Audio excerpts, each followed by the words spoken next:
Noi abbiamo l'onore, come Biblioteca Nazionale Marciana, di ospitare nella sala più importante dal punto di vista storico e artistico della biblioteca stessa il convegno con il quale culmina un evento espositivo molto apprezzato.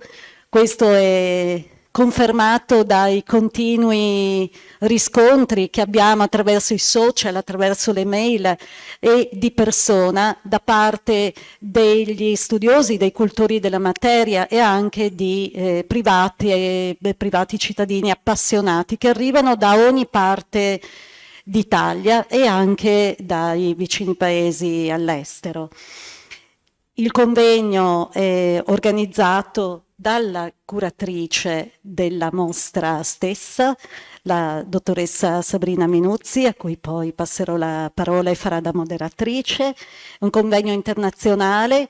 Io porto il saluto del direttore, il dottor Stefano Campagnolo, che come molti presenti in sala sanno, è impegnato anche come direttore della Biblioteca Nazionale Centrale di Roma. Sono responsabile del settore eventi della Biblioteca Marciana, cosa per la quale sono molto grata a Venezia. Il convegno è internazionale, quindi io porto innanzitutto il saluto rivolgendomi ai relatori che arrivano da luoghi prestigiosi e daranno il loro contributo scientifico ai lavori. E il titolo è Materia medica e libri, salute e bellezza nella prima età moderna ed è l'evento, come dicevo in apertura, culminante della mostra dedicata appunto alla scienza della botanica a partire dall'antichità, in particolare con l'esposizione di pezzi marciani, l'erbario del Michel del 1574. La mostra, come dicevo, è molto apprezzata ed è anche oggetto di numerose visite, sia guidate, programmate, sia libere. Io vorrei ricordare, mi limito quindi a ricordare, che il convegno si svilupperà su 2 giornate, oggi la prima, domani i lavori si svolgeranno l'intera giornata e si concluderanno con un concerto aperto anche al pubblico esterno, un concerto d'arpe, musica tra fiori e foglie, quindi domani alle 16:30, proposto dalla maestra Tiziana Fornari e con l'ensemble What's Harp e reso possibile grazie al generoso contributo dell'Associazione Culturale Savio Benefattore in memoria dei fratelli Cesare e Bice Vivante. Allora io auguro a tutti buoni lavori, buon convegno in questa splendida cornice rinascimentale. Grazie.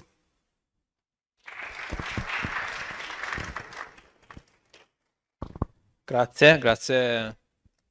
Non mi era mai capitato di parlare qui e probabilmente mai capitato di parlare in un posto così in generale. Poi possiamo fare le classifiche delle sale più belle. Venezia se la gioca in più palazzi, però questa è oggettivamente difficile da battere. Io sono Dario Pellizzon, sono il dirigente dell'area ricerca e dell'area biblioteche dell'Università Foscari di Venezia, quindi arrivo con 2 cappelli, che in realtà sono un cappello solo, cioè tengono insieme, chiamiamola così, il produrre conoscenza e poi il cercare di comunicarla e trasmetterla verso le generazioni che anche verranno. E questa mostra mi ha scaldato il cuore più del dovuto forse, o sicuramente al di fuori, devo stare più vicino, grazie. Al di fuori, sono molto contento di essere qui e di essere in questa mostra, anche perché tiene insieme 2 aspetti del lavoro di tanti, cioè la ricerca delle opportunità di finanziamento, quindi questo è un progetto finanziato dal programma Marie Curie Actions, quindi è una postdoc fellowship, per cui che finanzia mobilità internazionale di ricercatori dopo il dottorato, con anche generosi contributi sia per lo stipendio sia per fare attività di ricerca e comunicazione come questa. per cui chi in sala è interessato poi mi venga a trovare a parte e volentieri ne parliamo. In sala c'è già qualcuno, oltre alla dottoressa Minuzzi, ma abbiamo già almeno un paio di professori finanziati da importanti grant europei, in particolare quelli dello European Research Council. Quindi questa è una mostra che ha un endorsement e un supporto anche da parte di quello che è il mondo diciamo europeo, comunitario. E stamattina a Ca' Foscari c'era il ministro della cultura San Giuliano, quindi io arrivo direttamente da là. Nel suo speech ha detto la parola biblioteche 5 volte, quindi vuol dire che in qualche modo ce l'ha a cuore. Biblioteche sia come infrastruttura fisica sia come luogo dove succedono cose. Voi sapete che la biblioteca, per chi ci lavora dentro, la biblioteca è un corpo vivo, no? Non si può entrare 2 volte nella stessa biblioteca e in qualche modo questa ne è la prova.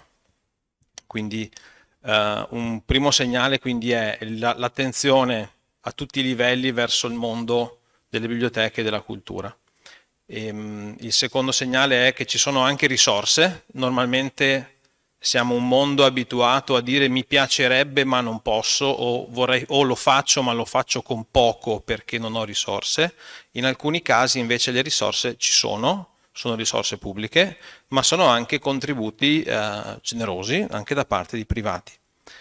Nella fattispecie questo piccolo ma non piccolo esperimento dimostra esattamente questo, nel senso che abbiamo 2 aziende presenti, una è Aboca, che non vedo tra il pubblico, l'ho incrociato prima, e che ha offerto una parte sia della sua collezione museale, sia ha contribuito alla stampa di un bel volume che possiamo sfogliare, perché il peccato di questa mostra qui, che non è un peccato, è una necessità, è di non poter girare le pagine dei libri, quindi anche per chi l'ha dovuta allestire ha dovuto scegliere a un certo punto a che pagina lasciare il libro aperto, che sostanzialmente è una scelta drammatica per chi invece è abituato a girare tutte le pagine e a potersi divertire girando, tornando indietro, andando avanti. E poi abbiamo Bottega Tintoretto, che ha generato il gioco che è qua dietro.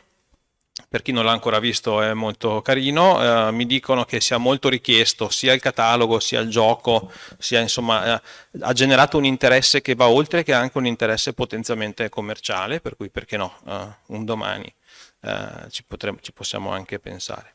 Quindi pubblico, privato, nazionale, internazionale. Abbiamo anche le istituzioni locali, nel senso che un conto è faccio un evento e ti invito, un conto è progetto una cosa insieme. Sono 2 sport diversi, uno è uno sport facile, l'altro è uno sport estremo, perché vuol dire che ognuno deve in qualche modo scendere a piccoli compromessi, rinunciare a componenti di visibilità, sottostare a delle regole, a delle scelte che magari non condivide, però alla fine il risultato è sicuramente più bello, più interessante, più partecipato, cosa che insomma fa sempre piacere. E siamo, non occorre che lo ricordo a voi, ma insomma lo dico forse un po' più a me stesso per fare un promemoria dell'agenda. Questo inizia adesso il mese tremendo, no? Per chi si occupa di attività culturali, tremendo ma nel senso bello del termine. Ieri ha aperto le stanze della fotografia alla Fondazione Cini, questa sera apre Incroci di Civiltà il Festival di Letteratura di Ca' Foscari, oggi c'è questo convegno, per cui Venezia in questo momento e soprattutto insomma non è mai così vibrante come forse in questa stagione qua, e quindi è bello anche essere in un luogo che ha una parte attiva e non è una sede museale da visitare e basta, cosa che va benissimo, ma non è solo questo, è anche un luogo che in qualche modo continua a produrre cultura anche usando i propri stessi giacimenti, che ne ha sicuramente a non finire. Quindi io ringrazio per l'invito, vi porto in chiusura i saluti della magnifica rettrice Tiziana Di Piello, che ha delegato me a esserci, però insomma sono contento di esserci qua con i miei 2 mestieri, quindi ricerca e biblioteche contemporaneamente, perché non sono 2 cose diverse, sono forse 2 mestieri, ma sono fondamentalmente 2 aspetti della stessa vita, perché un ricercatore non può fare l'uno senza l'altro. Io vi ringrazio infinitamente. Non so se vuoi una super sintesi in inglese, giusto per qualche ospite. Ok? Just two quick words in English for our international guests. I'm Dario Pellizzon. I'm head of research and libraries in Foscari University of Venice. So I deal with EU and in general funding for research. So let's say the grant office on one hand, and on the other hand, I run the libraries, both the physical one and the digital ones. And so I'm happy to be here because this is a EU-funded project. There are other EU-funded professors here among you. So get in touch with them. They try to be in disguise, but I can spot them. And if you're interested in applying for new funding for research, just raise your hand or catch me after the presentation. And there are also, this is a public-private partnership in a way, because we have Bottega Tintoretto that,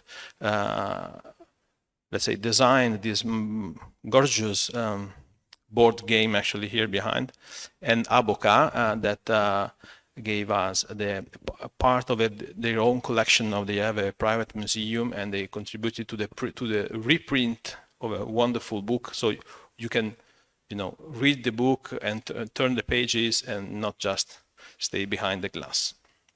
So thank you very much once again.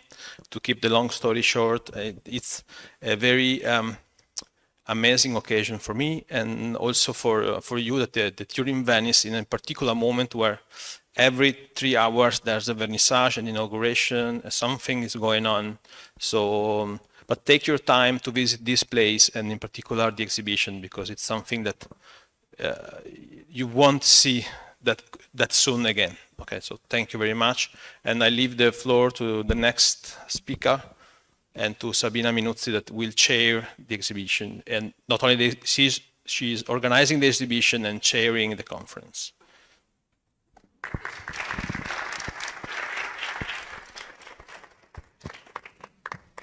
Thank you so much, Dario. Sorry for the name, but at the end abbiamo risolto con il nome manoscritto. Vi ringrazio della vostra presenza, ringrazio anche Margherita Venturelli e la Biblioteca Marciana per aver permesso l'organizzazione anche di questo convegno, oltre che della mostra, dell'esibizione. Vi porto i saluti.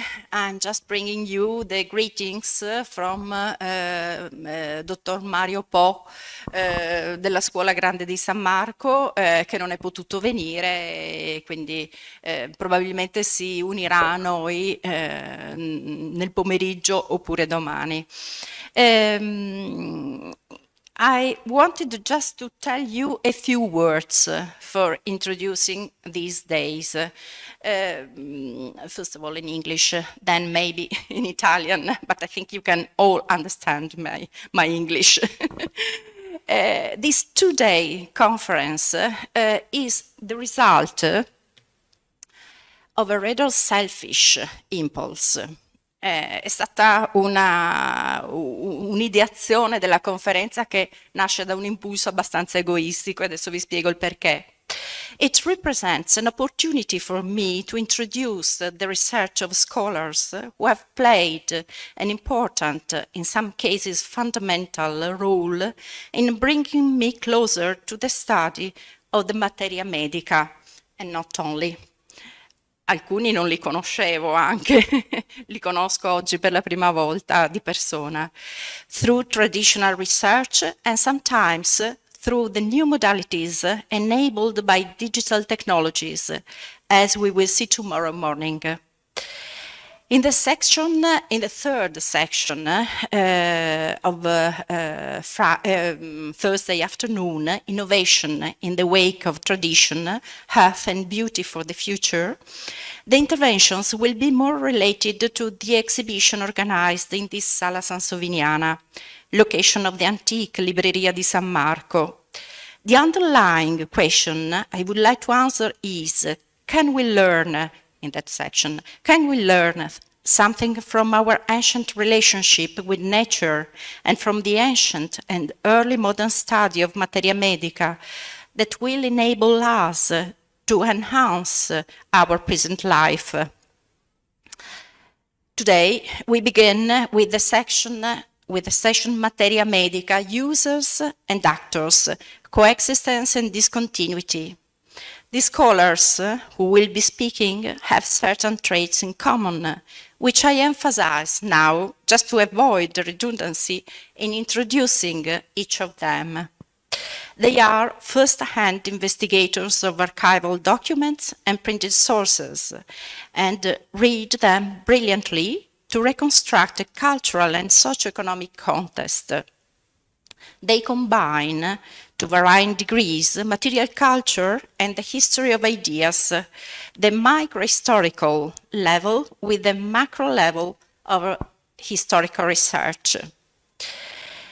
A lesson, I think it is a lesson for all aspiring young historians of the early modern age. And this is why I decided to record the interventions. Okay, so now I think we can start with our work. Se volete posso sintetizzare qualcosa in italiano, ma sostanzialmente sono un po' emozionata ad essere qui e volevo dirvi che appunto questo convegno nasce anche per un atto sostanzialmente egoistico, nel senso che ho voluto portare delle persone che mi sono state particolarmente importanti nell'avvicinarmi allo studio della materia medica, ma anche della storia della medicina, in un modo che in Italia si fa forse un po' diversamente che non all'estero. E adesso fortunatamente, grazie ad alcuni progetti, anche IRC, tipo sto pensando a David Gentilcore, per fortuna alcuni personaggi portano il modo di fare ricerca, il loro modo di fare ricerca di storia della medicina anche in Italia. E sostanzialmente sono tutti studiosi che vanno in archivio, amano le fonti a stampa e manoscritte e sono in grado di contestualizzarle comunque senza mai trascurare anche aspetti socioculturali, economici, politici, eccetera. Quindi penso che sia una lezione opportuna da seguire anche per chi più giovane si avvicina a questa tipologia di studi. I would like to ask Hal Cook, my supervisor in this project, to join me here. So we can start with our, I think we are on time. I think so. So, you can...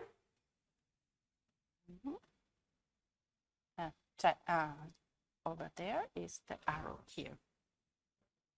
Okay. No, shouldn't be here. Okay.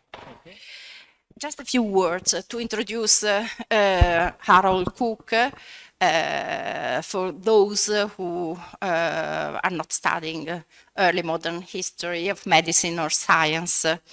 Harold Cook is a professor of history at Brown University, Providence, previously professor of the history of medicine and director of the Wellcome Trust Center for the History of Medicine at UCL.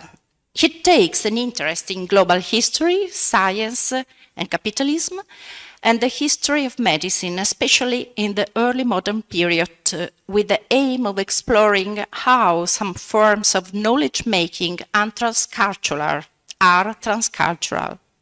His research has been mostly on the 17th century, in recent years focusing on the relationships between commerce, medicine, and science in the Dutch global age.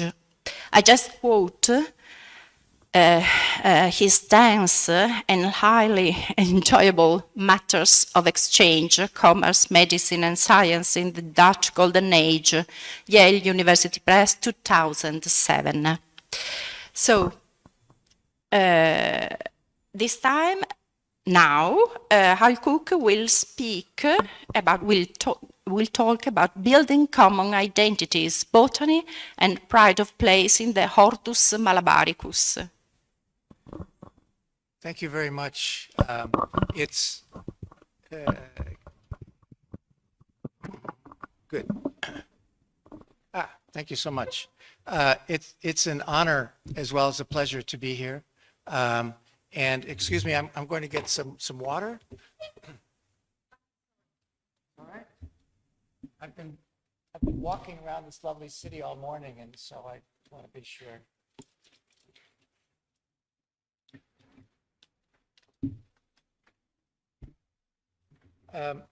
When I was invited to speak here, there were many things that came to mind for a short presentation, and Sabrina persuaded me to say something about the Hortus Malabaricus. It's something that I was thinking of many years ago as part of that book project that Sabrina mentioned that was published a number of years ago. And revisiting this has been seeing it through new eyes, and it's been quite interesting for me. So I just want to, before getting into the other slides here, to say that I think the reason that Sabrina thought this would be interesting is that I see the Hortus Malabaricus as a project that brought people together. It was a common meeting ground for many kinds of people. And I think botany sometimes provides that forum for people. And so we'll have a look now.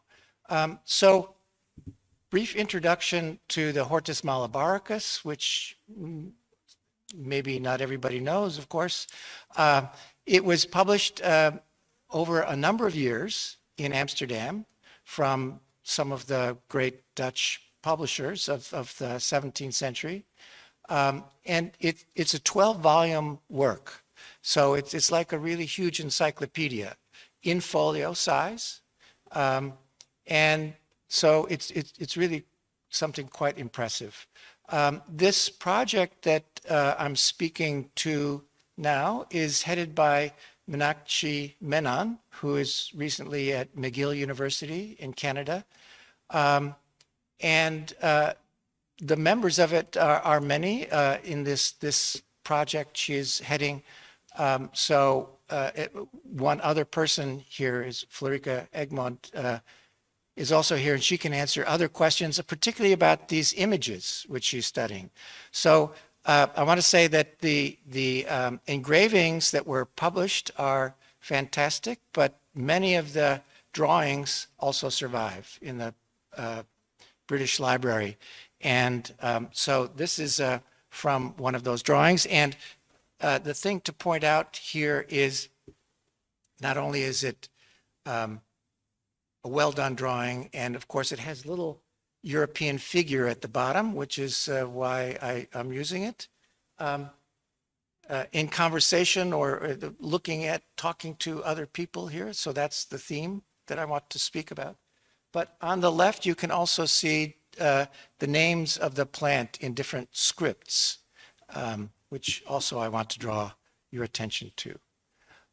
So to say a little bit more about the book first, it was published in 12 volumes and had only in its period a translation of the first 2 volumes into Dutch. That was done at the urging, apparently, of the wives of the printers.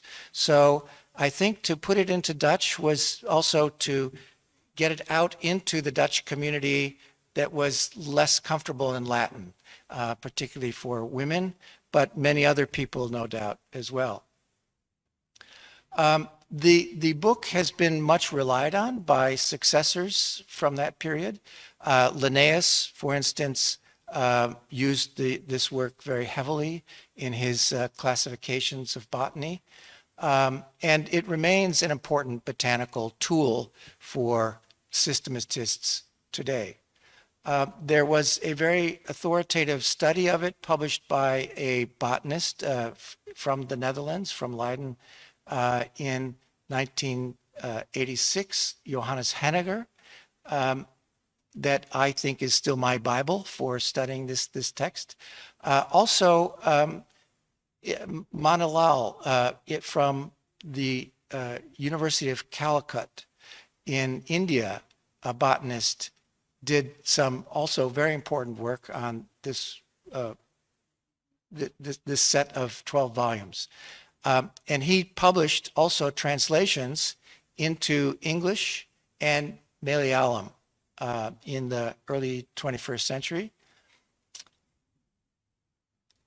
He is from Kerala, which is the name currently of the region of India that was studied and then called Malabar.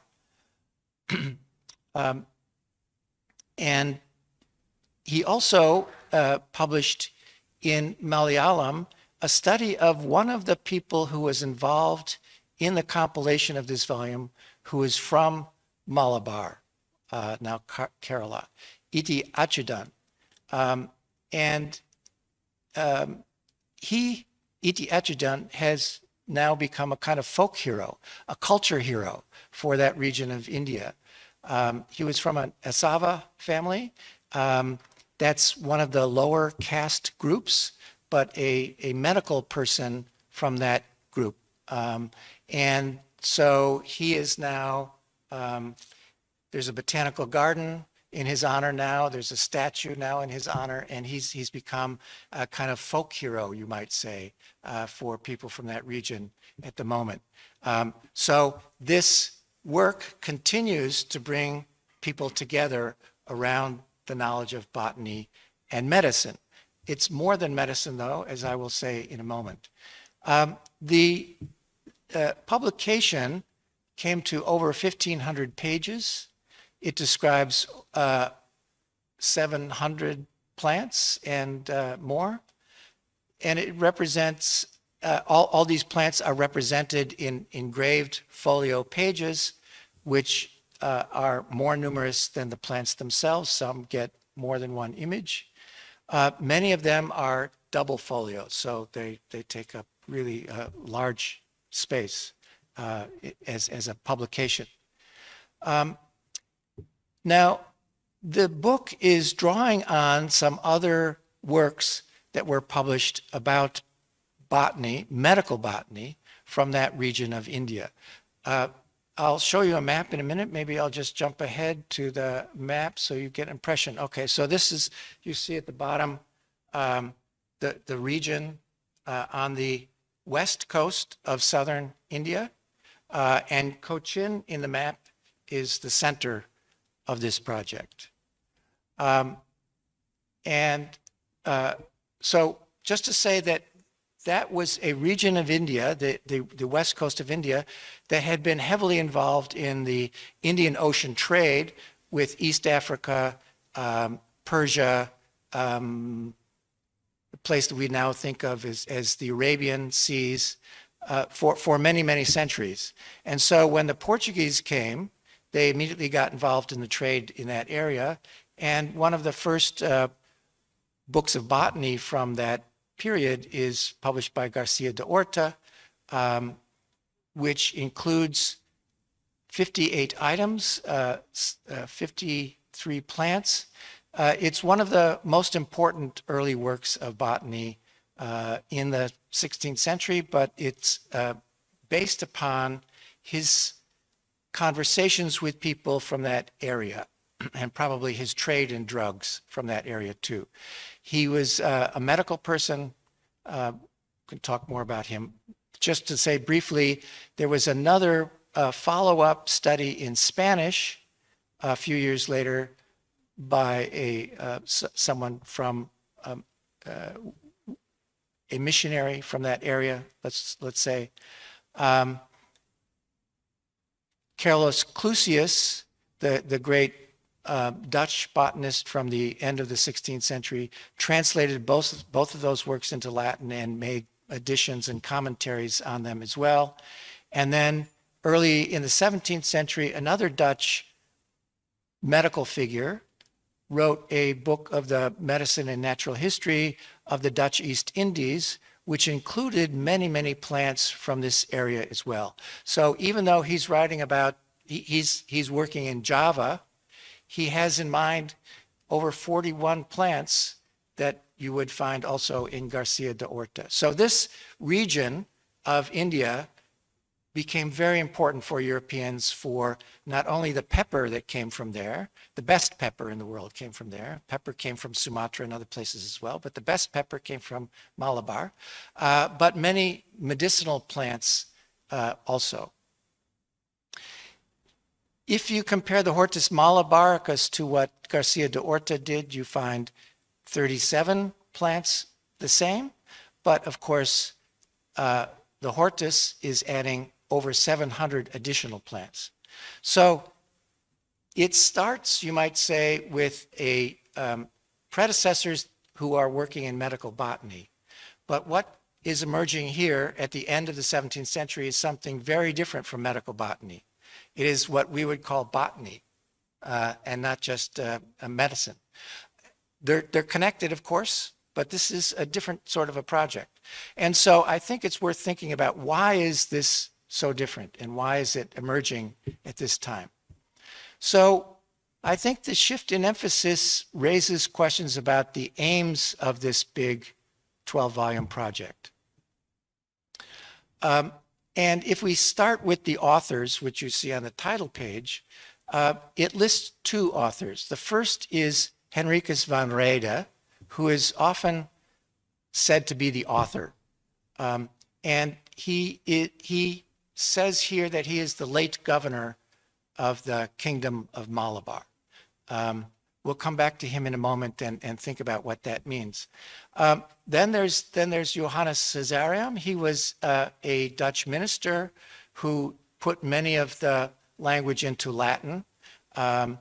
May have had more of a role than that. And when he was a student in the Netherlands, he also lodged in the home for a while of Spinoza. So I think there's more to this story maybe than we think that there's more to this botany, let's call it. And then back in the Netherlands, Arnoldus Sane, who was a botanist at the University of Leiden, who had a role in shaping the manuscripts that came back to the Netherlands into the book. So even if we look at the title page, there's at least two people mentioned as authors and this additional botanist, a real botanist, a university professor of botany. So the thing to remember, though, is that the third person who's not really the author is the botanist. So something else is happening here in terms of this project. It's turning medical botany into a botanical project, but it's not being led by a botanist. So this botany must have some other aspects to it. So let me mention a few other contributors who are mentioned in Volume 1.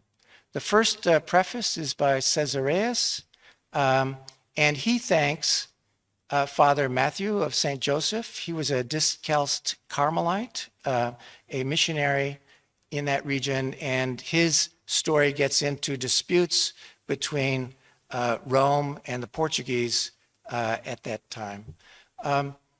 There's also then three people who are mentioned as Pandits or Brahmins, people expert in Sanskrit language who are thanked.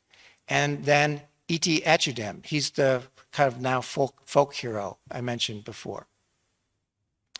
And he says that he's coming from the group of Choguns, now that would be categorized now as part of this Esava group, from Quilon, which is just south of the area I've described. And then there's a second preface by Matthew of St. Joseph, this Carmelite. And then there's three written testimonials, which you see here, which are printed upside down because the printer in the Netherlands didn't know how to read Malayalam. But they are testimonials by those three Pandits.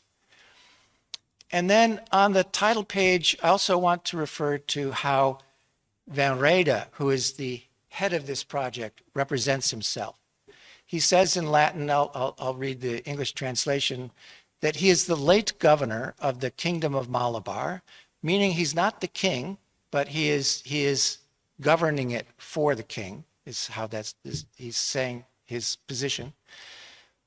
He also says he is now of the Supreme Assembly of the Extraordinary Senators of the Belgian Indians, and the first successor destined to have an ordinary place in it. He's referring to this Supreme Assembly. It's Assembly of the Extraordinary Senators. Now I've just come from the museum across the square here where the Senate met. And so this place, in the mind of the Dutch of the 17th century, is the senators forming a republic. And he thinks he has set up a republic in Malabar. And with a council he has established. And he is very proud here on the title page of the first volume to say that he is a member of this council. He is referring to what he established, which he calls the Union of Moutons in 1673, which he thinks is like the Union of Utrecht, which set up the Republic of the Netherlands. And this assembly that he is referring to as the Supreme Assembly of Senators began to meet in 1674. So I think he is presenting himself here as the head of a kind of republic, which has a king at its head. So he is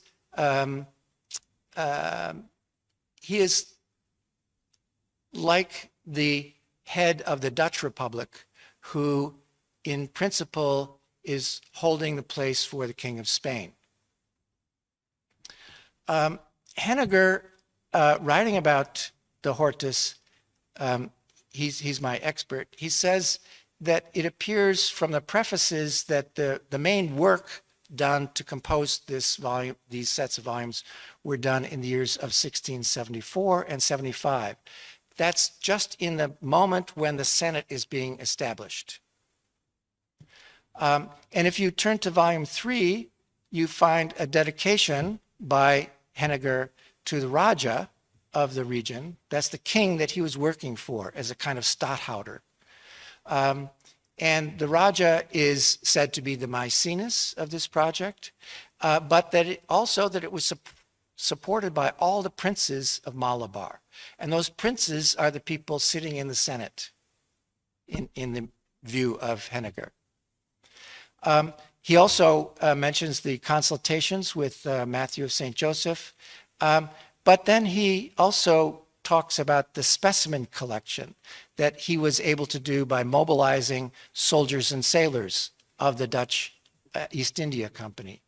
Also drawing on local expertise, and he mentions the 3 scholars, Brahmin scholars and E.T. Etchedem, and also that he appointed several members of his government to help with the work. So this is now a kind of state-building project, is how I would see it. There is a precedent for this in the Dutch world.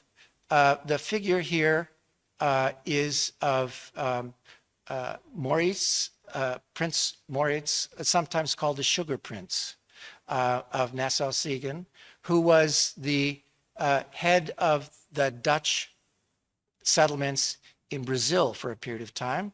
The house he built in The Hague is now the Maurits Museum. So any of you interested in art history may have been to visit the wonderful artworks of the Golden Age there. And in his memory, there were a number of works published, which included a work of natural history from Brazil.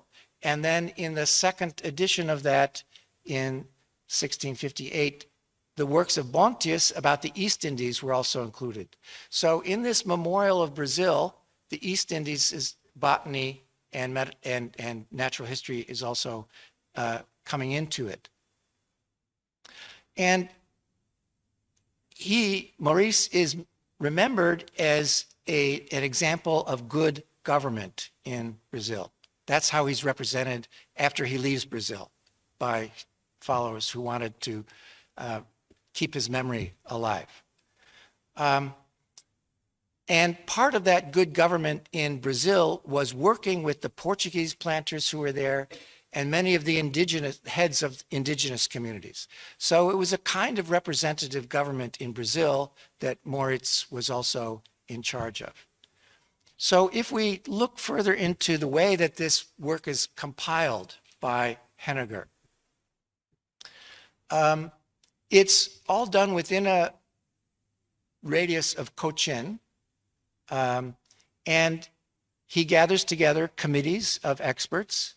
He also then gets their recommendations for which plants to collect, and he can then send out people at the right seasons to collect examples of those plants. So it's very well planned project.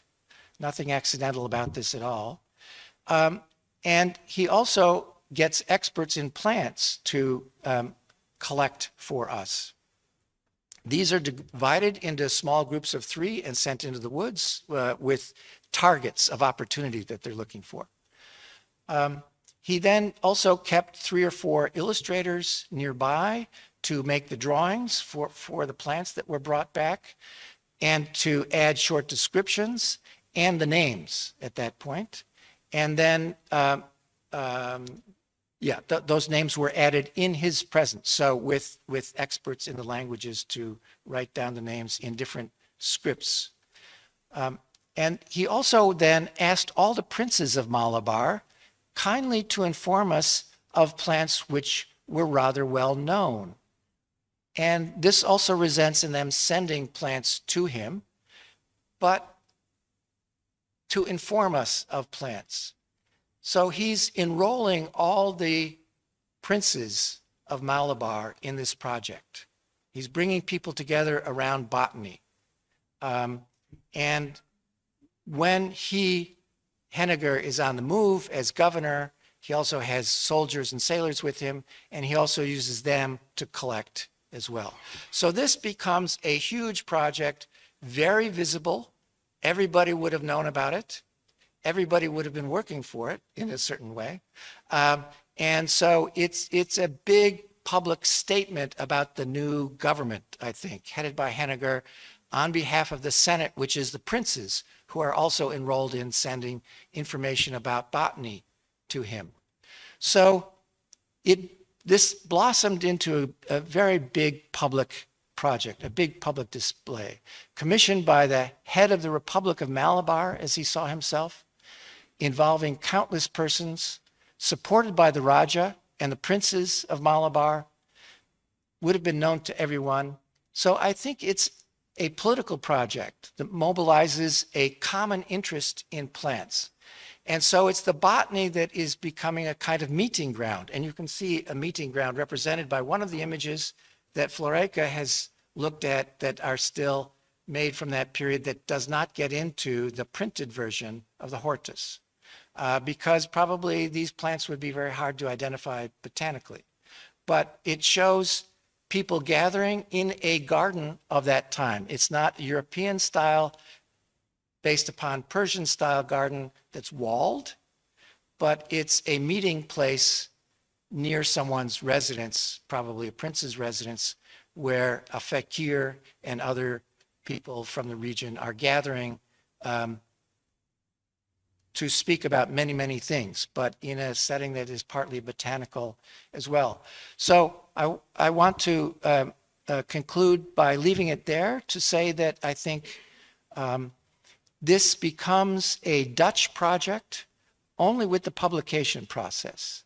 And there it becomes Europeanized. But the project itself is coming out of a chance to use botany to bring people together around something they share in common that they all love in common.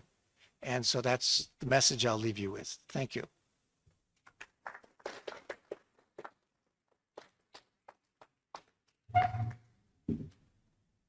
Should I? Questions or comments, or should I? No, I think. Yeah, the next speaker, yeah. Yeah, the next good. speaker, because we have. Of course, short time, yeah. In a very short Thank you very time. much. I'll just take my water. Okay. il Salone San Sovignano chiuderà presto e quindi we will discuss among us later on or at lunch, dinner, next days. Okay. Sorry. Thank you so much, Al, anche perché ci ha introdotto l'Hortus Malabaricus, di cui sentiremo... sorry. Scusate, grazie per questa introduzione magnifica all'Hortus Malabaricus, di cui avremo occasione di parlare e potete vedere tra l'altro anche una vetrina della mostra che raccoglie un'elaborazione artistica attuale, contemporary creation on the wake of the Hortus Malabaricus. Adesso chiamerei qui la Florike, per favore, se mi vuol raggiungere. Ecco. Aspetta.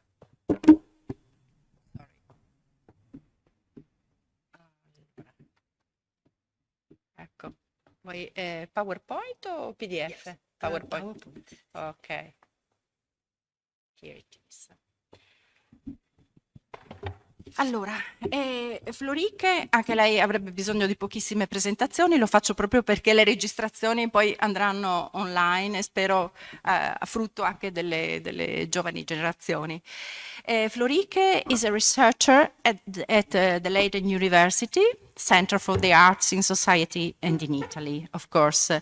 Her research focuses on European circulation of knowledge and representation of materia medica, mainly in Antwerp and Venice, recently on aquatilia. I just remember her, he wrote a lot and beautiful articles. I just remember her monograph, Eye for Detail, Images of Plants and Animals in Art and Science in 2017. Florike's main research interests are the history of natural history, collecting and depicting naturalia in early modern Europe. Her current research focuses on exotic plants, private botanical gardens, comparative methods in early botany, fish images, the 17th century Hortus Malabaricus, and 16th, 18th century North Italian fossils. Prego, ti lascio la parola. Thank you, Sabrina. I hope the sound is okay. Can you hear me all right? Okay. Thank you very much. Well, I'm, I think, the second or third person to say what an enormous pleasure it is and luxury it is to be here. So, Sabrina, thank you so much for the invitation to come here, and also the staff of the Marciana to allow us to be here and be surrounded by this location. I too was on the other side of the plaza this morning, and it's an enormous luxury. I can't say other. Also to be in the midst of the exhibition, and anything and everything in a way that I'm going to say in my presentation also indirectly refers to the herbari of Pietro Antonio Michel, which are on display here, and which I had the great pleasure and privilege to be leafing through one day after another day in the Marciana a number of years ago, pre-COVID, obviously. So the main subject of my presentation today is early modern gardens in Europe, the whole of Europe, and especially in the 16th century. And I wanted to present to you some thoughts on how it might perhaps be possible to expand the ways in which we research those gardens. Also, given the new research and search methods that we have thanks to internet, which is obviously makes an enormous difference. At the end of my presentation, I will very, very briefly introduce something that is not yet a project, but which I'm discussing with a friend and colleague, Anatol Chikin of Dumbarton Oaks Garden History Center. And we hope to develop this into a more than a plan, but a project, and it involves a lot of collaboration, to pick up the theme that Hal was so rightly introducing, because no garden is the work of one person, no garden, herbal is the work of one person. There are always a number of people involved, and they work together, basically. So if I may generalize a bit too much, if you're thinking about garden history for the early modern period, it seems that on the whole there's been a lot of a limited number of approaches, of a limited number of questions that have been dominating in that in the study of gardens, of early modern gardens. On the one hand, there has been a very strong emphasis on garden design. As you probably all know, it includes garden plans, it includes the shape, the layout, the constructions and the buildings in gardens, the decorative patterns that you find there, the fountains, the all sorts of other, let's say, structures, both in the horizontal and in the vertical sense. In a way, you could describe all that in a very sort of irreverent way as the hardware of the gardens. The hardware remains. It is what we still, in some cases, can see. In many cases, you can still walk in the gardens of Tivoli, in other Italian gardens, but also in Northern Europe, where you see still like the physical layout and the hardware. The contents of gardens, or we could call it the software, that is the living plants, they have received far less attention. Of course, this is in part because the plants are no longer living there.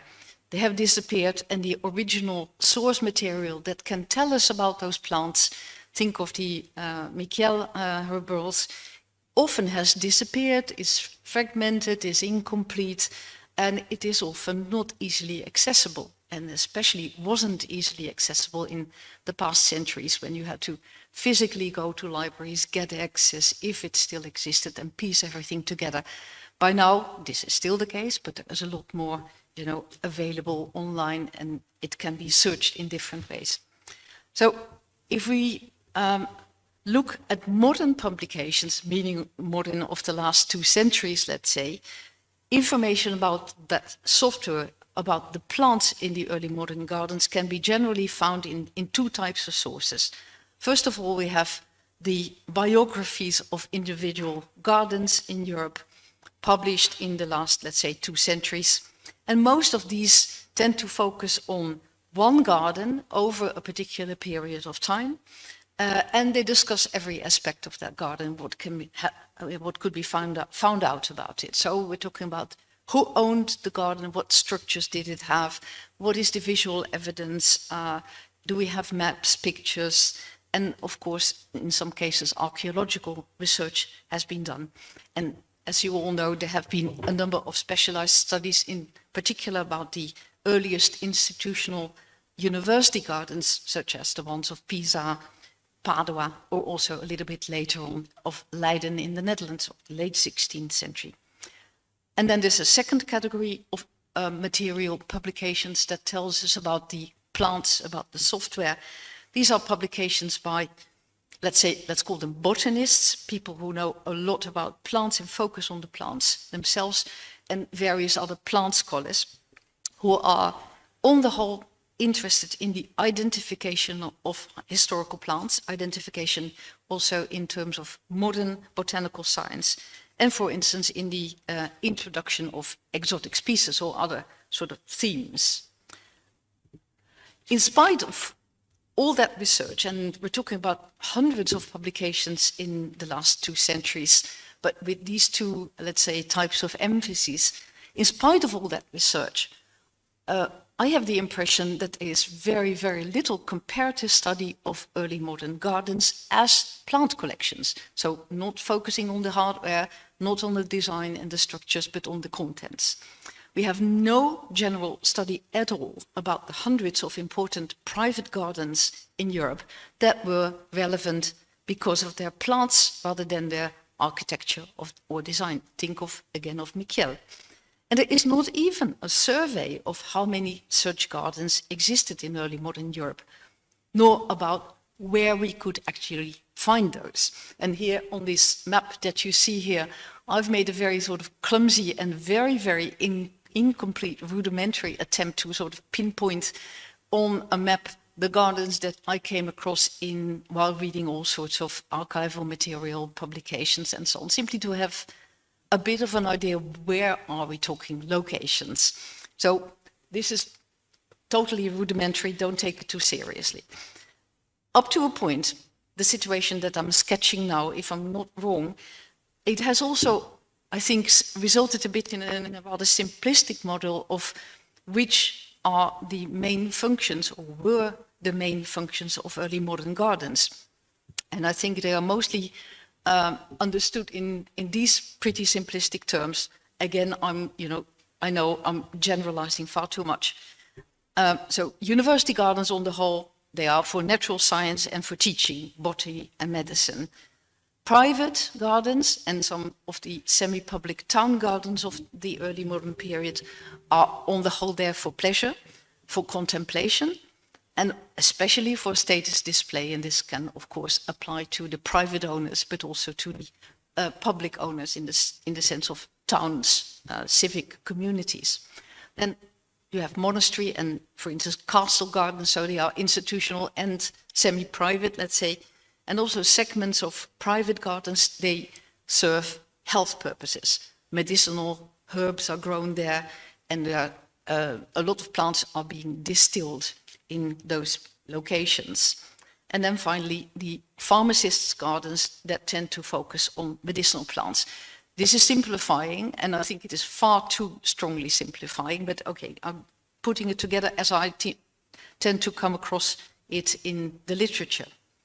So, in fact, what you see happening here is that the functions of historical gardens are, on the whole, more linked with the ownership of the gardens and with the social position of the people and institutions involved, rather than with the actual plant contents of those gardens. So, one brief example shows how this does not work, how far too much simplistic and unsatisfactory that approach is. In Antwerp, which you see here behind me, there was a wealthy and learned pharmacist, Peter van Koudenberge, who created one of the most special private gardens of the mid-16th century, contemporaneous with Michiel here in Venezia, but also in almost exactly the same years that the very first university gardens in Italy were being founded, Pisa and Padua. That garden of Koudenberge in Antwerp is not famous, and this is really quite strange, given the fact that he had an enormous plant collection, and that he was actually, as a person and as a gardener or garden owner, quite famous in his own time.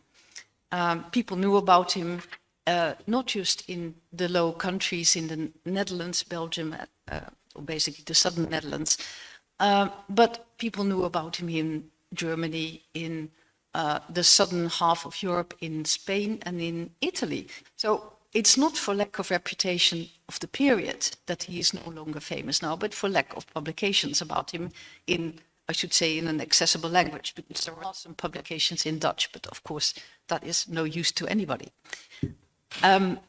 So not least thanks to Antwerp's unique position as a huge international port, we're talking mid-16th century, before the Dutch revolt, the plant collection of Koudenberge became extremely diverse and wide-ranging. And here we are, like more than a century before the Hortus Malabaricus, but Koudenberge himself was receiving plants from the East Indies and from the West Indies, but via the Habsburg imperial networks, so the Spanish and the Portuguese ships arriving directly or indirectly in Antwerp.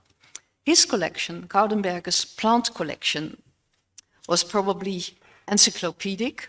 He certainly tried to have a vast, enormous diversity of plants in his garden, and it was certainly multifunctional.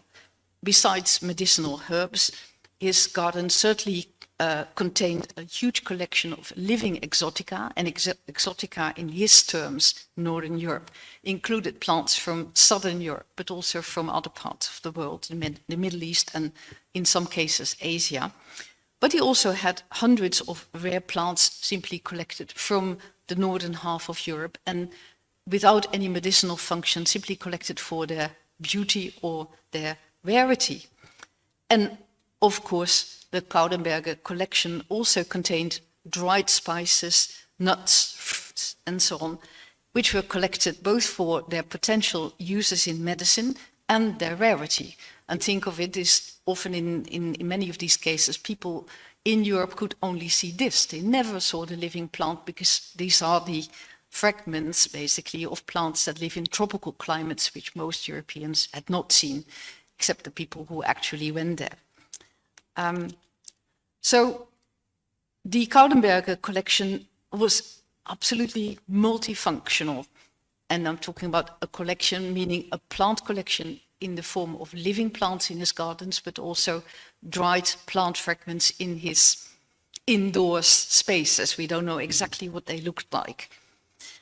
So it would be helpful, I think, to regard, if we approach early modern gardens, to regard that multifunctionality not as an incidental phenomenon, but as a key characteristic of nearly all major early modern gardens. I'm not talking about the orto to grow cabbages for a small farmer or something. We're talking about more important gardens with a larger variety of things. So to regard that multifunctionality as a key characteristic. And it would also be helpful to acknowledge that information about the plants of those gardens is just as important to understanding their functions as is knowledge of their ownership and design, which I was talking about earlier, which have been emphasized much more. So I think to make it easier to do this, we might shift our perspective a little bit and to look at such gardens as from the perspective of collections. That is, to really regard these gardens as living outdoors collections. That might help us to take the plants as seriously as the collections indoors, with their paintings, tapestries, libraries, albums, precious curiosities, their coins, silver, weapons, and so on. And we have seen again on the other side of the piazza some examples of that, but all over Europe, of course, you have heard of the Kunst- und Wunderkammer, the cabinets of curiosities, but also the big castle collections which contain all these various segments. But basically what I would like to say is reunite the living plants in the garden with the collections indoors and take them as seriously. And another step which I think would be important would be to refocus on the hundreds of often under-researched private botanical collections in early modern Europe. So why would we do this and where could it take us if we do this? So focusing on the theme of multifunctionality, as I said, it would become easier to reconnect the indoors and the outdoors collections. For instance, very few indoors collections of the early modern period were specialized. And the same is true for the outdoors ones. So it does often not make much sense to say this is a medicinal garden, that is an agricultural garden or an orto, that is yet another type of garden. So often all these gardens, many of these gardens were having these multifunctional aspects. They served status display and self-presentation in nearly all cases. They were for aesthetic pleasure. They were there for the passion of collecting, but they were also practical for food, medicine, distilling, and so on. And that would be reflected in the plant collections. So one example of one of these super multifunctional private gardens that I'm very interested in, and I've chosen one which is not in Italy and not even in the southwest of Europe, but in an area that we usually don't tend to connect very much with the famous garden collections. It's in a place called Breslau in the past, or can't pronounce it, Wrocław, in southern Poland now, but then in Germany. And so this is a place which is not immediately come to mind for, major gardening activities, but actually this particular garden was founded in the 1580s by a very rich pharmacist called Lorenz Scholz. You see his name up there. And he had, of course, medicinal plants in his garden, but his special interests were exotics from Asia and America. He also hired a painter to depict his plants, just as Pietro Antonio Michel did. He had 2 catalogues of his plant collection made and printed. He asked some 70 persons from his city to write poems about his garden, so he was not exactly, low key.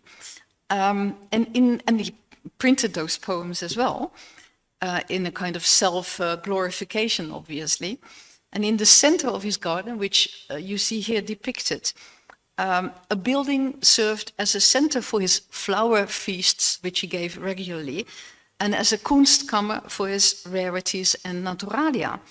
And so you see a little bit on if you can see a little bit of detail in the building right there, that is the center of his garden where partying was going on, and naturalia and special Kunstkammer objects were held. And that area in the in the bottom right corner was that building had a flat roof, which was built as a sun trap for exotic plants. So it's also indicated on this drawing, print I should say, with little letters indicating which functions were distributed how over the garden. So this is a very, sophisticated case. And obviously, this man also had an indoors collection with a library which reflected his interests. Focusing on the plant collections of the private gardens, we also can study them in a more comparative way in terms of composition, coherence, organization, and rarity or novelty. Here, for instance, some of the larger plant collections in 16th century Europe seem to have been created with an encyclopedic aim in mind, as we can tell in some cases from the authors and garden owners who made wish lists for plants, like this I have, that I would like to have, which they then sent to colleagues and other collectors, asking for, as it were, to fill the gaps in their collection. And they also, some of them at least, also used to make lists of what they had in their gardens, to check this against botanical publications in order to see, like, I have this, but not yet that, and how can I get it? So this is what I call an encyclopedic aim in mind.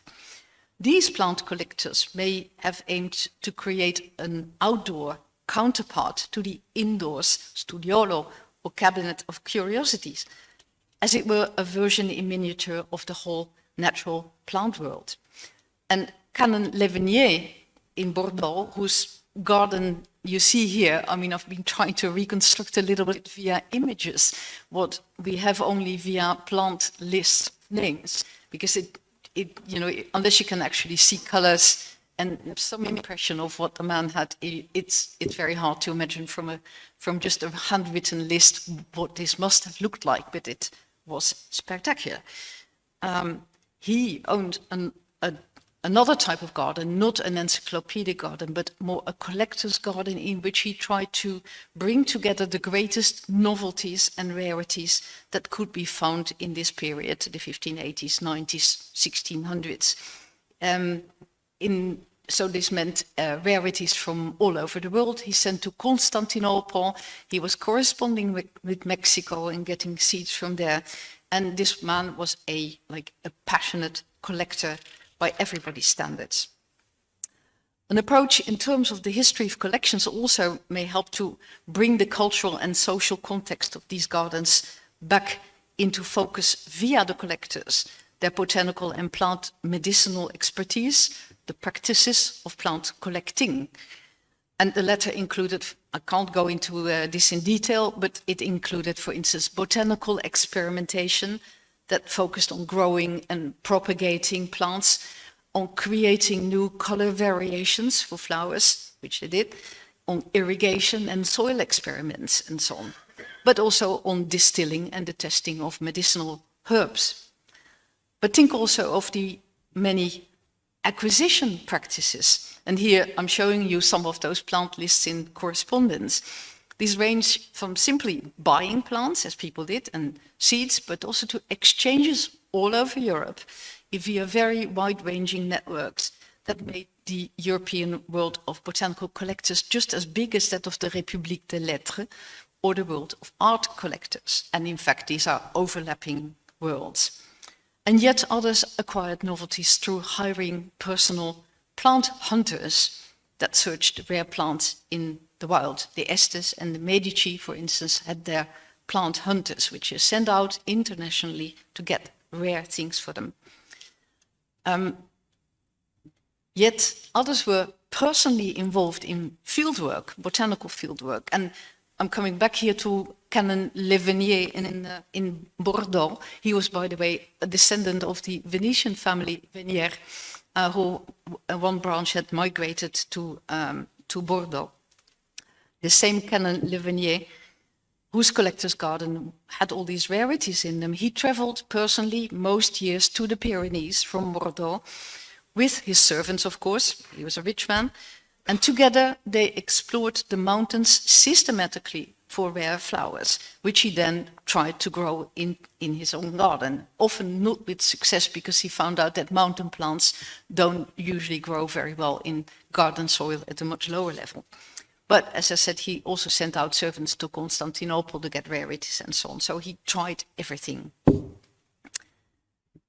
Some of these practices can be retraced via sources that are also interesting for themselves. And I've already shown you in a previous slide the letters, the plant lists, payments, plant catalogs, but also visual albums such as herbals. And again, you see one there, you see one here in the image behind me, which was made almost at the same time as the Michiel albums were made in the early 1550s in Nuremberg. It's a huge album which is at the moment being published by a German publisher. And again, we have the visual documentation, knowing, of course, that it's not a one-to-one relationship between what you see in the pictures and what is actually growing in a person's actual living collection in the garden. So I'm going to conclude my little talk not with a real conclusion, but with, let's say, an announcement of something that Anatole Chikin, who was mentioned right there from Dumbarton Oaks, and I have been talking about for quite a while. And that is basically that we would like to start a collaborative project, something that we can't possibly do by the two of us. And that is to do something about this situation of the lack of survey of private botanical gardens and collections in early modern Europe. We all know a lot of the literature. We can make a little list of a garden here and there. I've made that very rudimentary little map, which is totally incomplete. But without the help of a lot of other people, we can't really get to a survey that would be useful to a lot of other people as well as to ourselves. So basically, we have been talking about this for a few months. We want to set up a project like that. It's not a project as such at this moment. It's no more than an idea. But we have written a few, let's say, a sort of initial statement about it, which is too long to project here. It's no use. Anybody who would like to know more about this, who would like to join in to help or in other ways, be informed about it, please write to me on the email address that you see here.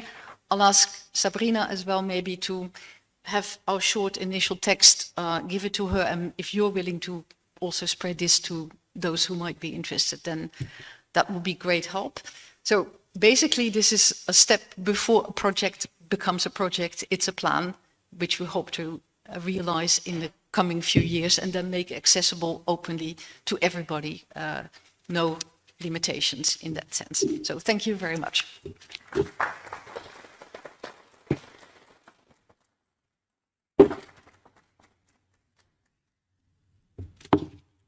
Grazie Florike, meraviglioso questo excursus, l'avete visto voi stessi, tra documenti, immagini e quindi impareggiabile. Thank you so much Florike.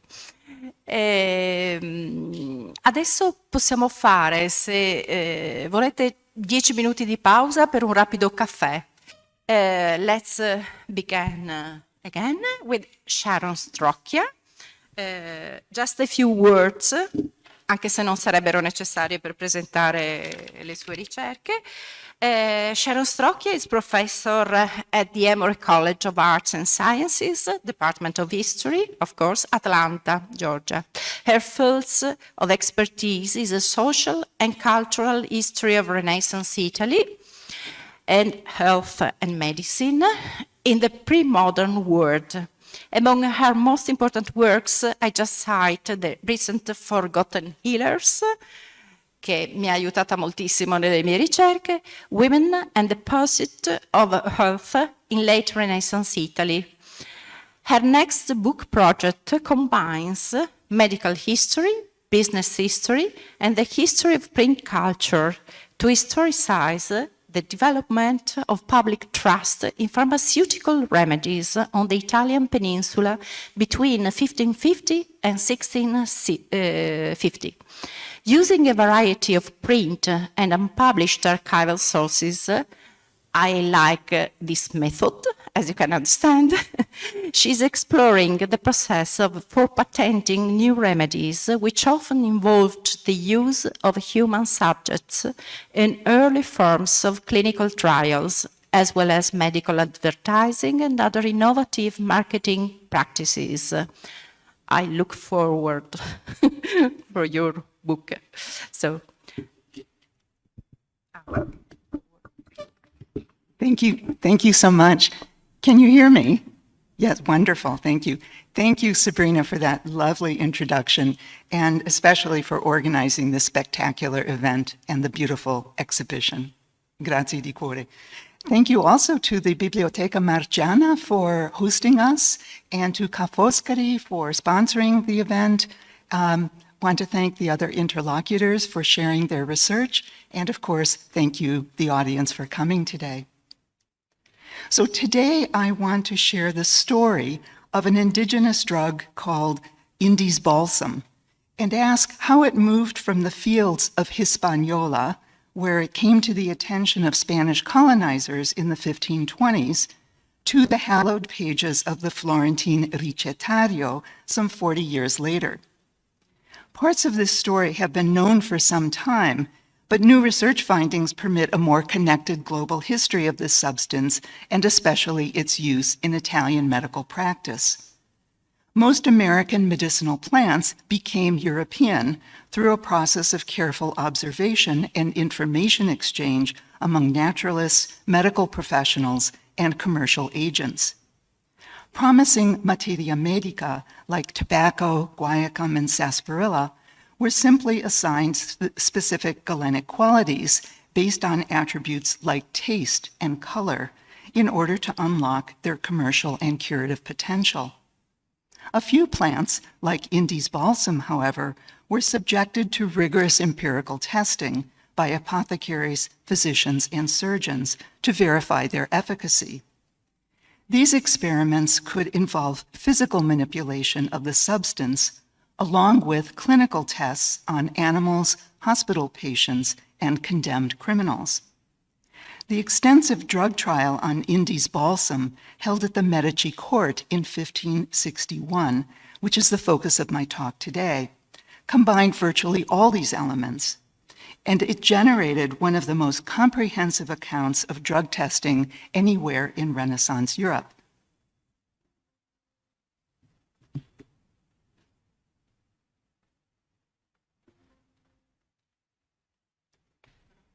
Voila. And here I show you the opening page from this trial. One of the reasons that test was so comprehensive is that it involved commercially valuable knowledge in which merchants, medical professionals, and the state had vested interests. The outcome of the trial would certify whether Indies balsam would be adopted for use in the Florentine pharmacopoeia, which all local physicians and apothecaries had to follow, and its seller granted patent privileges. The detailed account of these proceedings not only sheds light on the assimilation of valuable New World medicinals, but also highlights the practical and interpretive problems besetting early modern clinical trials. The story of Indies balsam is inextricably bound up with the fortunes of true balsam or Mediterranean balsam, a resinous sap known since the days of Pliny. Balsam figured prominently in the Mediterranean medicine chest for centuries as a treatment for wounds, eye ailments, and other conditions. Around 1500, however, its availability from sources in Egypt and Judea began to dwindle rapidly, and by the 1580s, it had become virtually unobtainable. Offsetting these supply-side problems was the almost providential appearance of a similar substance on the other side of the globe. Commonly called Indies balsam, this cultivar, which flourished in the West Indies, Colombia, and Peru, became one of the most commercially valuable exports from the Americas by 1600. It was touted as a near panacea and as a substitute for Mediterranean balsam in theriac, the gold standard of poison antidotes that was also taken prophylactically against plague. The Spanish crown began ceding monopoly interest on the production and sales of Indies balsam by the 1520s. In the 17th century, Jesuit missionaries brought this precious commodity from Spanish America to China and Japan, where it was highly prized not only for its aromatic and medicinal properties, but also for its use in embalming the dead. Thus, Indies balsam simultaneously represented an exotic medicinal plant and a welcome substitute for a disappearing bioresource. As imports of Indies balsam became more plentiful by the mid-16th century, Italian medical professionals debated the equivalence of the old and new varieties at great length, carefully comparing details of morphology and exudations in ways that advanced botanical and scientific knowledge across the peninsula. These knowledge brokers disagreed strenuously about its therapeutic value, both in their private correspondence and in a string of pamphlet wars lasting into the 1630s and 40s. What complicated their evaluation was the multiplicity of Caribbean cultivars, the absence of standard nomenclature to describe them, and the often adulterated state of plant products upon arrival. The opportunity for generating secure knowledge about this wonder drug presented itself to the Medici court in March 1561, when the Spanish physician Giovanni Sanchez, as he's called in the petition, petitioned Duke Cosimo de' Medici for marketing privileges to dispense balsam of the Indies, balsamo delle Indie, throughout the Medici state. This enterprising physician, who had spent 7 years in the West Indies, reportedly wanted to recoup some of his investment in learning how to distill this precious liqueur by obtaining exclusive rights to its distribution. The Medici state represented a lucrative market for such privileges.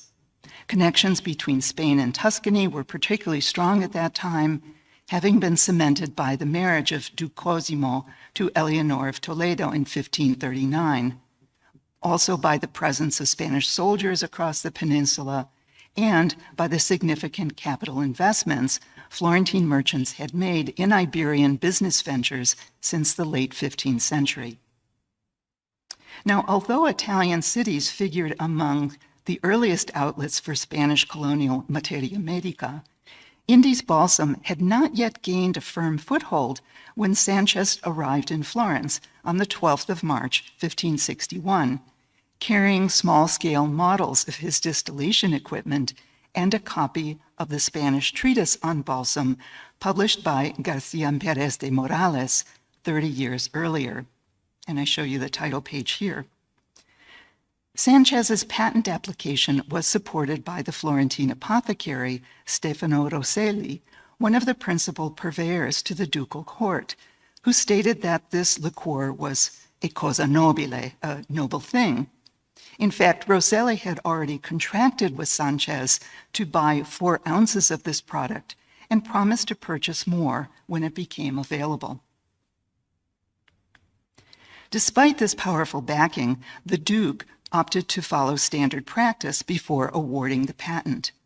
It was customary across the Italian peninsula to gather information about new remedies through empirical testing before granting patent privileges. Consequently, Cosimo instructed the College of Physicians to issue a detailed report about three things: the theoretical properties of Indi's balsam, the ailments it could treat, and the medicinal compounds in which it could be used.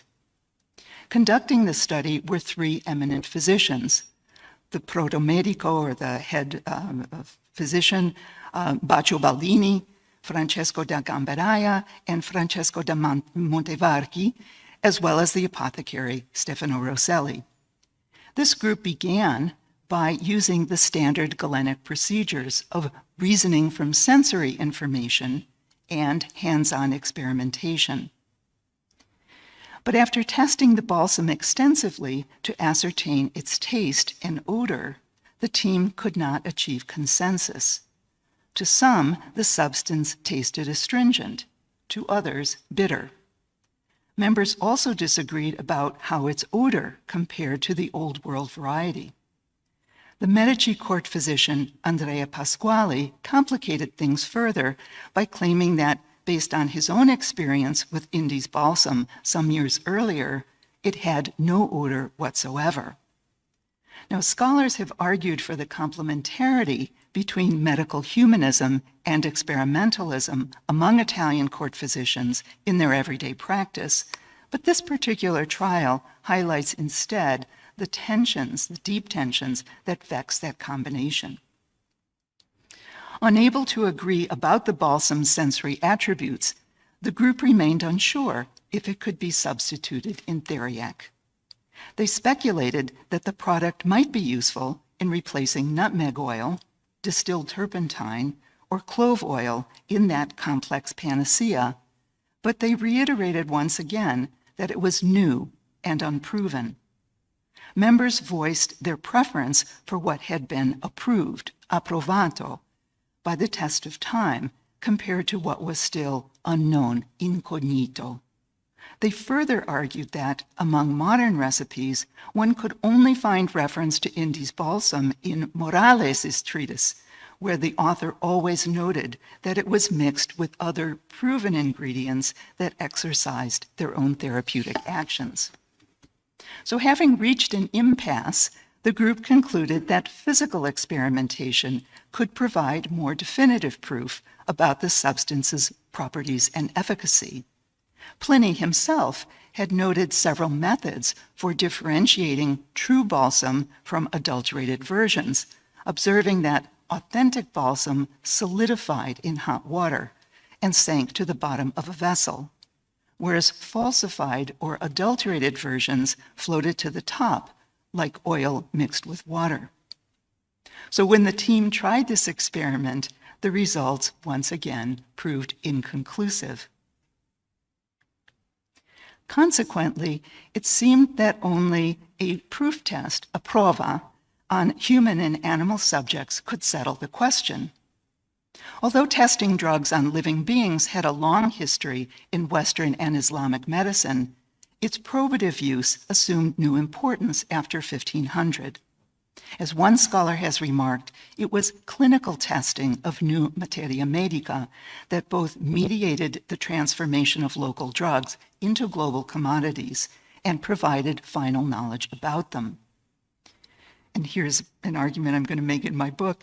The empirical demands inherent in commercializing New World drugs helped to drive the rapid proliferation of drug trials throughout 16th century Europe.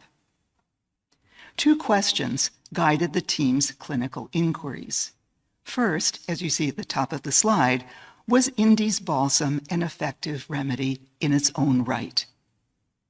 Second, we'll see this on the next slide, could it be used as a substitute in theriac?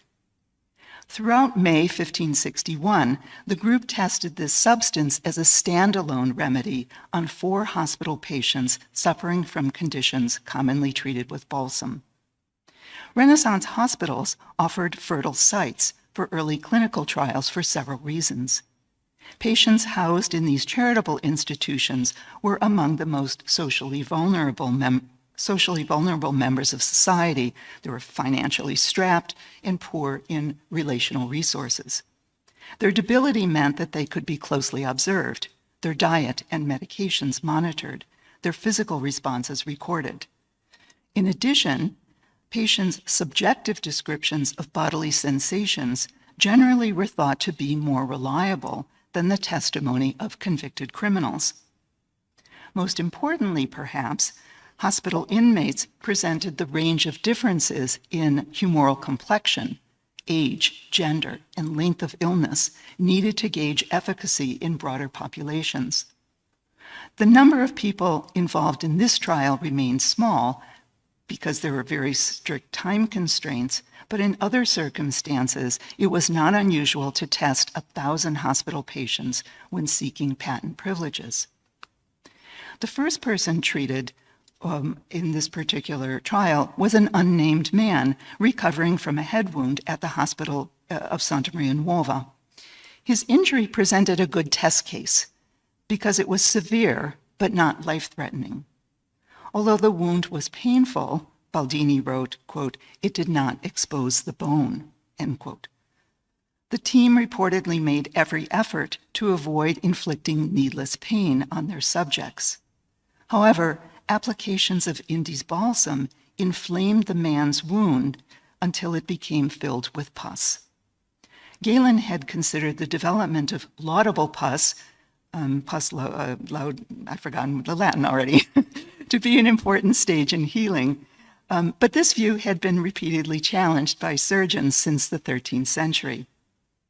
Since the Medici physicians were unsure how to interpret this result, they suspended use and resumed treatment with a well-known resinous turpentine, which cured the man in a few days. So moving to the second subject, the team then applied the remedy multiple times to relieve heavy discharge in the eyes of a young woman. Unfortunately, the Indy's balsam caused her considerable pain with no benefit whatsoever, leading the physicians to stop the test. To avoid another inconclusive outcome, however, they repeated the experiment on another young woman in the hospital whose eyes were, quote, red and rather inflamed, end quote. But like the previous subject, she too experienced intense pain with no perceptible benefit, so the therapy was discontinued.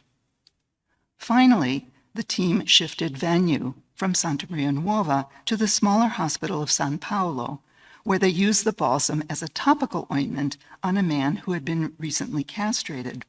No explanation given in the source. Here the results were more positive, with some improvement in his condition.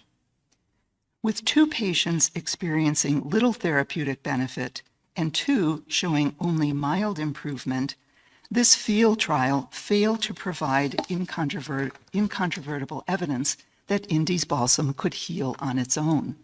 If anything, it showcased the product's often harmful side effects. To satisfy their charge, the group also needed to establish whether Indy's balsam could be substituted for the Mediterranean variety in Theriac. Here the physicians expedited matters by using testing protocols developed in earlier poison trials, as they've been called.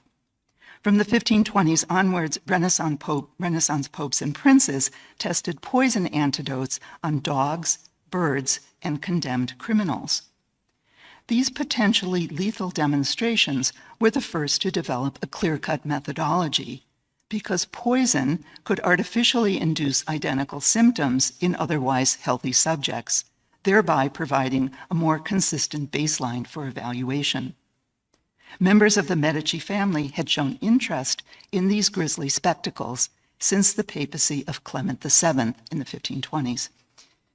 Cosimo himself had solicited a recipe for a poison antidote from Duke Ferrante Gonzaga in 1548, which he planned to test, quote, on someone destined to die, end quote.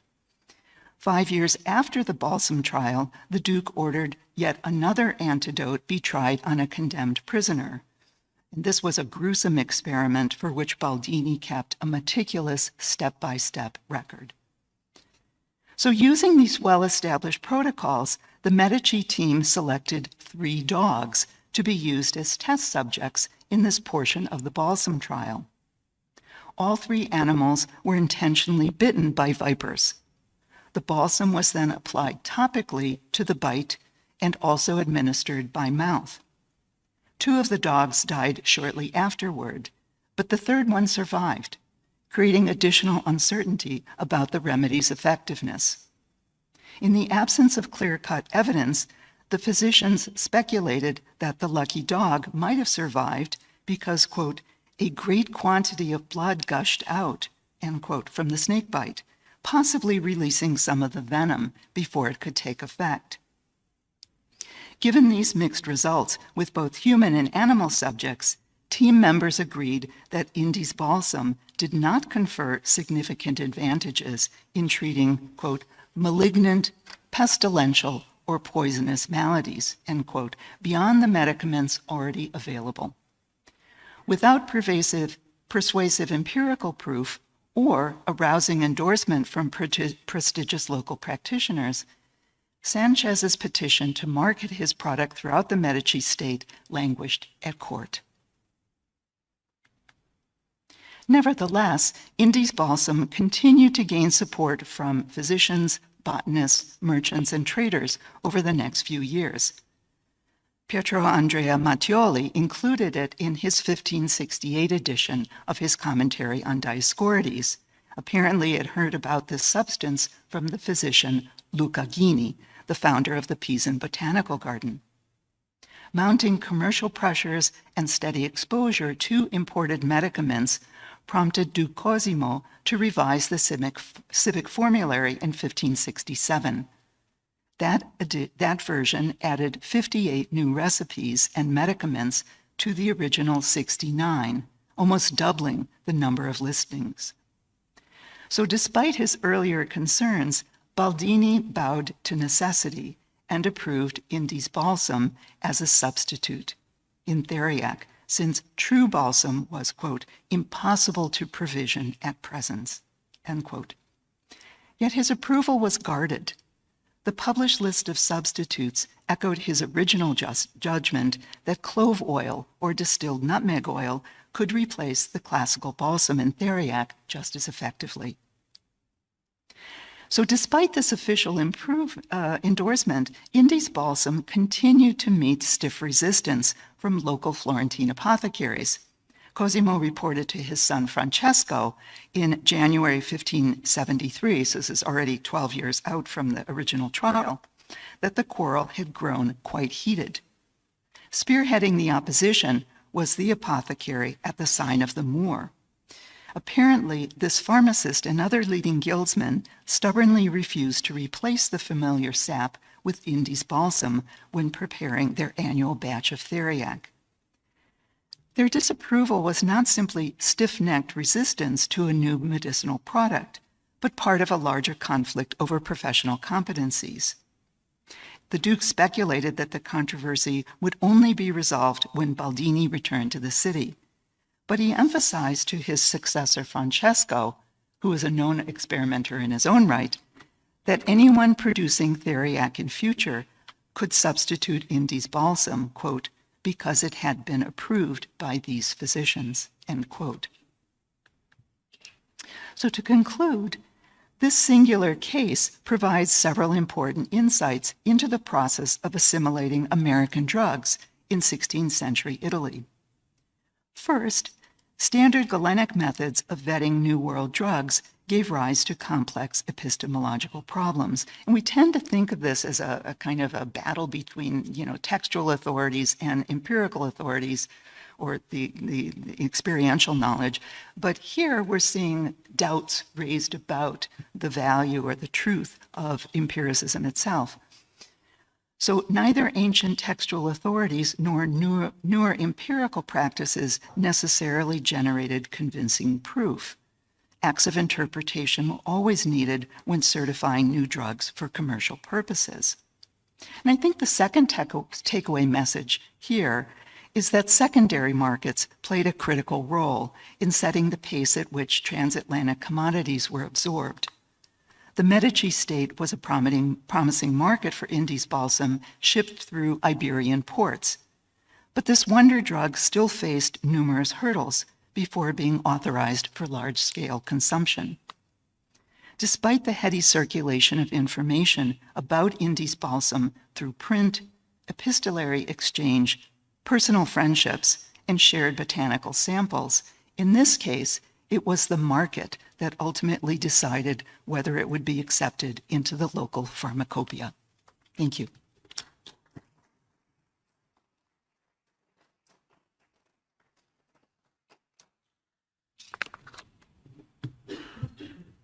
Thank you so much, Sharon.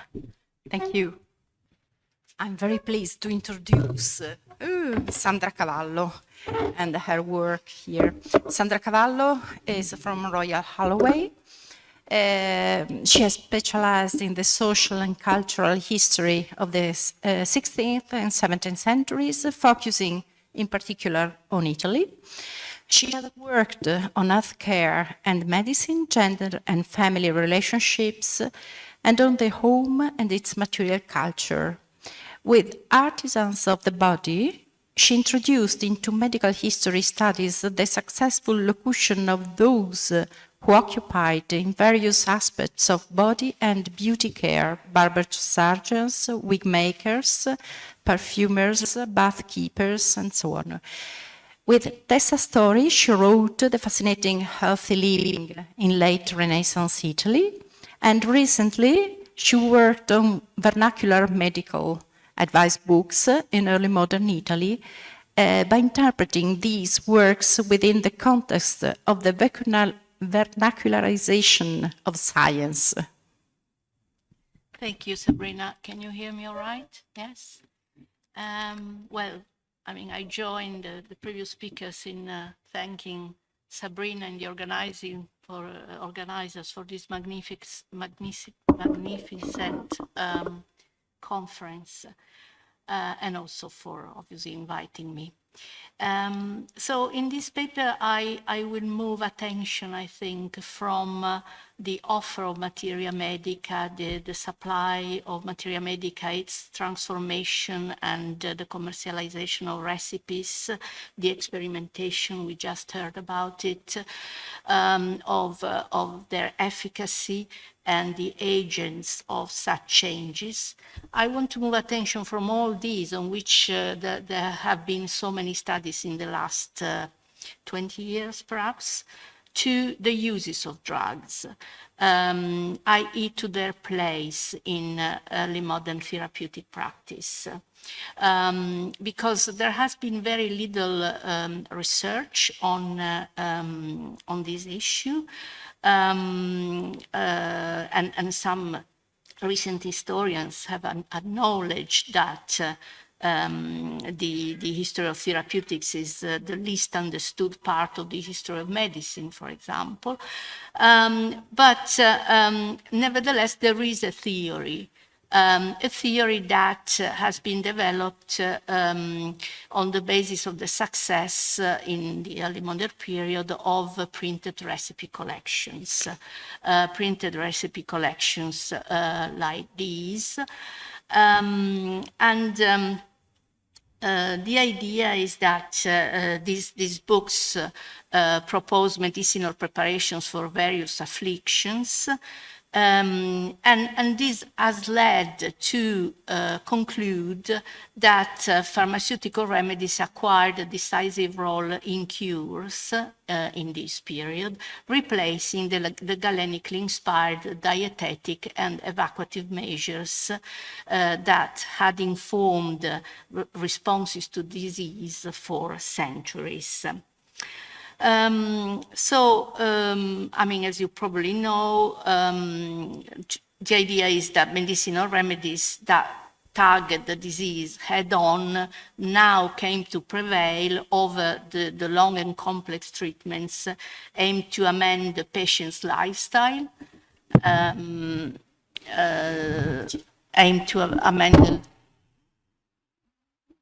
the patient's lifestyle, in particular the six non-naturals.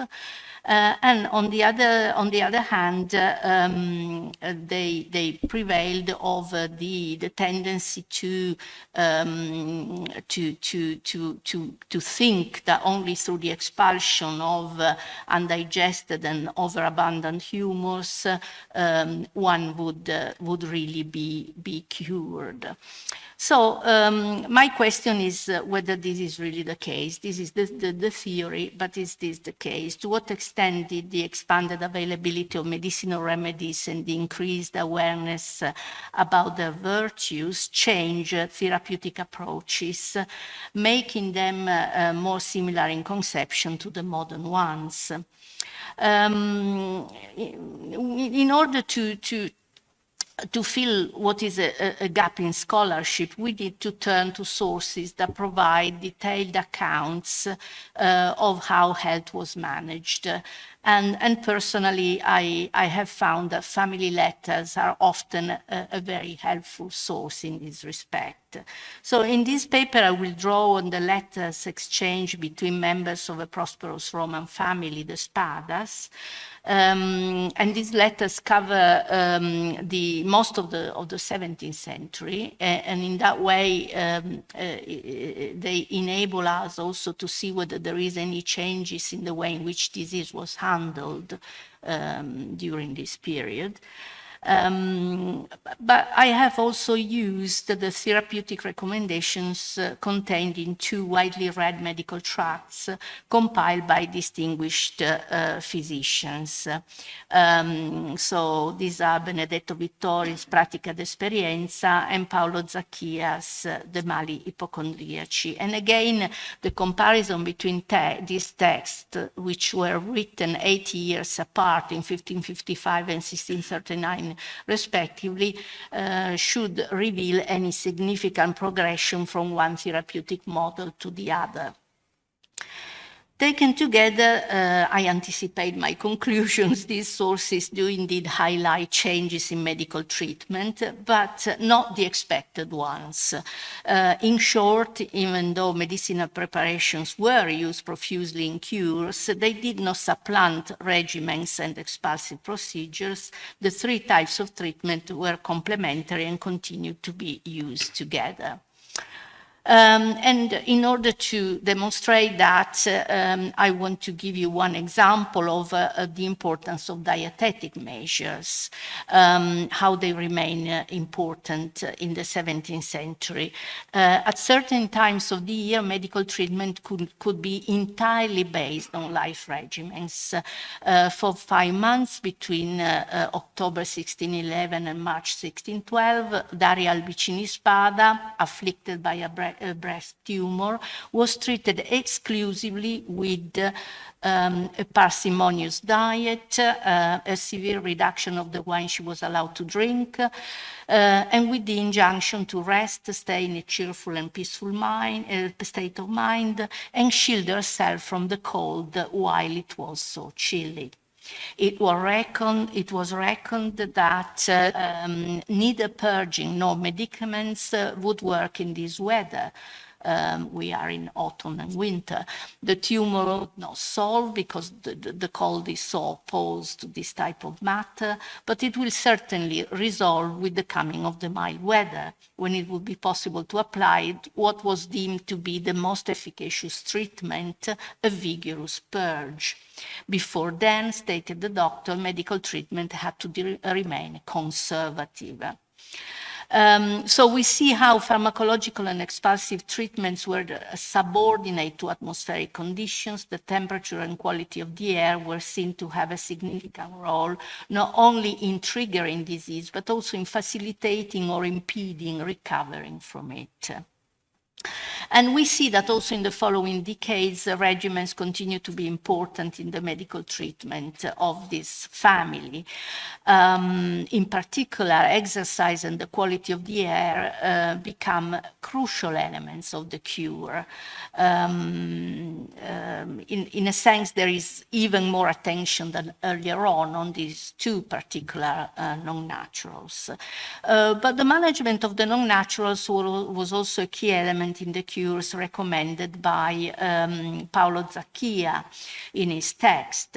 While Vittori, writing earlier in mid-16th century, saw food as important, but as an element of treatment only in some of the diseases, Zacchia, writing in 1639, sees diet as a fixed component of the cure.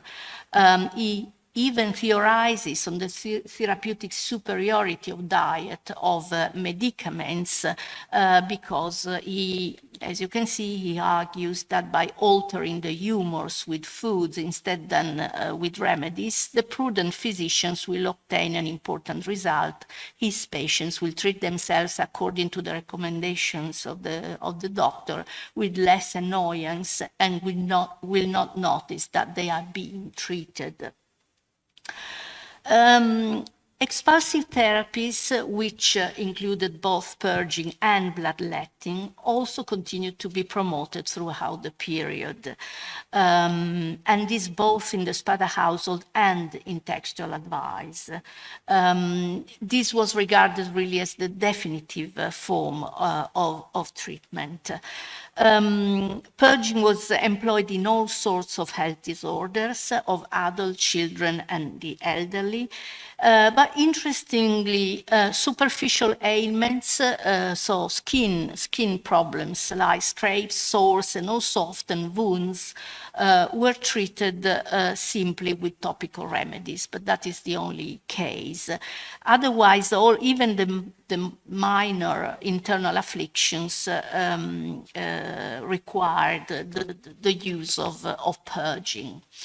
Bowel evacuation was normally the initial step of any cure, but then other forms of purging could also be adopted, emetics if the patient was sick due to noxious food.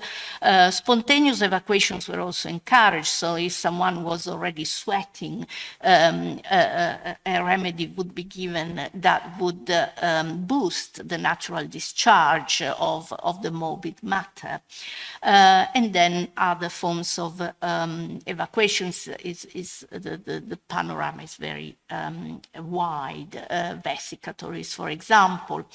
Venesection often followed the initial intestinal evacuation, and this also applied almost universally. Only very young children, for example, 2 years old, and the elderly, especially women, were exempted or were bled using leeches, considered a milder form of bloodletting. Evacuation through purging and bloodletting remain, therefore, the main aim of the cure, and also in textual advice. But again, the approaches of Vittori and Zacchia, writing 80 years apart, vary considerably.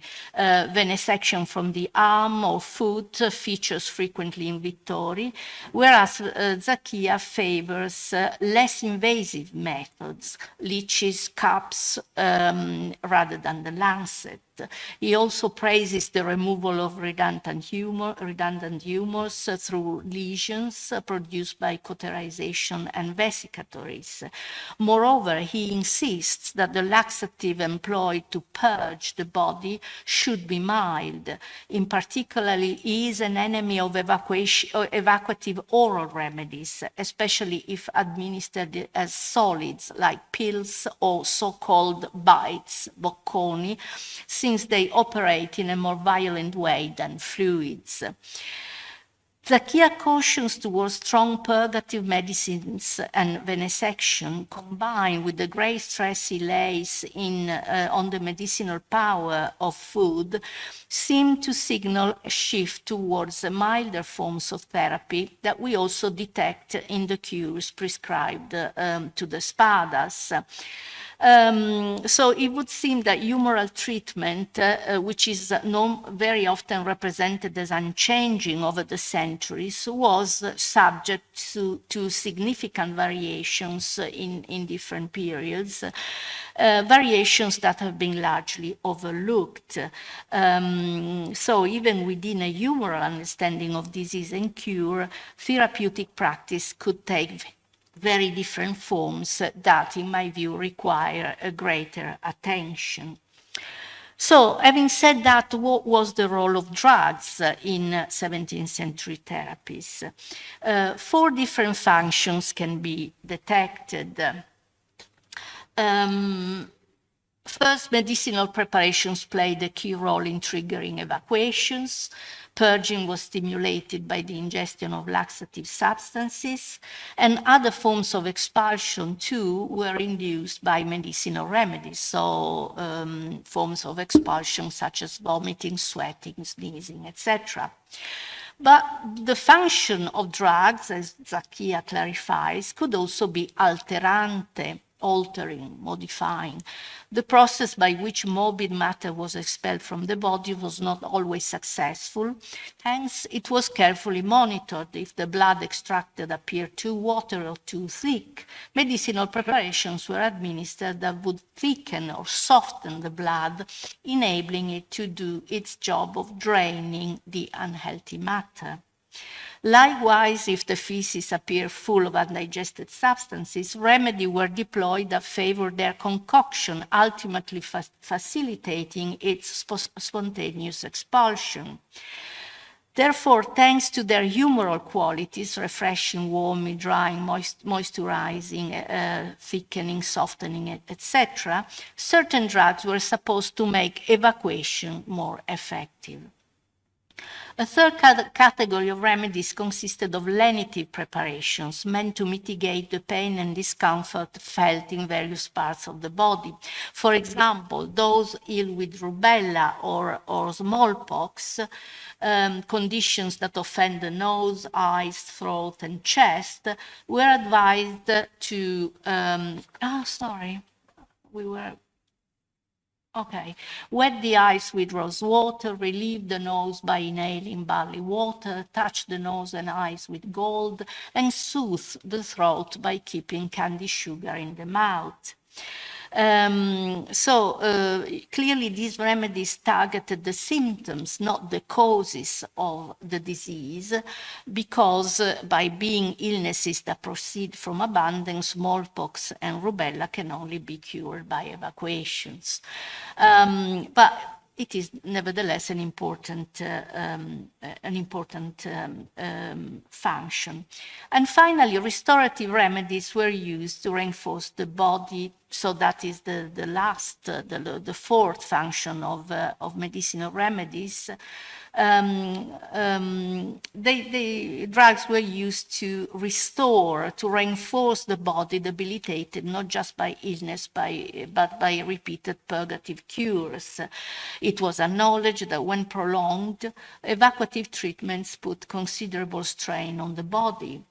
Therefore, solid medicines were administered to restore the depleted natural heat. For example, bites, bocconi di Giacinto, hyacinth bites, were often used to this effect. They were thought to be particularly efficacious because they contain gem powder. In any case, medicinal preparations did fulfill different functions, but did not carry a directly curative role. The power, in other words, the power to heal specific diseases by themselves. Theirs was an ancillary role. They assisted the evacuative process that was key to recovery in different ways. Far from being mutually exclusive, evacuative measures, pharmaceutical treatment, and dietetic prescriptions were inseparable and part of the same therapeutic cycle. And this combination of therapies is still found towards the end of the century in the advice on how to treat measles outlined by François Morisot in his Maladie des femmes grosses and des enfants nouveau-nés, published in France in 1668 and translated into Italian in 1684. Notably, the main aim of the cure is to fortify nature so that it can expel the malign humors, and this is achieved through the familiar measures, diet, the temperature of the room, moderate sleep, enemas, venesection to be used only in the case of high fever and difficulty breathing, the purge to be again applied only at the end of illness to remove residual impurities. As for medicines, cordials were to be given to the patients to fortify the heart, so a restorative remedy according to the previous classification, and also external remedies to ripen blister, mitigate eye flaxes, and soothe the throats, so lenitive medicines. These prescriptions are clearly an example of the gentle version of Galenic therapeutic principles that we have encountered earlier in Zacchia, and that I would argue that was becoming dominant. Noteworthy is the medicinal value attributed to diet and regimens, the attempt to obtain the expulsion of the malign humors as spontaneously as possible by fortifying nature, the lenitive and restorative role of medicaments, and finally the moderate use of venesection and purging.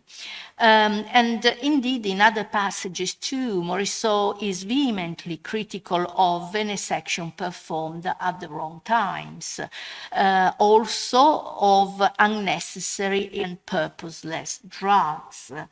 And the excessive consumption of useless drugs is in particular a polemical target for the author.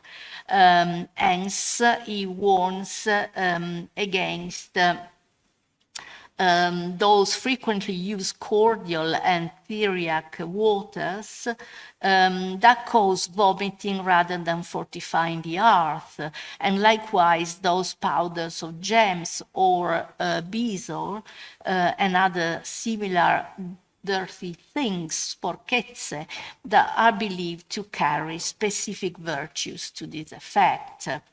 As a negative example of this, Morisot tells the story of a young prince who died of measles, having taken a great quantity of those drugs that everybody calls for no reason specific remedies, and these were trusted so much that what was most necessary to do, i.e. bleeding, was disregarded. Now, Morisot's reference to specific remedies is intriguing and unique. I haven't encountered any mention of this concept in the Italian vernacular literature. Clearly, Morisot was attacking here the tendency to put too much faith in pharmaceutical treatment, but can we take his comments as evidence that by now the modern habit of responding to disease by simply taking a remedy had become prevalent? And above all, that dietetic and expulsive treatments were no longer used and trusted? Unfortunately, it does not specify to which drugs precisely he is referring. The only remedy named is bezoar.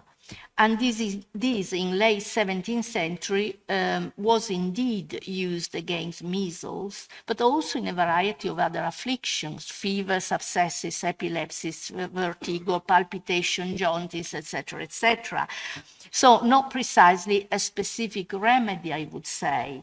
And notably, official pharmacopoeias describe the rationale for its effectiveness in Galenic terms. Bezoar works because it stimulates the expulsion of the morbid matter thanks to its sudorific and diuretic properties. It is therefore an evacuante according to the received categorization of drugs that I mentioned earlier on. Remedies and evacuative treatments were not conceptually alternatively, and in fact, in medical practice, Bezoar was still just a component of a more composite treatment. In 1673, Eugenia Spada's daughter, Cecilia, ill with measles, was indeed treated with Bezoar, accompanied, however, by clysters, bloodletting, and purging. Now, more work needs to be done to clarify the way in which the working of drugs was understood in the late 17th century, but some relevant findings emerge from an ongoing analysis of some widely read recipe books. For the moment, these 5. These were compiled by empirics, i.e. by the figures often considered champions of the new power attributed to remedies. To a close reading, these texts only rarely suggest that specific remedies will by themselves resolve specific afflictions. This mainly occurs in the case of external ailments, wounds, hemorrhoids, scabies, ringworms, warts. Otherwise, the words comforts, mitigates, rectifies, benefits, rather than heals, sana, are often used to define the impact of remedies. Often the envisaged effect is indirect.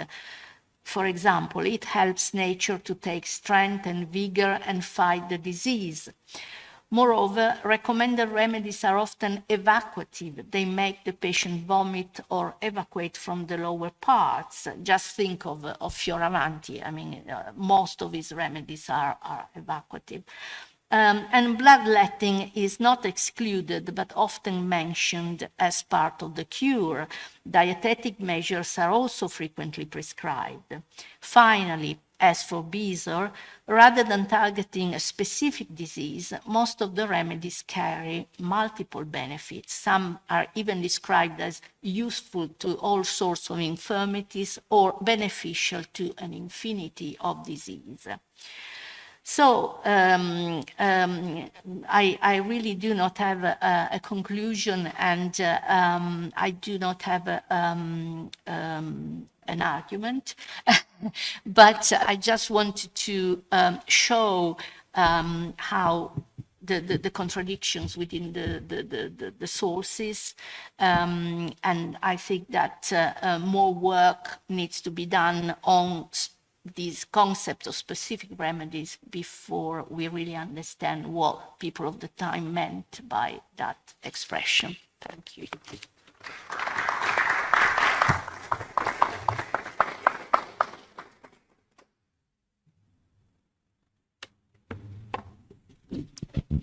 I thank you so much also, Sandra Cavallo. This is a lesson of method on sources. And like previously, Sharon Strocchia, thank you so much. We moved from the simples, dai semplici e dai giardini, alle riflessioni in realtà intorno al rapporto tra i rimedi medicinali composti e la materia medica, e anche ai trials che vengono fatti per provare o meno l'efficacia. Tra l'altro sono documenti molto rari, perlomeno nelle serie veneziane dell'Archivio di Stato, quelle che riguardano proprio i trials fatti per l'efficacia o meno di certi farmaci, e soprattutto sono tardi, non così antichi come ha mostrato prima Sharon.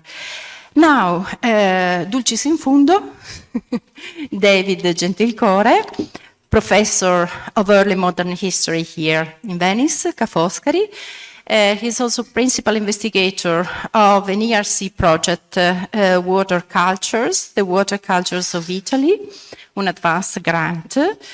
Devo dire, passo ad un ricordo personale, che la prima volta che ho letto qualcosa di David Gentilicore è stato quando ho iniziato a fare la ricerca di dottorato e mi ero focalizzata in modo particolare su medical charlatanism in early modern Italy. Ho detto, dopo che ho visto la ricchezza, the wealth of sources he used, not only Venetian, but also from different places in Italy, different archives in Italy, I said, oh, there's nothing more to say about this. But finally, I found my way. Not with charlatans, but with, con gli empirici. Ecco, ho trovato la mia strada. E ringrazio molto David di essere venuto a parlare dell'acqua come materia medica. D'accordo? Ti lascio la parola. Thank you very much, Sabrina. Thank you for that kind introduction and of course, the invitation. Nice to be in Venice. And apologies for, of course, my hoarse throat. I hope I can get through this. I'm conducting a one-person campaign, really, to combat this notion I think many of us have that people in the pre-modern past didn't drink the water. And so I'm starting with medical sources. And I've looked already at the sort of regimen dietetic literature, the representations of water in that kind of material. But I thought I would look at the other side, the flip side of that, and to look at actual medical consultations to see what they can say about the use of water. The use of mineral waters in medical therapeutics has a long history, which Mattioli, in his commentary on the Materia medica of Dioscorides, that's already been referred to, describes as possessing noteworthy virtues, segnalate virtudi, to be used in diverse sorts of infirmities. This is from the Venice 1568 edition. However, he says, mineral waters are not good for use on the healthy. The healthy should stick to non-mineral waters, of which Mattioli likewise gives a detailed description for drinking and cooking. Regular drinking water doesn't figure at all in Mattioli's medical therapeutics. 200 years later, the situation in Italy could not have been more different, as I want to suggest this afternoon. And to trace the changing representation of drinking water in medical therapeutics, I'm going to compare the recommendations contained in the case books and clinical consultations of 3 different physicians, different chronologically, medically, and geographically. They're more or less representative, I would suggest, of 3 different phases in medical philosophies which characterize early modern Italy. The first, Epifanio Ferdinando, is typical of late Renaissance neo-Hippocratic medicine, whilst the third, Francesco Torti, is typical of early 18th century mechanical medicine. And then our second doctor, Francesco Redi, fitting somewhere in between. Ferdinando undertook his medical studies. I should say just a few words about each because, aside from Redi, probably not well known. So Ferdinando undertook his medical studies in Naples before returning to his native Mesagne in Puglia, where he practiced as a medico condotto or town physician. In his published works, he exemplifies the neo-Hippocratic physician typical of late Renaissance Italy, with his emphasis on locality, environment as important factors in disease, and in his use of the case recording format, with a touch of neo-Galenism in his approach to diet. In the Centum Historiae, or 100 Histories or Observations in Medical Cases, published in Venice in 1621, is typical of this genre of the case histories, with its emphasis on medical practice and empirical observation. The individual medical histories or cases are drawn from Ferdinando's own professional practice and are organized simply by year, beginning in 1596 and ending in 1613. His patients are drawn from all social ranks, as one would expect of a town physician, and just over a third are women. The genre mixes a precise observation and recording of an actual medical case, the course of the disease and treatment, with what lessons can be learned from these in more general terms. Ferdinando is typical in his medical he's typical of his medical contemporaries, like Baldassare Pisanelli, in having a pronounced aversion to drinking water. So Pisanelli, by way of comparison, is rhapsodic, absolutely rhapsodic on water as element, very poetic a description of that, but much more circumscribed when it comes to water's use as aliment, that is, its part in everyday diet. Water's qualities, in a Galenic sense, as cold and humid, light and non-nourishing, presented serious problems for bodily regimen, meaning that it should be avoided when one was thirsty, and that its best use was in mixing with wine. Given the harm that drinking water could cause as aliment for Pisanelli, it's not surprising that drinking water as medicament doesn't figure at all. And to go back to Ferdinando, the few references to drinking water as part of treatment appear in the section of his case histories where he provides regimen advice in each of the case histories, which includes food and drink. Thus, a diabetes patient with an insistent raging thirst was allowed to drink vinum amerenatum, diluted with ferrous cistern water. That's to say, wine infused with bay leaves, diluted with what was the ordinary local water in the town of Mesagne. Drinking water, it's the same ferrous water of the town, is mentioned as part of the cure on just two further occasions, both cases of excessive menstruation. Far from constituting part of medical treatment, in Ferdinando, drinking water, especially cold water, actually brought on a variety of afflictions, either as the sole cause or in conjunction with other causes. The illnesses thus caused include paralysis, fever, vesical inflammation, persistent hiccups, nocturnal blindness, kidney stones and fever, gout, emaciation and cough, hernia, heart palpitations. You get the picture. So drinking water is something best avoided.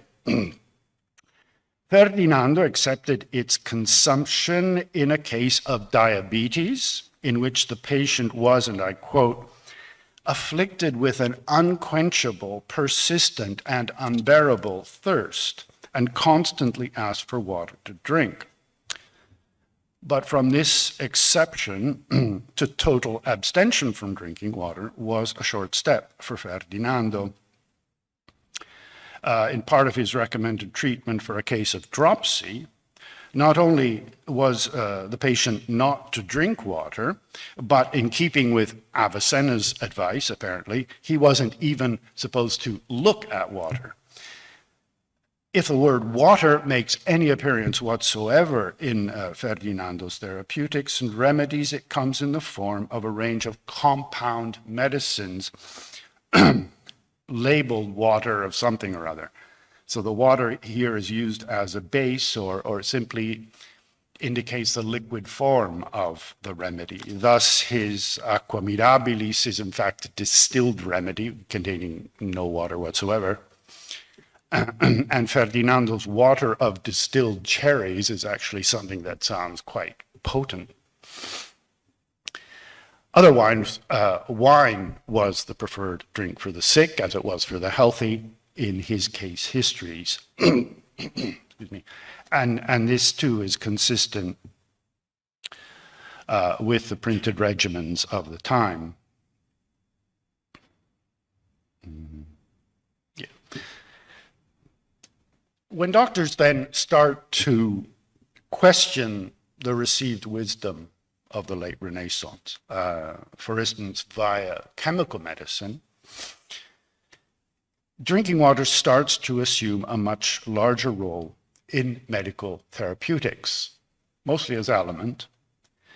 And this takes us to Francesco Redi, our second physician, somewhere in between Ferdinando and a third physician, Francesco Torti, both chronologically and sort of philosophically. Redi is probably the one you've already heard of. He's the most famous of the three. As medical practitioner and natural philosopher, medici court physician, writer, poet, Redi is regarded as one of the pioneers of the scientific method, in particular the controlled experiment. He's celebrated as one of the medical moderns who began the process of distancing European medicine from its Aristotelian and Galenic past, not afraid to challenge received wisdom. Not so much a radical departure then, but something of a new openness, critical and questioning.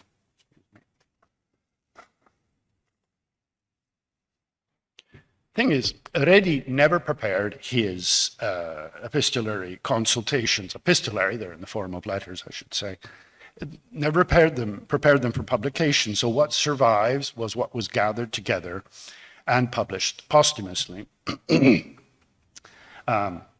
Because of the nature of the source, they scrimp on information about the patients themselves, of the kind that we saw in Ferdinando, and later we'll see in Torti. And Redi's patients are mostly members of the Tuscan elite, a lot of his extended family, in fact. Redi's dietary and therapeutic recommendations would have been largely familiar to a Renaissance physician of the likes of Ferdinando, although Redi's treatments are far less complex. Nature enjoys the simplicity of things, he writes. To his sister-in-law, he provides the following concise recommendation. Drink water. Take blisters often. If you need to, have more bloodlet. If the general thrust of Redi's consultations might have been broadly familiar to Ferdinando, Redi's enthusiasm for the consumption of local, ordinary, pure water was radically different and quite new, an enthusiasm that would continue apace with Torti. Redi remarks in one consultation, and I quote, "When men drank water, the sacred scriptures tell us, they lived to be 900 years old or more." That's a good point too. I'll take a sip. But after Noah introduced the use of wine, our lifetimes were notably reduced. And Redi's advice is to drink whatever water is commonly to hand, ordinary local water, specifying only that it be pure and plain spring water or from a good cistern or good well. I haven't talked about this, but in the Renaissance literature, there's a hierarchy of different qualities of water, different kinds of water, what's the best, what's the worst. That seems to go by the way with Redi. It's largely absent. So for example, well water, which was not esteemed at all in Renaissance medical literature, for Redi is quite okay to drink as long as it's good and clear. When Redi refers to the ordinary water of a specific place, this is partly as a matter of convenience for the patient. In 2 consultations, Redi recommends acqua di fonte di Pisa, both as a drink on its own and as a base for medicines for 2 patients from the area. In the case of nodules in the eyelids, the young female patient is advised to drink water from the Trevi fountain, whether cold or warm, as she wishes, as long as it is pure and neat without being sweetened in any way. It's most necessary, he says, necessario necessarissimo, that for many, many months she should abstain totally from wine, drinking water in its place. Redi emphasizes the interchangeability of waters, once again, as long as they're pure. He's at pains to stress that drinking ordinary water is not harmful, contrary to long-standing medical ideas, he says. He advises a patient suffering from a most obstinate obstruction of the veins of the uterus to drink according to her thirst. The mere notion of this would have had Ferdinando spinning in his grave. And indeed, recognizing that the patient might be worried about the effects of all this water on her stomach, Redi seeks to put her at her ease by insisting that the stomach is never harmed and troubled by fresh things, but only by things overly heating, acrid, sharp, pungent, irritating. He refutes doctors' objections to treating fever patients with ordinary water, but this water should always be reputable and good. Redi often accompanies his dietary recommendations with advice to his patients to abstain from wine. Might come as a surprise that, the author of this famous Bacco in Toscana advises his patients that wine is something best avoided, as he does in 17 of his consultations. The stomach digests water more easily than wine, of which I have 100 infallible proofs, Redi claims. Okay, finally, Torti. So this is about 130 years after Ferdinando, and here we see a transformation, almost a complete transformation, with water firmly entrenched as both aliment and even more as medicament.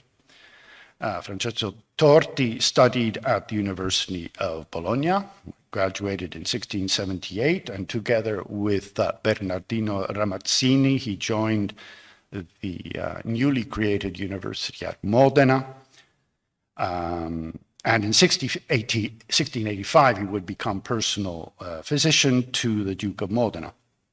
He's best known for his work on malarial fevers and the use of Peruvian bark or cinchona to treat them. And while a lot of his vocabulary is new, consistent with the new mechanical philosophy, this is also, in a sense, superimposed on the Hippocratic Galenic philosophy that preceded it. The consultations date largely from the 1720s and 30s, and were written in response to queries from local consulting physicians or to the patients themselves. The patients were mostly noblemen, officials, clerics, nuns, a few children, mostly from northern and central Italy. There's no one from the artisan rank downwards. And not surprisingly, given his own interests and reputation, his own fame, consultations for fevers figure quite prominently, but there are also a wider range of afflictions, abdominal discomfort, chest palpitations, irregular menses, back pains, urinary difficulties, hypochondria. If he had a method, it lies in Torti's routine use of 2 therapeutic interventions. And I quote, "There are 2 drugs which are universal, if not for eradicating, at least for assuaging the ferocity of the disease.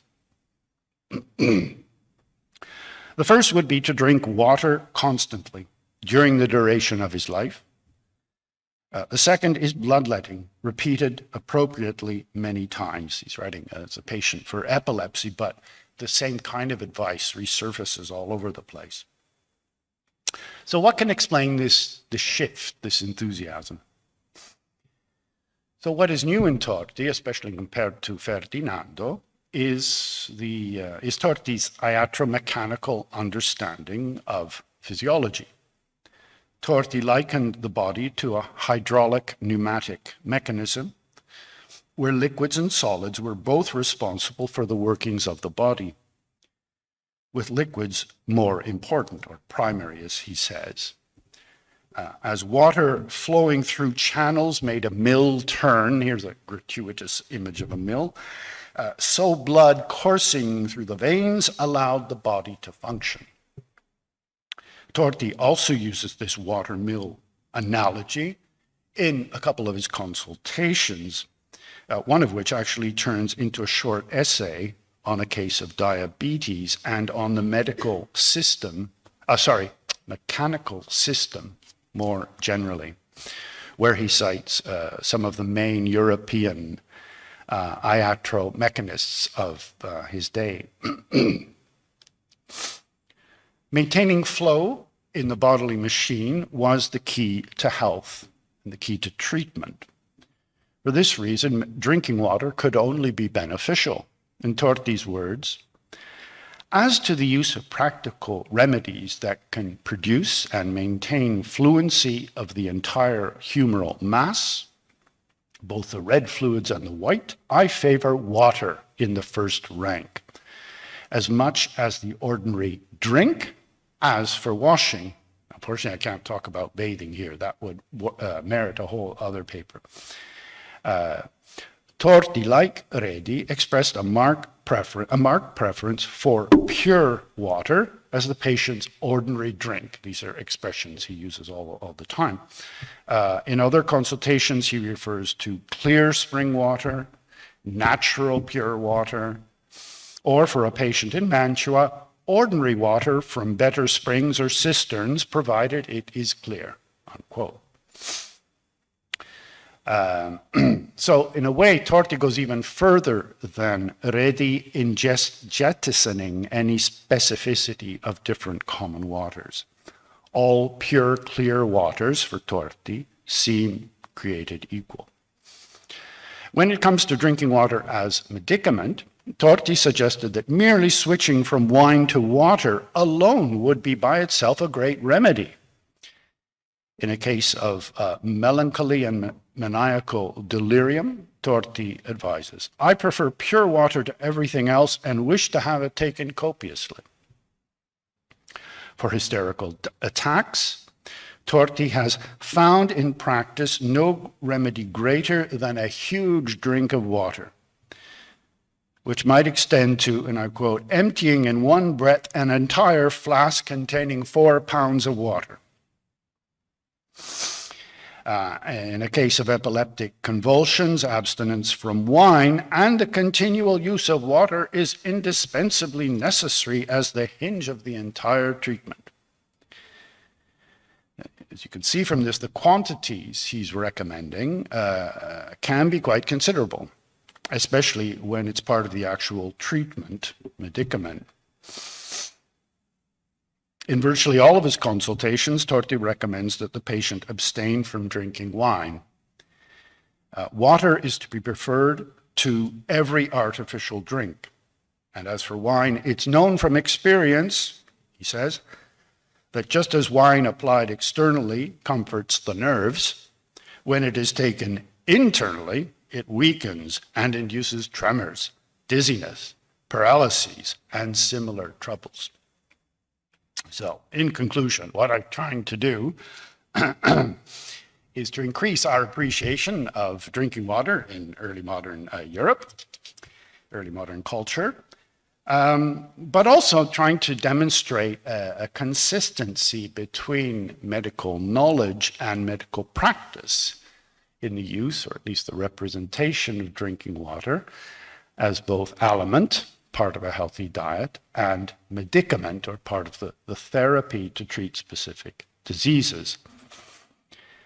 And I've tried to trace how, as the medical philosophies changed, so too did the medical use of drinking water. So if Ferdinando accepted the consumption of water for its role in concoction or digestion, and to dilute wine, he otherwise severely restricted and circumscribed its use, and that is completely consistent with late Renaissance medicine. Redi's more critical approach, based on experience, opened the way for a new enthusiasm towards drinking water. The consumption of drinking water as part of a healthy and healing diet assumes a central role in Redi's consultations in the form of plain water. And Torti goes even further, considering the drinking of water as itself therapeutic and using its consumption to treat a range of diseases. The mechanical medicine of the early 18th century openly embraced drinking water in both regimen and even more in the treatment of disease. Thank you very much.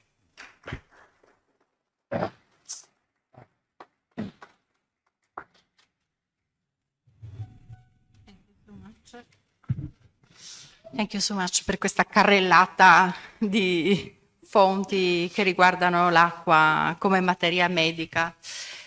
E siamo arrivati più o meno alla conclusione del pomeriggio, perché dobbiamo lasciare abbastanza rapidamente questa magnifica sede, e quindi non mi resta che darvi appuntamento per domani mattina alle 9, chi vuole essere presente, ma anche un po' prima delle 9.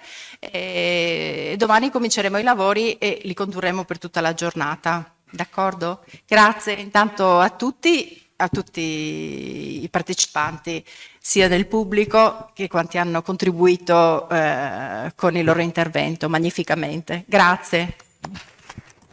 Benvenuti, scusate il ritardo dovuto all'assestamento, diciamo, della tecnologia. Ecco, questa dovrebbe essere la sezione destinata alle Digital Humanities e quindi diamo una dimostrazione di efficienza tecnologica. Ecco, d'altra parte ci sta bene in questa sala. Ecco. Allora, mi fa piacere, diciamo, introdurre questa mattinata in proseguimento, diciamo, coerente con la giornata di ieri. Ecco, credo che, come era stato detto ieri anche dal responsabile della ricerca di Foscari, questo incontro tra la ricerca e la biblioteca sia una questione fondamentale che deve essere maggiormente coltivata. Ecco, negli ultimi anni le biblioteche sono state piuttosto trascurate e credo che sia opportuno, necessario e indispensabile dare una vitalità diversa al lavoro delle biblioteche. Ecco. Certo, la Marciana negli ultimi anni è anche molto migliorata come servizi complessivi che offre, però è un problema un po' generale di tutte le biblioteche. Ecco. Molti miei colleghi hanno perso l'abitudine a servirsene, tanto su internet c'è tutto, ma in realtà sappiamo che non è così e che senza una biblioteca che funzioni come centro di ricerca non si va molto avanti. Invece, appunto, abbiamo visto anche attraverso gli interventi sia di ieri, ma insomma immagino anche di oggi, senza le biblioteche non ci si muove. Ecco. E questo un po'. Ecco, scusate questa piccola introduzione su un aspetto che mi sta particolarmente a cuore. Allora, questa mattina, gli interventi di questa mattina si muovono attorno al tema Books and Text, Materia medica and Digital Humanities, appunto come dicevamo. Ecco. Però mi hanno assicurato i relatori che non si occupano di Digital Humanities e la cosa molto mi tranquillizza. Ecco, quindi Elisa Andretta e José Pardo Thomas presenteranno loro diciamo, la loro ricerca attorno appunto alla ricezione di Dioscoride, un libro laboratorio. Ecco. Elisa Andretta lavora al CNRS di Lione, mentre invece José Pardo Thomas è corrispondente spagnolo, no? È sempre CNRS? Sì. Solo che si pronuncia diversamente. Va bene, allora cedo la parola ad Elisa, mi pare, ecco, e grazie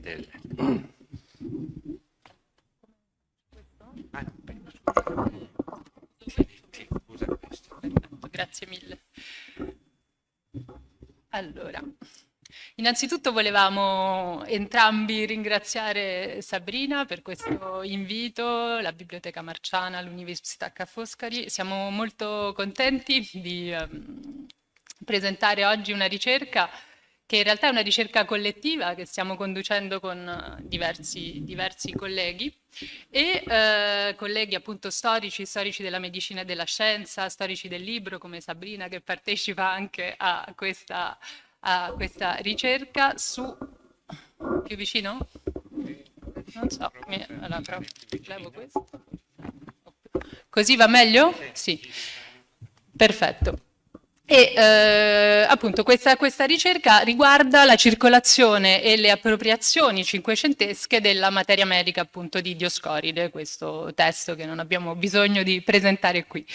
La nostra ipotesi diciamo di lavoro è che è la seguente, che a partire di questa descrizione diciamo molto dettagliata dioscoridea del mondo naturale e delle sue proprietà terapeutiche, a partire della fine del 400 si costituisce una sorta di laboratorio, l'abbiamo intitolato provvisoriamente così, di produzione del sapere naturalistico che consente di rendere conto tanto della natura dei mondi antichi, diciamo, che del mondo appunto presente, cinquecentesco, anche nel caso appunto di spazi più lontani e molto diversi, tanto da un punto di vista geografico che politico. Allora, questa ricerca deriva, diciamo, inizialmente da degli studi che abbiamo cominciato a condurre insieme con José Pardo Tomás sul Dioscoride di Laguna, su questa traduzione commentata della materia medica di Dioscoride realizzata da questo medico spagnolo, pubblicata nel 1555, preparata, diciamo, essenzialmente in Italia tra Roma e Venezia. E quindi da questa ricerca che si inseriva in riflessioni più ampie, diciamo, su gli ambienti politico-diplomatici spagnoli degli anni dei decenni centrali del Cinquecento in Italia e sul loro ruolo nella produzione di un sapere sulla natura, di un sapere naturalistico. Questa ricerca poi nel tempo si è molto arricchita attraverso le collaborazioni con altri colleghi e in particolare nell'ambito di due progetti che appunto i cui titoli potete leggere qui nella nostra slide. Il primo è un progetto che ho coordinato con Antonella Romano tra il 2017 e il 2021 intitolato La nature du Babel Rome, la nature du monde et ses langues dans la Rome du XVI siècle, che era un progetto incentrato sulle relazioni tra saperi sulle lingue e saperi sulla natura nella Roma del Cinquecento, sui loro processi di produzione concomitanti e il loro ruolo all'interno delle politiche religiose di stampo universalistico, diciamo, del papato. Il secondo progetto lo lascio presentare a Pepe. Non so come fare. Forse lo teniamo di qua. Sì, meglio, lo vediamo e lo giriamo ogni volta. Allora, questo secondo progetto che coordino, perché è tuttora vivo fino all'anno prossimo, coordino con Juan Pimentel del CSIC di Madrid, e dove partecipa anche Sabrina e anche Elisa. Viene chiamato Saberes de las dos Indias, cioè Knowledge of Both Indies, East and West. E l'idea fondamentale è vedere come la materia medica diventa mondializzata, globalizzata nel mondo coloniale iberico, e tramite il mondo coloniale si produce un scambio multiculturale. Ma mi sentite lo stesso, no? Perché vedo che cala il, non so, più vicino. Leccare il microfono, come diceva Mario. Allora, in questo progetto si inserisce anche certe pubblicazioni e edizioni che sono ancora in preparazione di libri sia tradotte in spagnolo o siano anche dal portoghese, quello di Orta. D'accordo. Allora, non so cosa stavo dicendo. Sulle edizioni in preparazione. In preparazione i commenti di Laguna al Dioscorides, è in preparazione una traduzione in spagnolo, la prima traduzione in spagnolo dal Colloquios de García de Horta, che è pubblicato in Goa, nell'India, ma in portoghese originale, 1563. È anche in progetto la traduzione dal latino allo spagnolo della Storia Naturae Peregrina di Nuremberg, fatta da José Ramarcaida e Juan Pimentel. Passiamo, se vuoi, alla prossima, dove concretamente torniamo a Dioscorides del 500. Sì, dunque, da diversi decenni ormai gli studi condotti tanto nell'ambito della storia della medicina che della filologia hanno cominciato a mettere in luce il ruolo fondamentale, no, svolto nel XVI secolo dalla materia medica di Dioscoride, e in particolare è stato mostrato come nel contesto italiano, no, il lavoro su Dioscoride abbia proprio costituito un terreno molto fertile di riflessione, di riorganizzazione, diciamo, del sapere naturalistico. Quello che innanzitutto abbiamo forse tentato di fare con questa ricerca è stato prima di tutto cercare di mostrare come in realtà si può immaginare questo momento dioscorideo, questo momento dioscoride come è stato definito dai nostri colleghi Juan Pimentel e Isabel Soler all'interno di un saggio che sarà presente nel volume. Questo momento dioscoride ha una geografia che è estremamente ampia e che coinvolge diversi spazi europei, francesi, spagnoli, portoghesi, le terre germaniche, boeme, inglesi, eccetera. E che questo recupero in realtà va ben oltre anche la dimensione puramente testuale e filologica.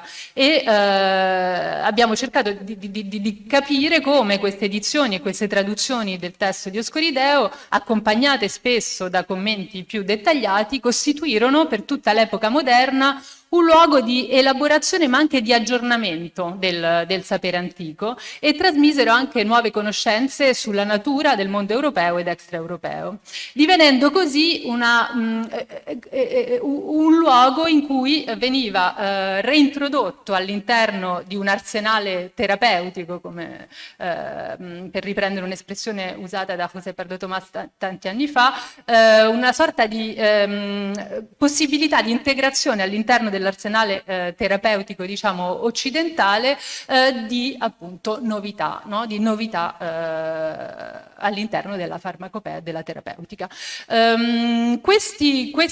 Questo lavoro, diciamo, su Dioscoride, molto spesso queste grandi importanti edizioni erano nel Cinquecento sostenute anche dalle autorità politiche europee, a cui potevano essere indirizzate molto spesso. Se facciamo una lista, diciamo, dei dedicatari, per esempio, no? delle edizioni cinquecentesche di Dioscoride, abbiamo una sorta di mappatura, diciamo, dei principali sovrani dell'Europa della metà del Cinquecento. E quindi di come in qualche modo questo rinnovamento della conoscenza del mondo naturale fosse anche pensato in relazione proprio al governo della natura, e questo è un punto su cui torneremo più tardi. All'interno della presentazione di oggi volevamo affrontare tre diciamo, nodi in particolare. Il primo è quello dello spazio editoriale, no?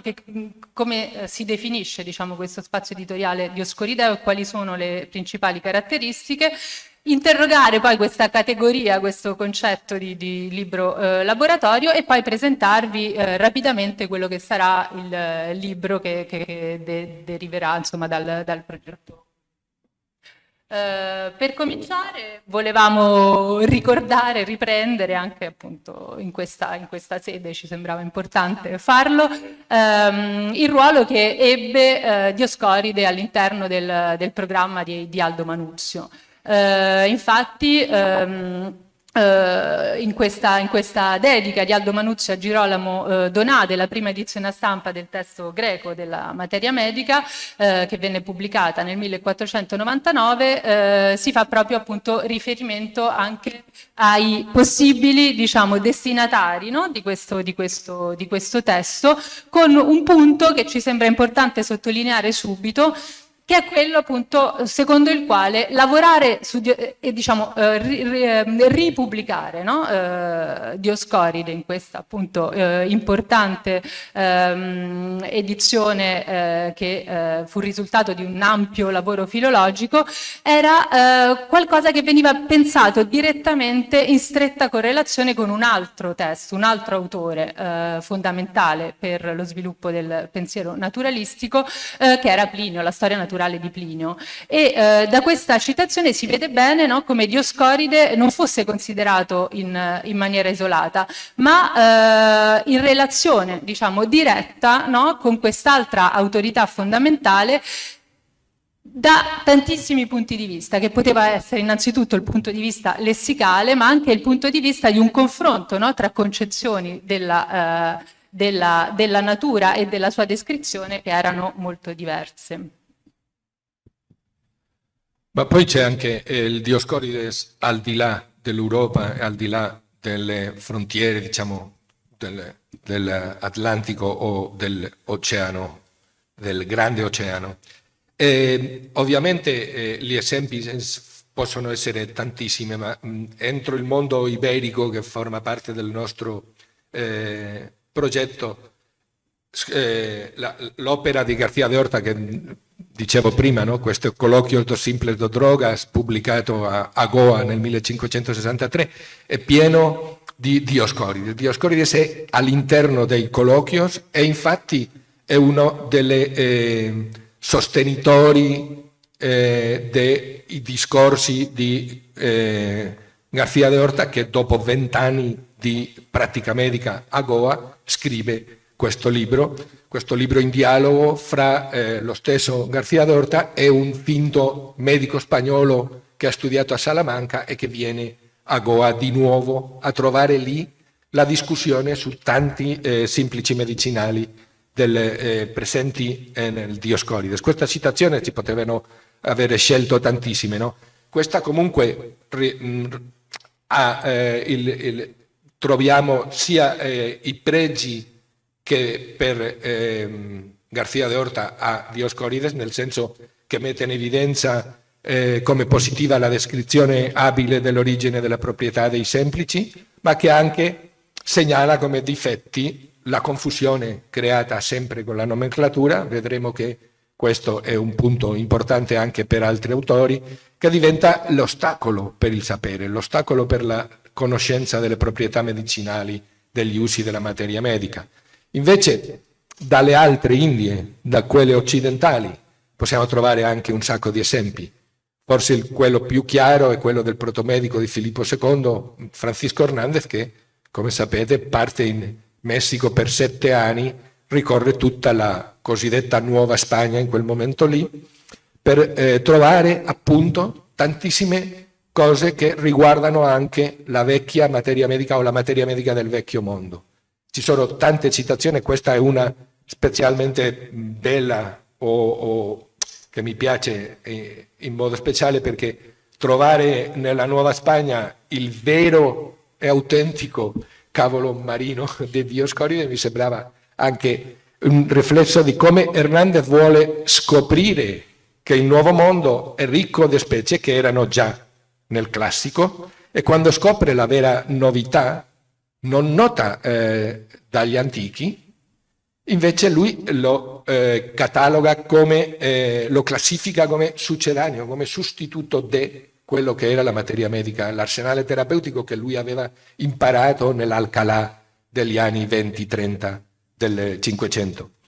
E questo viene mostrato anche dagli esperti locali, dal dialogo che lui stabilisce con i locali, no? Mentre che Horta, quello che fa nella India è ritrovare quello che Dioscorides descrisse e lo vede che la realtà può essere diversa e ridimensiona la valutazione del classico. Hernandez va nel Nuovo Mondo per trovare i sostituti possibili del balsamo, come imparavamo ieri nella relazione di Sharon, che è molto interessante il caso del balsamo, no? E come il balsamo o i balsami del Nuovo Mondo diventano i sostituti del vero balsamo che è scomparso dal mondo europeo in quel momento lì. Quindi il rapporto fra vecchio e nuovo mondo non è univoco, non è riducibile a un unico modo di leggere, interpretare o anche fraintendere quello che si trova a quello che viene mostrato. E Dioscorides serve sempre di un dialogo con questo testo dioscorideo che si può trovare anche in altri spazi come... Sì, quindi questa appunto ampia circolazione di Dioscoride e delle opere, diciamo, che sono il risultato di questo studio di Dioscoride, tanto le edizioni come i commenti, eccetera, lo possiamo misurare bene anche nella sua dimensione, diciamo, di varietà sociale, di diffusione, perché ad esempio se ci concentriamo su un luogo come la corte, mausoleo, monastero dell'Escorial, quindi questo nuovo sito reale edificato da Filippo II, vediamo bene come le edizioni, non sappiamo esattamente quali, di Dioscoride, le possiamo trovare nei diversi spazi di questo sito, e in particolare appunto abbiamo ritrovato un Dioscoride di Laguna nell'inventario della biblioteca personale di uno dei chirurghi del monastero. Abbiamo visto che tra i libri che vengono comprati per i monaci, per le celle dei monaci geronimiti,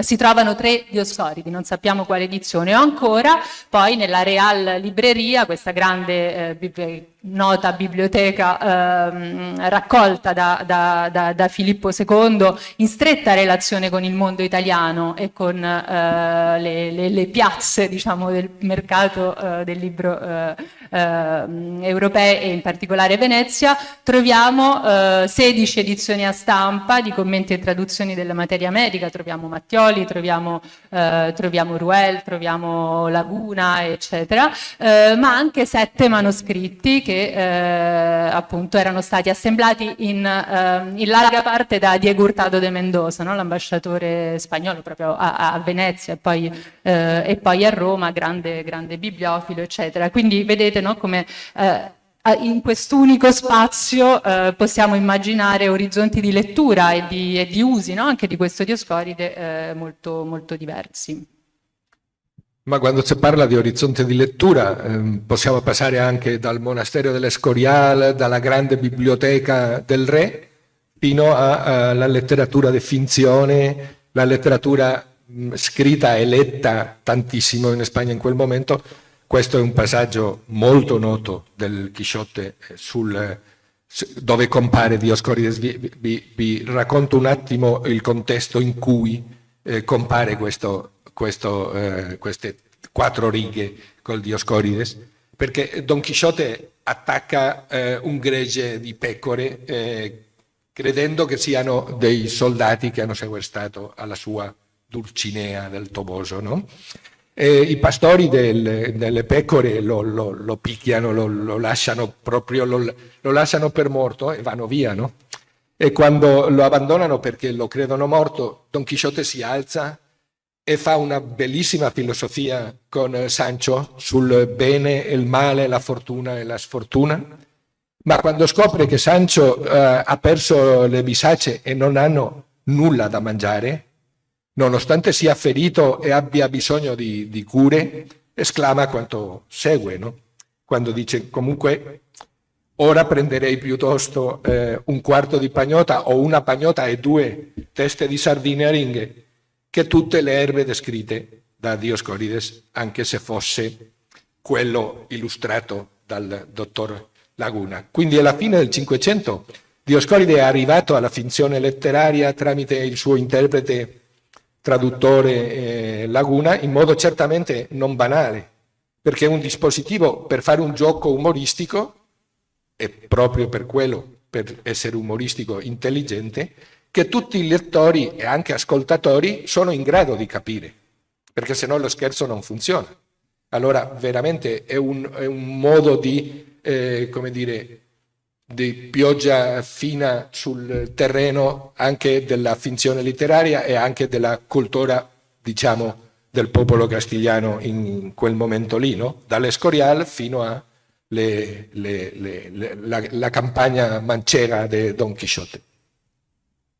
No, penso continuo io ancora.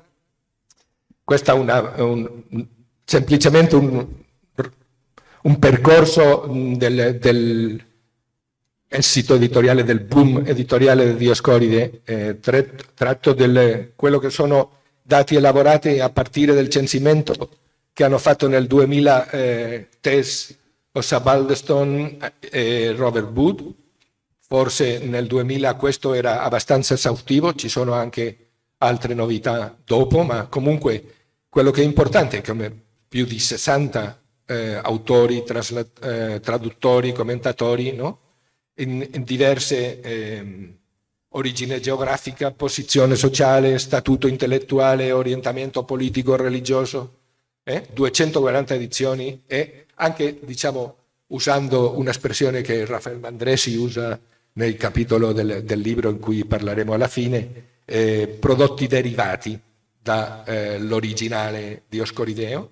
I prodotti derivati come potevano essere i colloquios di García Dorta o l'opera di Hernández che abbiamo visto appena qualche minuto fa.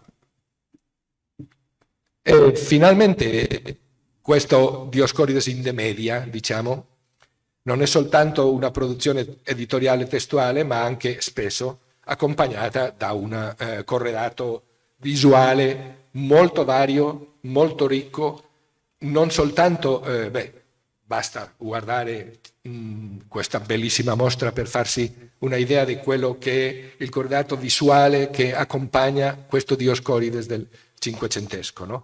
Dove ci sono anche illustrazioni non aspettabili, diciamo, nei vecchi codici illuminati, nelle immagini sia di pianti che di animali. Possiamo anche trovare scene come questa, no? Dove con le pietre preziose, no? dal lapidaio, si dice in italiano? No.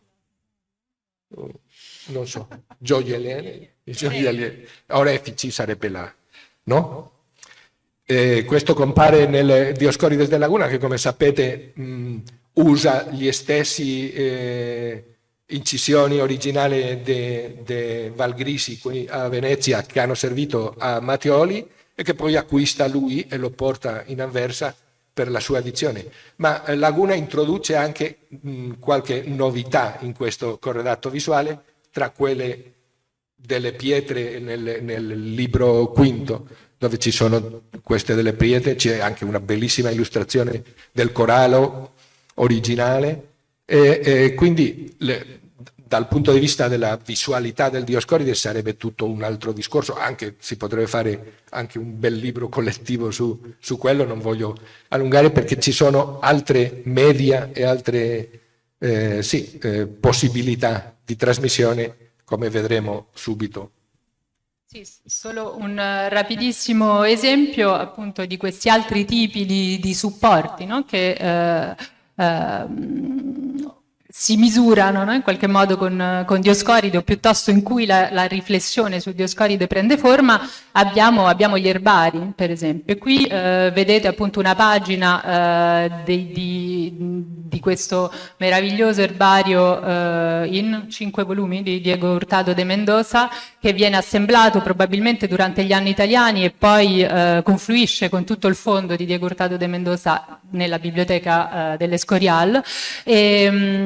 E qui si vede bene come nel commento, no? Alla pianta Dioscoride giochi un ruolo fondamentale, è senz'altro l'autore più citato e più discusso, e sempre o quasi sempre messo in relazione con, qui non so se riuscite a leggere, ma abbiamo quindi prima una citazione di un passo di Dioscoride e poi questo discorso appunto questa sorta di commentario prodotto da un doctor modernus, no? Quindi vediamo bene visivamente anche, no, questo confronto appunto tra appunto antico e presente. E poi Dioscoride nella maggior parte di questi volumi di erbari, anche se è un erbario composito che segue anche delle logiche diverse, però Dioscoride è anche quello che detta l'organizzazione proprio della materia, si segue l'ordine dioscorideo.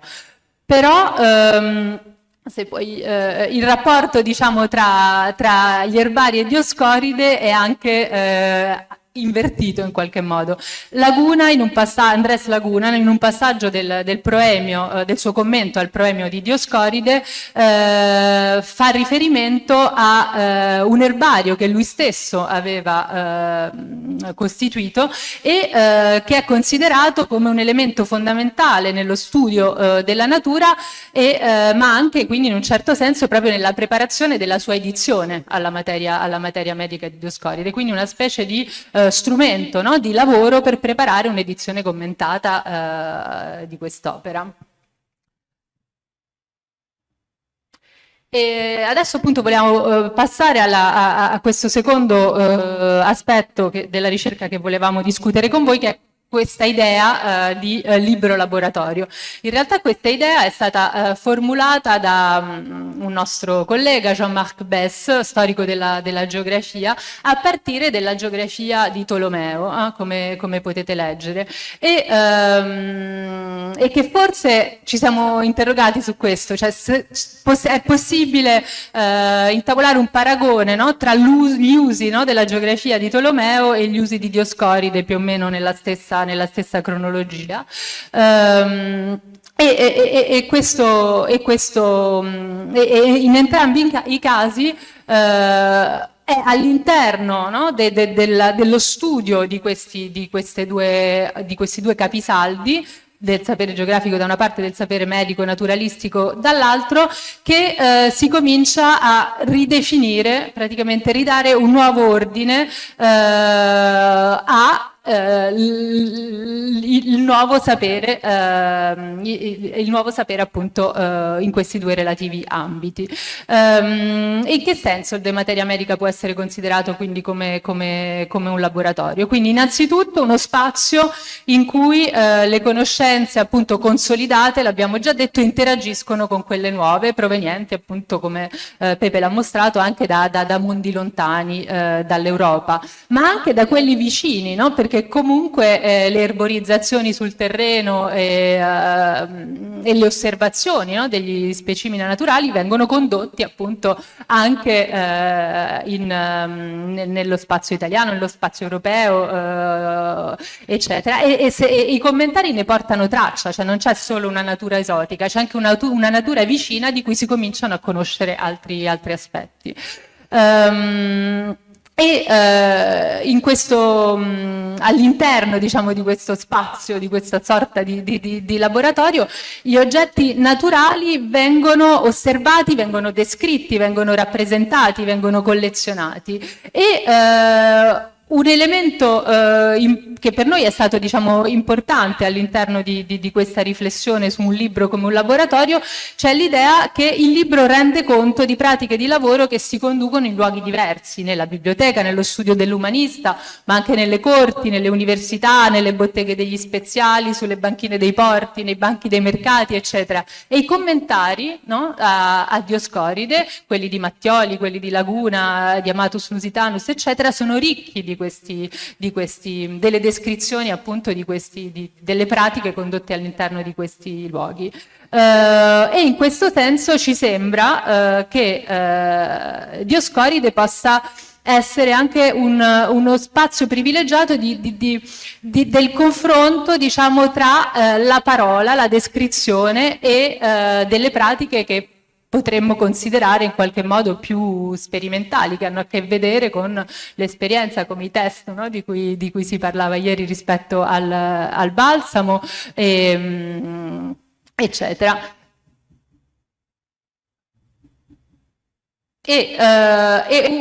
Un aspetto, ci siamo anche, diciamo, interrogati sul perché Dioscoride giocò questo ruolo fondamentale. E alcune risposte si trovano anche all'interno dei paratesti, no? Di tutte queste edizioni dioscoridee. Innanzitutto una prima risposta è nel tipo di organizzazione della materia, no? Che consente comunque questo processo di allargamento, di accumulo di nuove conoscenze, sia, no, sulle piante descritte da Dioscoride, ma anche all'interno dei commentari nei confronti con altri esemplari, altri specimeni appunto che Dioscoride non poteva conoscere. Una seconda forse risposta è proprio da ricondurre al metodo di lavoro di Dioscoride stesso già. Qui abbiamo riportato un passo della traduzione di Mattioli del Proemio di Dioscoride, in cui Dioscoride mette proprio l'accento su questa importanza dell'esperienza, no? dell'esperienza messa nelle cose e dell'osservazione, no? Molte cose abbiamo con l'occhio diligentissimamente conosciute, altre cavate dalle storie da nessuno discordanti, quindi delle storie certe, diciamo, su cui gli antichi si mettono d'accordo, confrontate con l'osservazione. E poi un altro aspetto che è molto interessante rispetto al Cinquecento, perché rinvia immediatamente a delle pratiche, come dire, anche di governo, no? Dei mondi geografici e naturali, che è questa idea dell'interrogare gli abitanti dei luoghi, no? Gli abitanti dei luoghi conoscono, no? Le proprietà delle piante, eccetera. Questa è una frase di Dioscoride, ma è, come dire, una frase che doveva risuonare in maniera particolarmente interessante per persone incaricate, per esempio, di redigere questionari, penso alle cosiddette relazioni geografiche, no? Volute da Filippo II sul mondo americano, in cui venivano appunto interrogate le popolazioni su vari aspetti e in particolare sulle loro conoscenze terapeutiche, sulle piante delle loro regioni. E quindi queste idee su mondi antichi e mondi nuovi o mondi presenti, contemporanei, le conoscenze e i saperi degli antichi e le urgenze delle novità del presente, ma anche quello del sapere testuale e la pratica empirica sempre attaccate sempre anche nelle stesse persone, questo specchio dei luoghi del sapere molteplici e il terreno di interazione tra attori diversi, tutto questo si trovano nei commenti, nei diversi commentari. Abbiamo scelto questo di Laguna perché forse con un solo esempio è un po' tutto, no? Una scelta, Laguna riesce a mettere in poche righe queste 4 possibilità del commentario, no? Troviamo i luoghi, la India, i mercanti d'Alessandria che lo portano a Venezia, la biota anche dell'agro romano, sia quella dei tempi di Cicerone, sia quella dei tempi suoi, no? Lui abita a Roma, mentre, come diceva prima Elisa, quasi tutto il tempo in cui lavora alla traduzione e ai commentari di Dioscoride, e anche insistere sull'idea che quello importante è la cosa e non i nomi delle cose, che è veramente una discussione molto cara agli umanisti del Cinquecento. Finalmente anche la prova fatta proprio da lui, che gli serve per fissare che tutto sommato sempre, sia il nome che sia, è sempre Storace quello che trovano, anche quello che avevano chiamato in modi diversi sia Paolo Egenita, sia Serapione, sia lo stesso Dioscorides. Quindi importante, sì, lo chiamano come... Andiamo avanti perché sennò vedo che ci... No, c'è sempre l'idea adesso del laboratorio politico che mi sembra importante da sottolineare. Molto rapidamente perché così poi hai il tempo di presentare il libro, se no... Appunto, quest'altro aspetto del Dioscoride come un laboratorio riguarda il rapporto al governo, alla politica in qualche modo.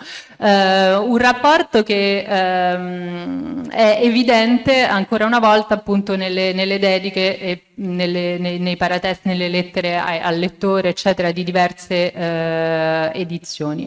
Un rapporto alla dimensione politica che si costruisce almeno su due livelli. Un primo livello è quello della rinnovata attenzione degli stati, dei diversi stati europei alla salute della res pubblica, no?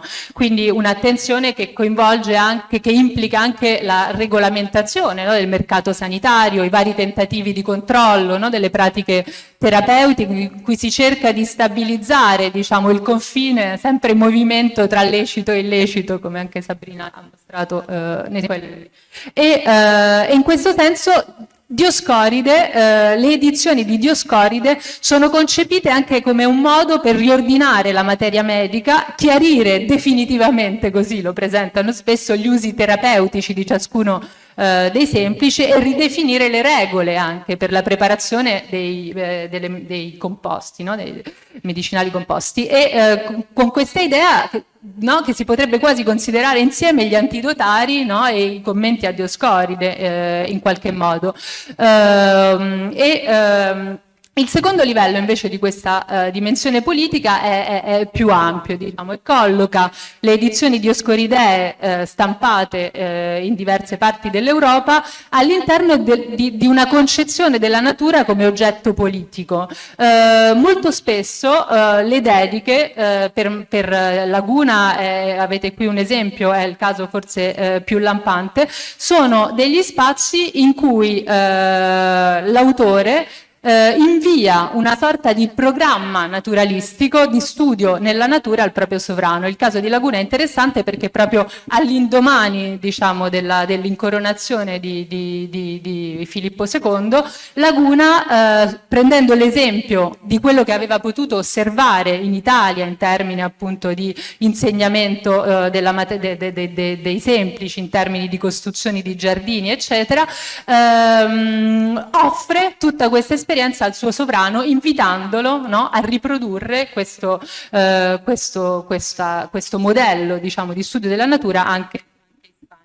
Quindi, diciamo, quello che nella dedica nel premio di Dioscoride, quando Dioscoride si indirizza appunto a Dario, è soltanto, come dire, lo presenta come una sorta di risposta a delle esortazioni. Questa parte del proemio spesso nei commenti si trasforma proprio nella diciamo offerta di un vero e proprio programma naturalistico che si chiede agli stati ai sovrani di sostenere. E finalmente in 2 minuti, perché 1 minuto e mezzo, arriviamo a quello che sarà il libro che in questo momento non è ancora impresso, ma è già diciamo consegnati i testi, praticamente tutti, quasi tutti i testi, e speriamo di averlo finito, chiudere alla fine dell'anno e essere pubblicato nei primi mesi dell'anno prossimo. Qua avete la struttura in spagnolo perché il libro sarà in spagnolo, ma comunque si capisce bene, penso sia in italiano, anche in inglese. Questo è Dioscorides ante il mondo, ha un doppio senso, che forse in inglese sarebbe in the world, but also in front of the world, cioè davanti al mondo ma anche in confronto con il mondo sia dal 500 o di qualche periodo dopo, no? E questa idea della pluralità degli usi di questo libro laboratorio. Dopo una introduzione e un capitolo generale che dovremo fare gli editori, stiamo per finire di scrivere in questo momento, abbiamo una prima parte che sia Dioscoride nelle città, anche una citazione a Wim Wenders che forse quelli che avete la mia età avete in mente, forse quelle più giovani non hanno questo gioco sul Dioscorides en las ciudades, no? Come Alicia nelle città di Wim Wenders. Città così diverse come possono essere il Burgos, no? Questa città commerciale importante della Castiglia del Nord, ma anche Praga, la Praga ovviamente di Mattioli, della corte di Mattioli, ma anche la Praga di questi signori boemi, no? Siano protestanti che cattolici, che confrontano traduzioni in ceco, si dice in ceco, e in tedesco, fatte nella corte di Praga. C'è Dioscoride a Parigi, che ha scritto Raffaele Mandressi, con tutto il mondo sia del collegio reale sia della facoltà medica dell'università, e c'è anche Dioscorides in Goa, ovviamente con García de Horta, che sono Juan Pimentel e Isabel Soler, che sono quelli che stanno lavorando alla traduzione in spagnolo del libro. Ma poi questi spazi urbani, c'è una seconda parte che c'è anche, diciamo, in fondo al mare e in fondo alle terre, no? Perché c'è un capitolo sulla fauna e la flora marina del mare, Dioscorides e anche nei commentatori di Dioscorides, perché la riscoperta del mare e del mondo naturale del mare nel Cinquecento è importantissima. C'è un bellissimo lavoro di Florike che ci parla un po' su questo, no? Ma anche in fondo alla terra, no? Tutto questo mondo delle miniere, dei minerali, delle pietre preziose che Jesús Galec fa nel suo capitolo.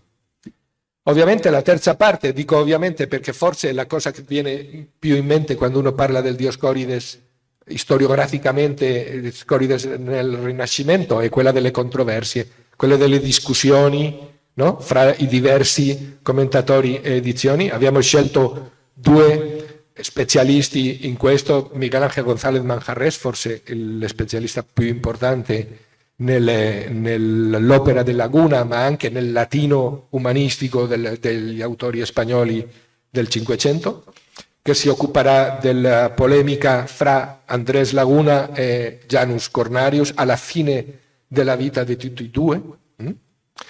E poi Sabrina, che fa un bellissimo capitolo su Melchior Guilandino, no? Che come sapete è uno di quelli bersagli, si dice, degli attacchi di Mattioli, ma che Sabrina analizza l'esemplare di Mattioli annotato dalle notazioni manoscritte di Guilandino, che potete vedere nella mostra, no? E dopo potrete leggere nel capitolo l'analisi di Sabrina.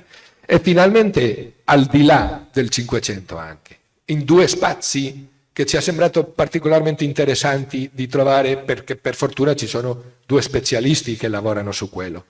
Dioscorides nelle botteghe degli speziali ma messicani, nel Messico, il libro di Paula Davos, quello sui The Compound Remedies, ha tutto un capitolo dedicato a questo, e lei rivisita questa idea del Dioscorides nelle botteghe, le spezierie, apothecaries messicane, e finalmente anche Dioscorides nelle missioni, nelle biblioteche e anche nelle farmacie dei missionari gesuiti in tutta l'America, sia quella del sud, quella del nord, che analizza Angelica Morales. E per concludere, sono già passati, sarà un epilogo di Antonella Romano su questo che mette in discussione il concetto dei libri laboratori, no? E anche questo del knowledge, del sapere situato. Scusate, lasciamo qui, basta. Grazie della pazienza.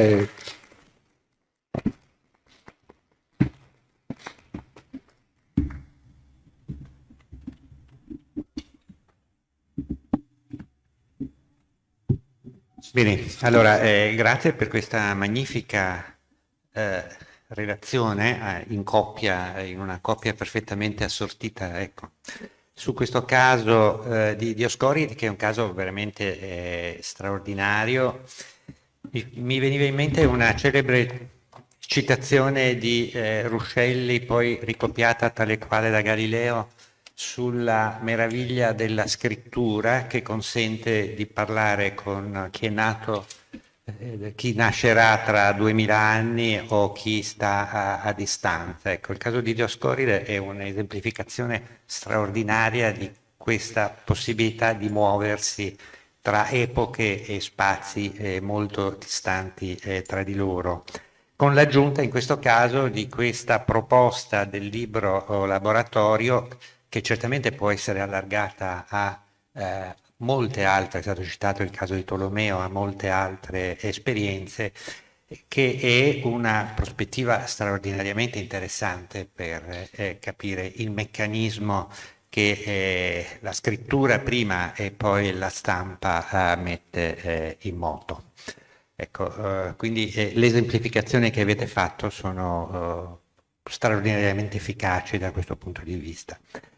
Ecco, adesso andiamo avanti con Cristina Dondi. La mia partecipazione a questo intervento è un po' esagerata, ecco, giusto per citare Groucho Marx.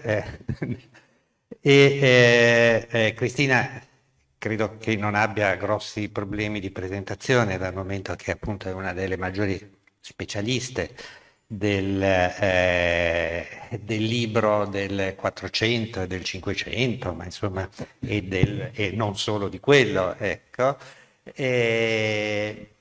L'intervento di quel titolo non lo so, ma forse no, ecco, quindi le lascio direttamente la parola. Grazie, grazie Mario. So what we're going to do for this paper and until the coffee break is to give you a surprise and an introduction. So Mario and I had the pleasure of working with Sabrina over the years in several projects of publications and research. And over the years, we were so impressed by her interdisciplinary approach, which really manifested throughout her scholarly path. During the work, Sabrina was part of my team in the 15th century book trade project, of which I was the principal investigator. And for that, she spent 5 blissful years here in the Marciana library, cataloging in great detail a very large quantity of their incunabula into the database Material Evidence in Incunabula. Moreover, she did something else together with all my team as great service to scholarship. We went through all the editions surviving of the 15th century, of which there are between 20 or 28,000 from the Incunabula short title catalog. And for each of them, excuse me, we assigned a single subject, multiple keywords, and a period relating to the author. This means that the material of, the possibility of working with incunabula for historical research is now much opened and facilitated by this kind of work. And of course, Sabrina did all of this for the medical editions, as another member of our team present here today, Alessandra Panzanelli, did for the legal editions. Going through this process, we discovered authors and editions, works we didn't know, because so much was produced in the 15th century, but not much in evidence, because were editions often surviving in very few copies and were obscured by larger and more well-known editions and works. So great service. The other thing that Sabrina did was when at the end of the project we decided to organize a large exhibition.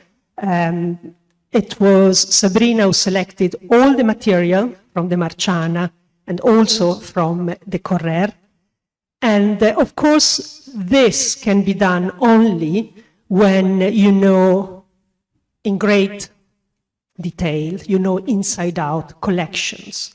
We were great believers in this part of the outreach of our research. And Sabrina, at the end of this project, has shared this concern with outreach and communication to a wider public of our research. So we think that exhibitions for libraries are very important. It's very important to communicate the beautiful things and the very interesting things that they contain, but it is very clear that exhibitions, to be very effective, have to rely on great knowledge and research. And this is abundantly clear in the quality of this exhibition surrounding us today.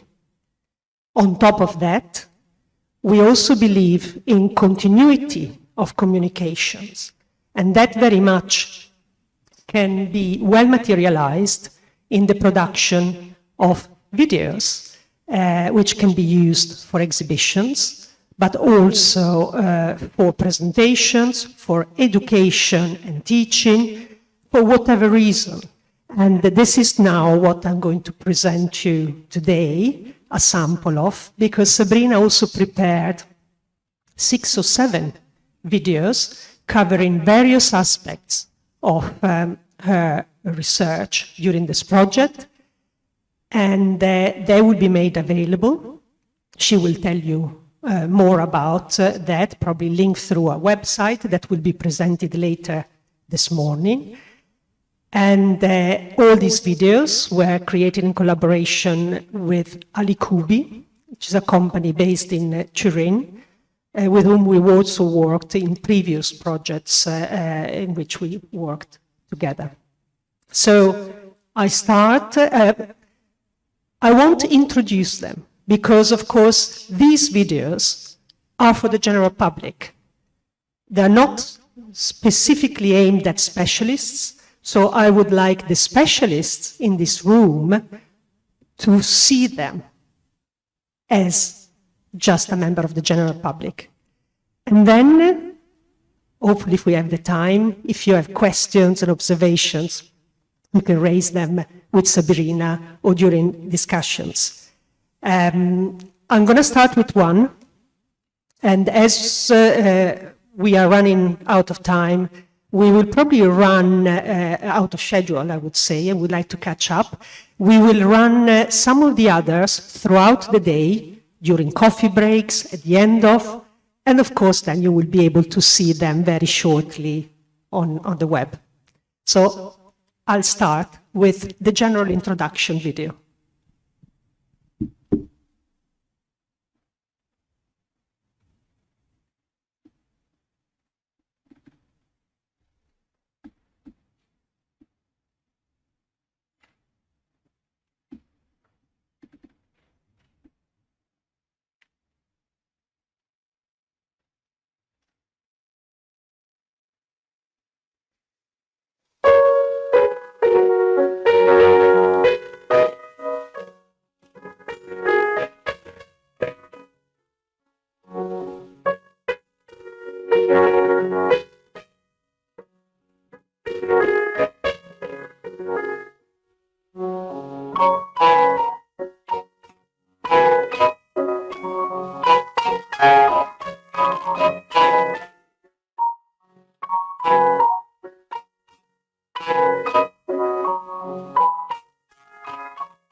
Was the introduction. I will now show you a second video, shorter, specifically on Pietro Antonio Michiel.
And I would like now to invite the next speaker, Elli Mylonas, who is from Brown University, the Center for Digital Scholarship, and who will continue on the connections and the digital outputs of this Sabrina's project.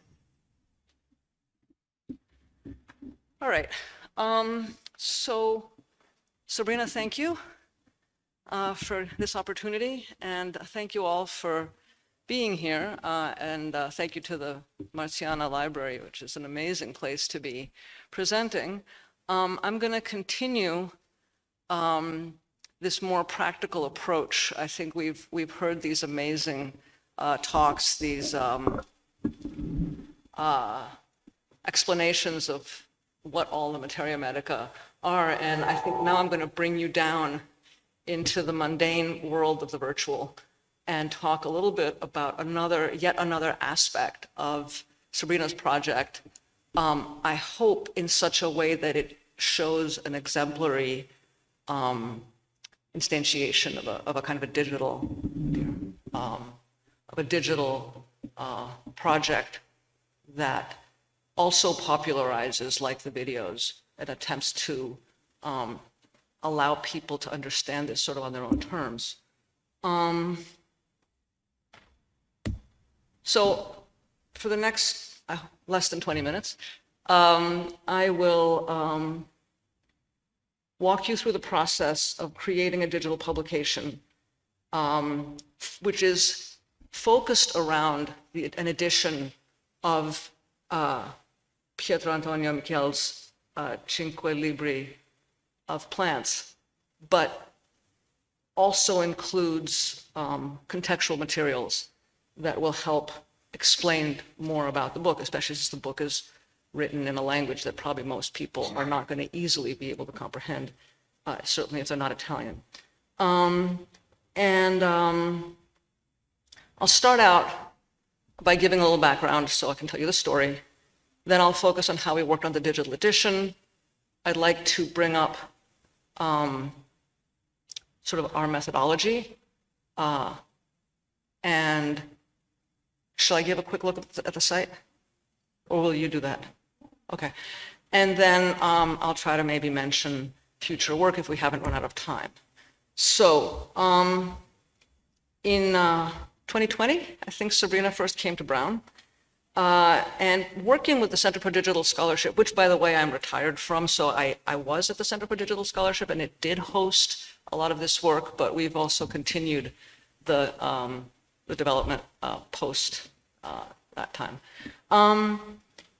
So this was not, this digital project was only part of Sabrina's project, but indeed, the Center for Digital Scholarship was one of the reasons that she came to Brown, not, of course, the main one. She already knew and had a vision of what this site was going to be. And you can see here some of the drawings that we worked on in the very, very beginning. And you'll see that what we ended up doing isn't that different. But this is kind of the thinking process that we had as we began this work. But our decisions on how we, and we started by working on the digital edition. So I'm going to focus first on how we approach the digital edition, because even though there's a lot more to the website, this is not only the heart of it, but it's also probably one of the more, it requires more copious amounts of work. So we started thinking about the digital edition, and there were certain criteria which guided the decisions we were going to make. The first was that Sabrina and other researchers, whether they be students or colleagues, had to be able to work on the edition by themselves. They did not want to be, need the intervention of a technical person. The scholar had to be able to edit work and see their results fairly easily and get immediate feedback. We also wanted, it was important that we enrich the text. The edition have information in it that allowed more interactivity than perhaps a paper book. For example, finding people, finding places, and being able to see where they all appear, indexing. We wanted a format that would allow automation and systematization, and allow easy ways of working with the whole edition quickly. And of course, we were only working on one of the 5 books, and whatever we did had to be repeatable and extendable. So the rest of the books will eventually become part of the site. So we knew where we were headed with the digital edition. Without really debating it, we knew we were going to encode it using XML. Now, I'm afraid I might descend into alphabet soup. So if I start going off and speaking another language, somebody make a gesture and I will try to explain what I'm talking about. But in digital humanities, it's fairly common when you're working with long-form text to use the XML language, and specifically the text encoding initiative schema, to enhance and enrich texts so that they can be more computable. And so we didn't really think much about it. We decided that the TEI and XML were the way to go. I suppose we could have just typed it in Microsoft Word and then cut and pasted it into a WordPress site. But that, even though in a sense it's more natural for a researcher, is a really bad, unsustainable, and very, very labor-intensive way of making a digital object. And it doesn't really lend itself to processing, reformatting, or analysis. There are probably other ways of putting in structure and turning textual work into information. We could have done out-of-line markup, we could have used RDF in line, but we decided that the more common and sort of well-understood approach was to use the text encoding initiative, and so we did. We were very lucky because, of course, to do this, you need a digital form of your text, and we were able to find, not only was there a modern edition, because after all, the Michel text as a manuscript, so it would have to be transcribed. There's a 1940 edition by Ettore de Toni of all 5 books, and even better, it's in the BEIC digital library. So Sabrina got permission to use it, and we downloaded this thing and realized that the OCR in the PDF was horrible because it was old. I mean, it was an older digitization. So my colleague, Cody Carvel, took this thing, turned it back into pictures, and sent it off to, I think, the Google Cloud software, which gave us back better OCR. So there we were with our new OCR text. And we started to, actually I'll stay here for a sec. We started to try to apply structure to it. Specifically, we talked about a TI customization. Sabrina told us what features were important and needed to be identified in these documents. And we made a TI customization. I applied the basic overall structure to these OCR PDFs automatically, well, not automatically, but programmatically. And then we were able to help Sabrina start encoding. So for example, all plants in the book have the same structure. So you don't need to understand all these details, but you can see that there are divisions and they have categories. So that was the sort of overall automatic skeleton that I added. But then, for example, one feature that we picked out is encoding the names of people. And this happens in 2 places. First, we have sort of an index of names, a list of names, which contains information. It's actually not a list of names, it's a list of people. And in the list of people, you have names, alternate names, links to biography, to the Italian biographical dictionary, or a gloss if there is no entry in any BIAF or Italian or a biographical dictionary. And then within the text, the names are encoded and linked. As you can see here, there's a mouse somewhere. No, I guess not. As you can see here, there's that ref to RYFF, which is also connects it to the person entry. So these are added by hand and of course require someone to figure out who the person is, because they may also be referred to in different ways within the text.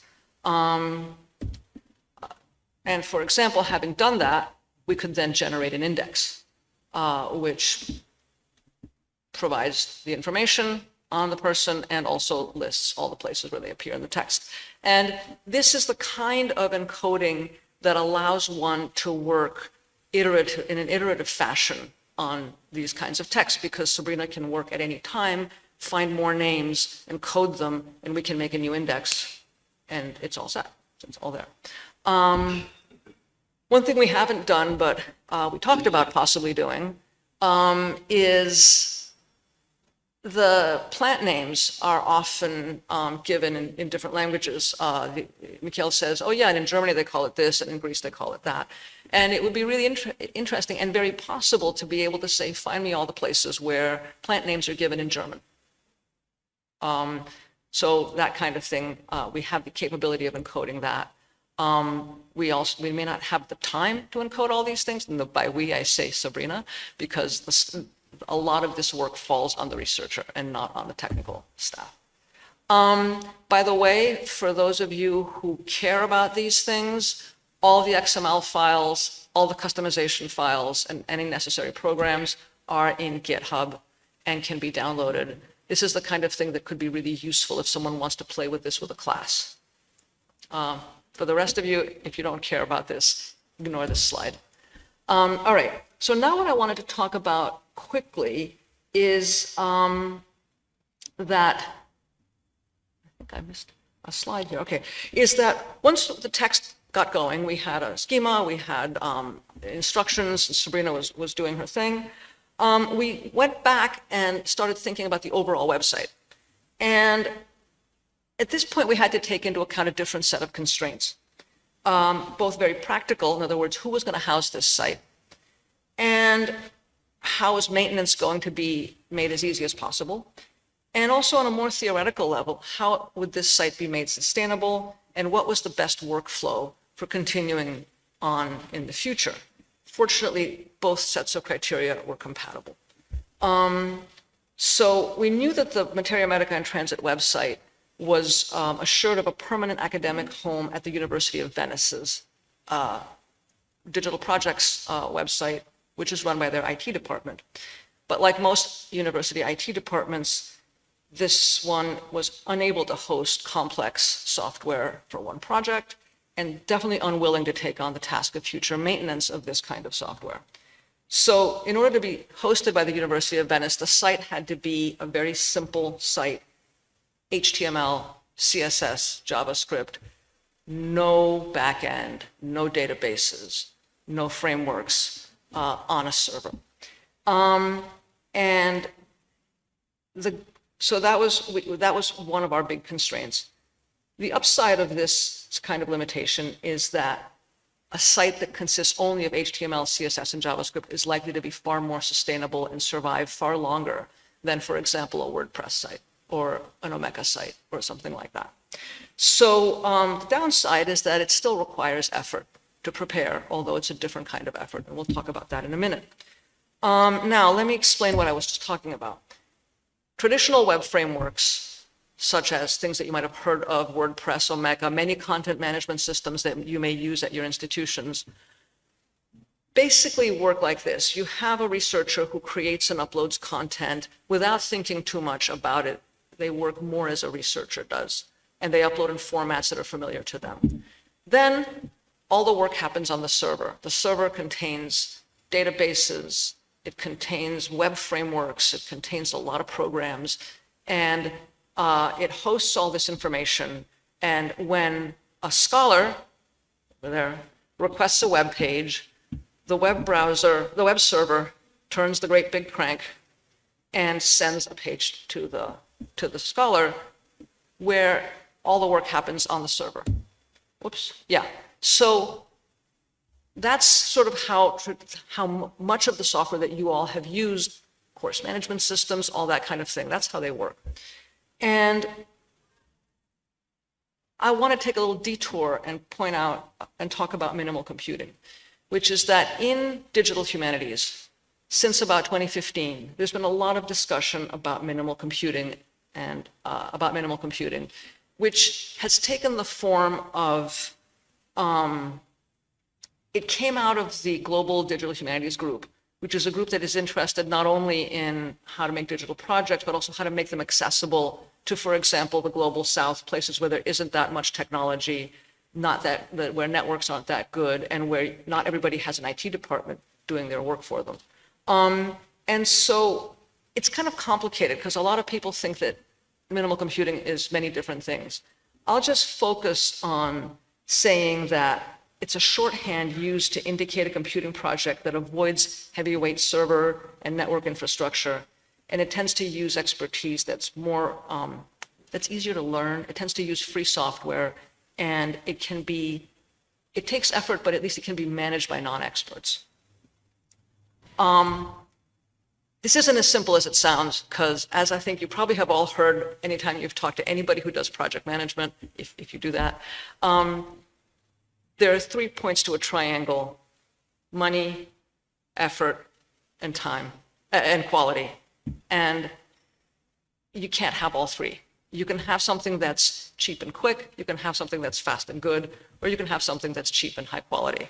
But you cannot have all three at once. The little middle triangle is impossible. And what we do with minimal computing is we move a lot of the effort, a lot of the time and money goes into effort as opposed to the other types of investment. So minimal approach. This is the one we took. Same kind of idea. We have a researcher who creates content, but in this case, the great big crank that turns is on the researcher's computer or their technical help person's computer. and they create the content.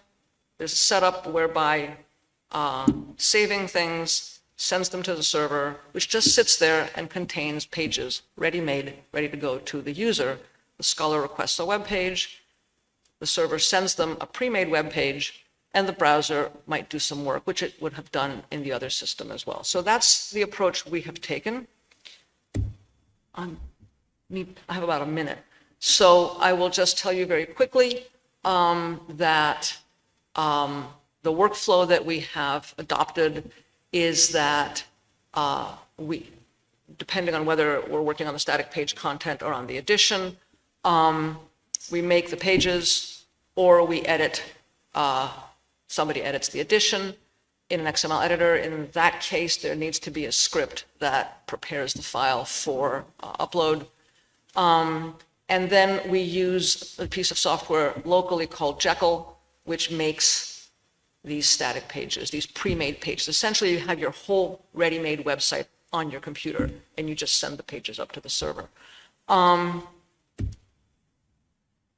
What do we need to do this? Well, you need an XML editor because we're working with an XML text. There's a very nice and rather expensive one called Oxygen, but there are also free ones.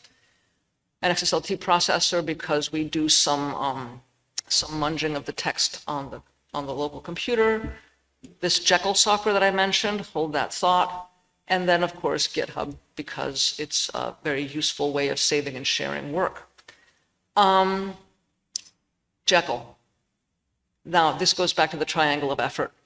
I say this as if it's easy, and it's not, because this is all free software, somebody has to install it. It doesn't have good documentation. It all works beautifully until something changes on Sabrina's computer, and I'm in Providence and she's in Italy, and I'm trying to figure out what went wrong, and we're talking about it. These things are not trivial, and they're not that simple. They're just cheaper. And in a sense, scholarship often is labor, and this shifts things to a more known kind of domain. Moving right along, I'm going to take 1 minute and show you the website. Because it's a great website. Okay, that color is a little bit better. It's a little bit greener than even what you see up there. But there are 3 basic sections to this website. I'm going to start with the edition. And you can see here all the plants. It's taking a little while to load. But we have the pages from the manuscript, links to the world fauna and Q when it exists. And choose number 7. Okay. Here's number 7. It has the Q link, yes. So, and this is the edition, and you can see that the people names are all links, which would take us to the index, and then we can see where all the other people are, all the same person appears elsewhere. You can cross-link between plants when the author references them, and of course you can cross-link, I don't know if we have any here, but if there's a reference either to an early modern text, there's a link to it if it's in a digital library. So that is the, and we have Datoni's notes. We could also put in Sabrina's notes if she wants to include any. Now go to the maps. Okay. Click number 6.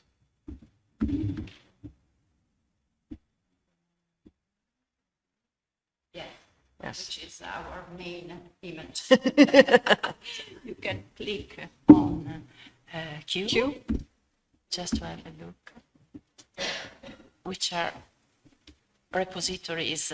You have the distribution of the plant. I think this is very useful, and it was already done online. Yes, that's right. We're just drawing on existing information, yeah. So that's the edition, and it is, again, an iterative process. This edition is being continuously worked on and easily, at least that part is relatively easily updated. And then we have, and now you'll see things that you've sort of already seen. Here's the de Barbary map. And there are little tiny green dots that indicate where all the gardens are. And I noticed that the filmmakers used the same lists I used because they used the same titles. And where's my mouse? There's a mouse here somewhere. Does anybody see it moving? Oh, there it is. Okay. And you can either click on the list on the left or on the little dot. The name comes up, and then you can see, oh, that's not a very good one. Let's go to San Giorgio. This is the best, the most fully developed garden. And you can see a close-up of the de Barbary map. And in this case, the other gardens don't have this, but in this case, there's a lot more information about this garden. And again, I'm showing you one page. This is public, by the way. You saw the URL. And by the way, did you see the tiny URL that I had, that we went to in the beginning? That's the link to the slides. I'll go back to it in the end. If you'd like to look at the slides, it's available. And I'll add my notes to this when I'm done. So you can read about all these different aspects of San Giorgio Maggiore and the medicinal oil they made. And there's also a session on the apothecary shops. And the coolest one, I think, I mean, there's a lot of interesting information in our 16th century apothecary, but we have a lovely image of this shop here. And Sabrina explains what all the various things are on the shelves. Oh, that's the 15th century apothecary. So this is pretty much the website. You can explore it more, and it grows every day. I want to acknowledge two of my colleagues at Brown, Cody Carvel, who did a lot of coding and worked on the OCR, really cool stuff. And Ben Tyler, we got 10 up. He's an amazing designer, and we got 10 hours of his time from the library, and he did the header and sort of the overall look of the site. And finally, there's a lot more to do, and this is just a bunch of the first things I could think of. And I don't want to keep going because I know that we're sort of scooting through this. So.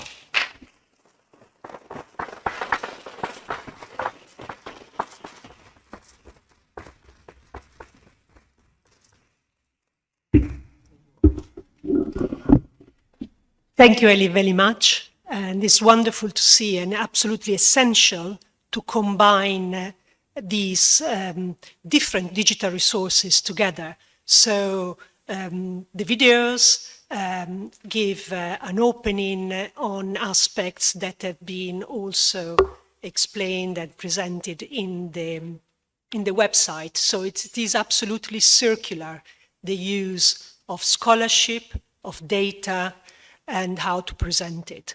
And we will see more of this in the presentation of Sabrina after our coffee break, where she will be showing the MatMet database. Is that correct?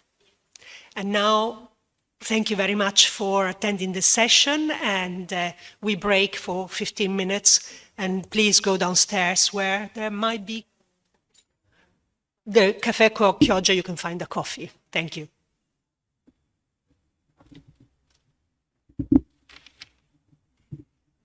We are ready to start the after coffee session. If you can please return to your seats.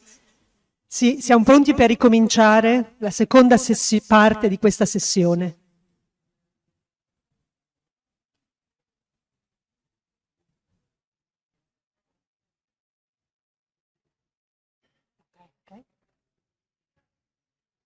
E senza presentazione, Sabrina Minuzzi.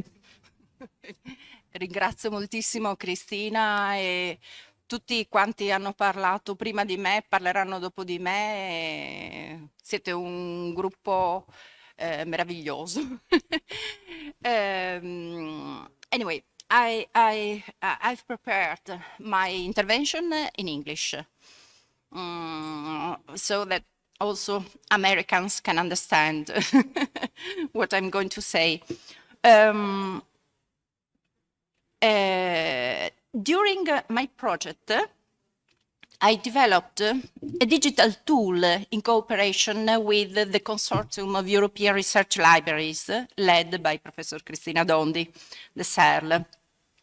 The methodology has been successfully pioneered on incunabula by her ERC-funded Oxford-based 15th century book trade. The Consortium of European Research Libraries has customized through the consortium, we have customized the tool, the digital tool, for the peculiar nature of the books on Materia medica. MatMed readers, this is the database we have created, allows a systematic analysis of the traces that readers left on copies of Materia medica books across times and spaces, through inscriptions, annotations, decorations, added recipes, and supplementary texts, drawings, and so on, geographically and chronologically tagged. Each copy is described in one MatMed reader's record, which includes a variable number of fields. Within a record, every queue of use is described chronologically and geographically tagged with geonames ID and mark area codes. Each intervention by past readers, users, is described in fields conceived and suited to it. For instance, the descriptors for manuscript annotations offer one free text field, 2 drop-down menus, frequency, location in books, and 17, as you can see, tick boxes, comments, drawings, corrections, pen trials, extraction of keywords, supplements. I asked to add just a few new fields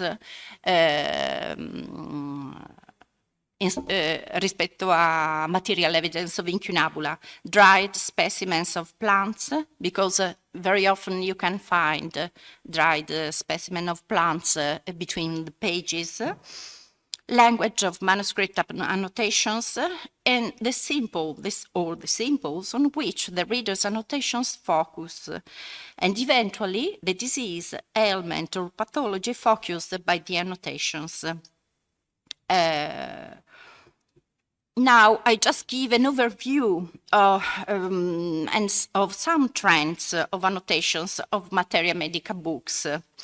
I will describe a few examples of copies that now you can find also in one of these Marciana vitrines. In detail, an edition of the Mattioli commentaries to Dioscorides. They are very significant case studies.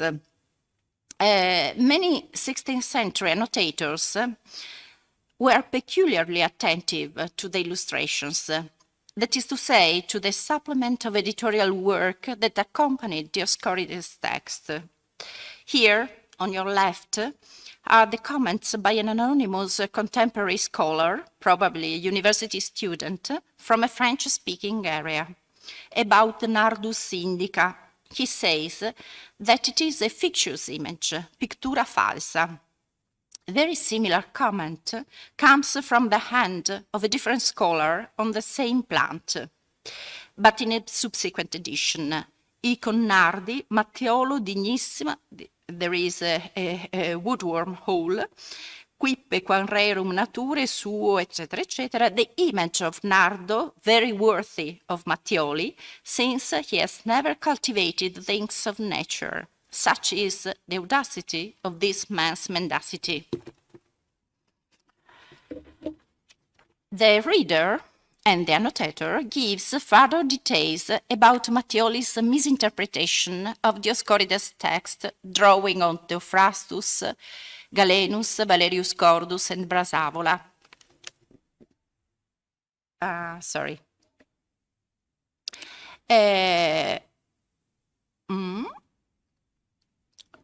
And adds, see miscellany titled Errores Mattioli, folio 67 verso. The annotator is a very famous naturalist botanist of the 16th century, Melchior Wieland, the renowned 16th century physician and naturalist whose personal library has been traced in the collections of the Marciana National Library, thanks to a recent PhD thesis by a librarian, Silvia Pugliese, and whose books on materia medica and related topics I described in Mathmet Readers. Guilandino used to densely annotate all his books, and in the case of this 1565 edition of Dioscorides with Mattioli's commentary, he does not spare him first criticism.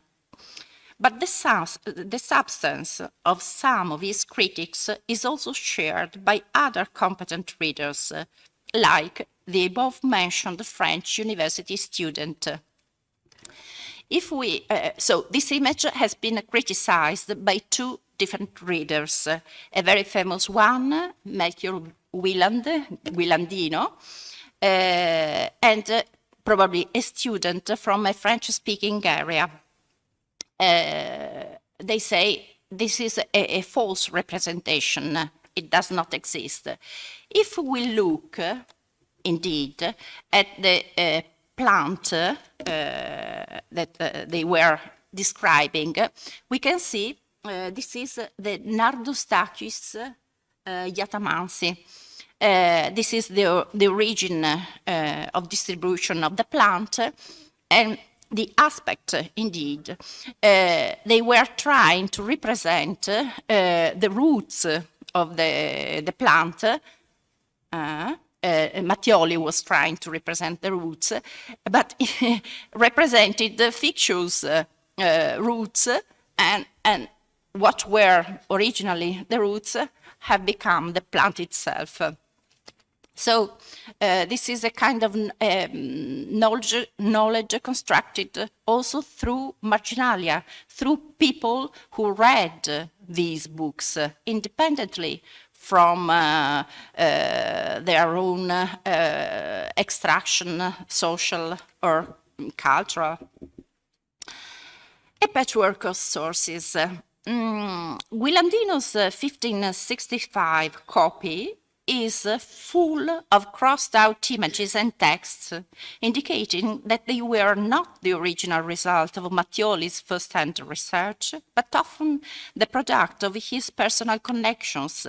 Indeed, he used to clarify their provenance or thank his generous French acquaintances only rarely, and sometimes belatedly. Here you can see, again, all pages are crossed out. The copy is on the vitrine. Now you can see it. In the end, there is nothing, he says in this annotation below the text, the printed text. In the end, there is nothing of his own, of Mattioli. Everything draws from Cordo, Brasavolo, Manardo, Ruelio, and when he adds something of his own, immediately he hits other naturalists, misses, makes mistakes, deceives himself. As you can see, Guilandino meticulously reconstructs the provenance of Mattioli's images and commentary text. As to the Cuminum Silvestre, for instance, he writes, Cortusus sent him. The physician and botanist Jacopo Antonio Cortuso, who succeeded Melchiorre Guilandino as director of the Botanical Garden of Padua, and expounder of the Simples, Ostensore dei Semplici, in 1590. Next to several woodcuts, Guilandino says that Cortusus sent him. These are not single occurrence of notes like that, of annotations like that. It is one of the many. Cortusus sent him. Here Guilandino mentions similar images, as you can see below, maybe. I don't know if you can read in the annotation. at leaf 343 of Dodoneus purgantium, and leaf 408 of Clutius rariorum aliquot stirpium per Hispanias observatarum historia, Antwerp 1576, both published after Mattioli's Dioscorides with such images. So, what does this prove? What does this prove? First of all, that Mattioli knew many plants thanks to individuals like Curtuso, a man of great botanical expertise who published next to nothing, a beautiful practical guide to the Botanical Garden of Padua in 1591. Mattioli launched on the European stage the woodcuts and the descriptions of these plants. Guilandino's annotations tell us of Mattioli's true merit, disseminating botanical knowledge through the press. Secondly, Guilandino's references to other subsequent works describing Cuminum sylvestre tell us that probably he is teaching his students. Annotations such as these, very frequent throughout Mattioli's copy, probably had their own readership. I'm sorry, I hope this is the right version of my slides. This is a second case, Acacia prima and Arbor Iude, a very thorny issue. If thanks to Guilandino's clarification, we can systematically reconstruct which plants came from whom and who reproposed them, thanks to another contemporary source, we can also verify some of his claims. Here, about Acacia prima, Guilandino notes that Augerius Busbeck sent him from Costantinopoli, which is not a secret, as both Jacopo Antonio Curtuso and Augerius are pompously, but generically, thanked in the prefatory letter of his edition. Auger Ghislain de Busbeck was a 16th century diplomat and herbalist who served as ambassador to the Ottoman Empire in Constantinople, and in 1581 published a book in which he mentions his gifts of Greek manuscripts and plants to Mattioli. As to Acacia prima woodcut crossed out, Guilandino says, the image perfectly expresses the plant, commonly called Judas tree, except for the thorns which take away its credibility. The thorns was the issue. Then, with a dense marginal comment, he explains with the due references why the Judas tree had no thorns at all, whereas Mattioli's commentary discusses the thorns at length, which is why he identifies the plant described by Dioscorides with a variety of acacia. The watercolor drawing of a contemporary Venetian, Pietro Antonio Michel, a passionate, keen connoisseur of materia medica who grew a beautiful private garden and described more than 1,000 plants in a 5-volumes manuscript herbal, gave the more reliable representation of this plant, of the Judas tree, later identified as Cercis siliquastrum. His text allows us to see under a different point of view Guilandino's criticism. This is part of Pietro Michel comment. Michel, referring as usual for each plant different scholars' descriptions, wrote, Mattiolo paints it with thorns, considering it to be acacia. And Messer Marchiò Guilandino, an excellent gardener of our illustrious republic, is laughing and mocking at it. He told me so. In Constantinople, where Mattioli got it from, it might have thorns, but from what I have heard from others, it does not have them there either. Nel senso che dice probabilmente l'esemplare ottenuto da Michel da Costantinopoli aveva le spine, però l'albero di Giuda che cresce dalle nostre parti non ce l'ha. Michel adds that the Judas tree can be found in the Paduan Mountains in great quantities, so it was not necessary to get a specimen of the plant from Constantinople.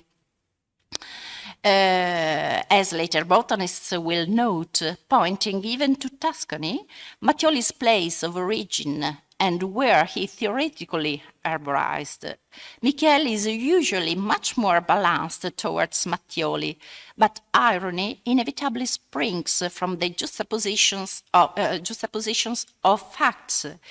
What need did Mattioli have to describe the plant from Constantinople when it was growing anywhere, even in Italy?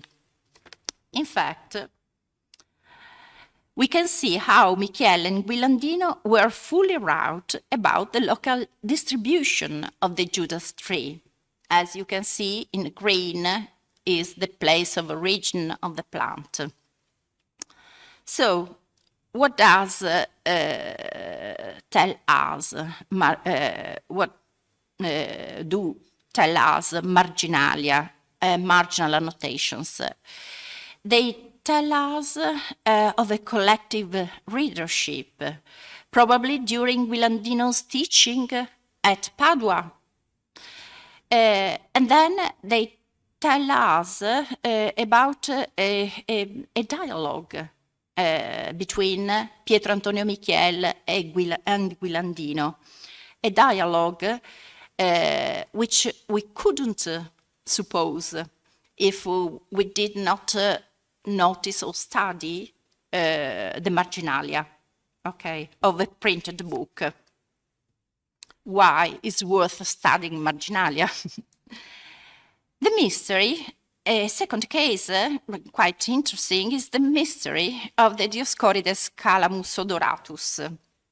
If the role of spreader, disseminator of botanical knowledge fits Mattioli perfectly, Guilandino was not the only one to question his other talents. Dioscorides Calamus odoratus at the time was a not yet identified plant. A 16th century annotator writes next to the picture, non agnoscitur, nobody knows it. And another one comments Dioscorides' passage with the words, Ermolao barbarus putat esse acorum, or acorum, I don't know. So, other readers notice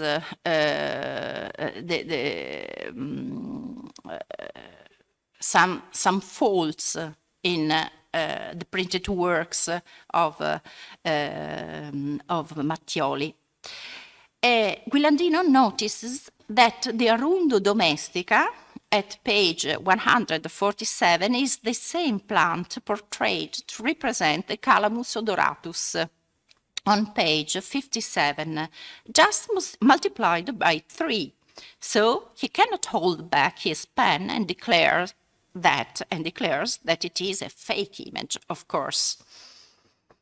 In his commentary, Mattioli argued that it was not a root, as sold in apothecary shops, but a reed, and goes into detail about Brasavola's error and Fuchsius' unproven opinion, because Mattioli, first of all, was very tough with his colleagues. With a far more humble attitude about the Calamus aromaticus or odoratus, Pietro Antonio Michel states that he has never seen anything of it but fronds sent to him from Syria, which are somewhat aromatic, but, he points out, they may have been together with perfumed things and have taken their smell from them. Referring to the opinions of botanists, Michel confesses that he can neither affirm nor deny that Calamus odoratus exists. He quotes Anguillara, who was also uncertain about the identification, and finally says, Mattioli says that the calamus of Dioscorides and others is a species of reed and not a root. The same Mattioli confuses the opinions of Brasavola and Fuccio by showing a species of reed as an odorous calamus. Michele is content to draw the two measly leaves that he had seen without outlining mere hypotheses like Mattioli. Quindi con molta onestà intellettuale Pietro Antonio Michele, il cui erbario manoscritto possiamo vedere lì, rinuncia a fare delle ipotesi certe, espone le conoscenze alle quali si è giunti fino ad allora e dà una rappresentazione dell'unica cosa che ha avuto tra le mani, senza immaginarsi o riprendere una canna, per esempio. Who was right? Mattioli or Guilandino? This is the current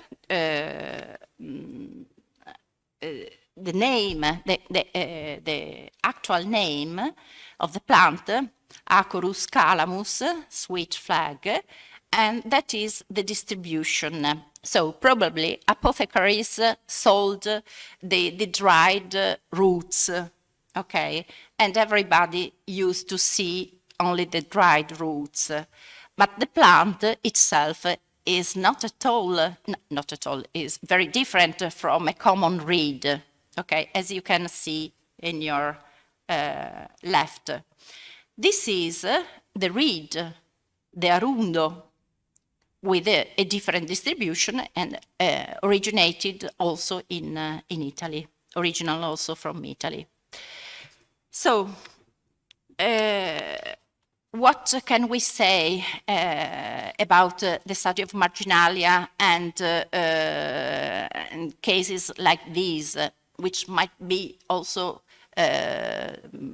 multiplied?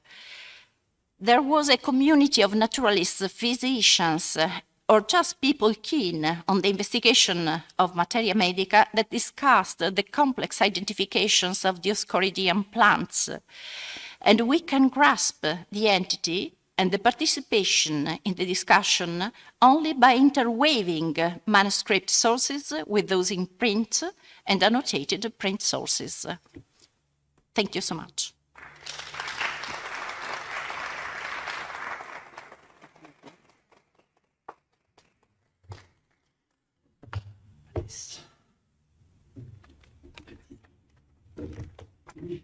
Thank you very much, Sabrina. And now I would like to invite here to speak Simona Tardi. Is Simona coming by herself, also with the colleagues, Maria Luisa Vasquez de Agredos Pascual, Cristina Esposito de Vicente? You are speaking on behalf of all of them, yeah? This is a research team based at the University of Valencia.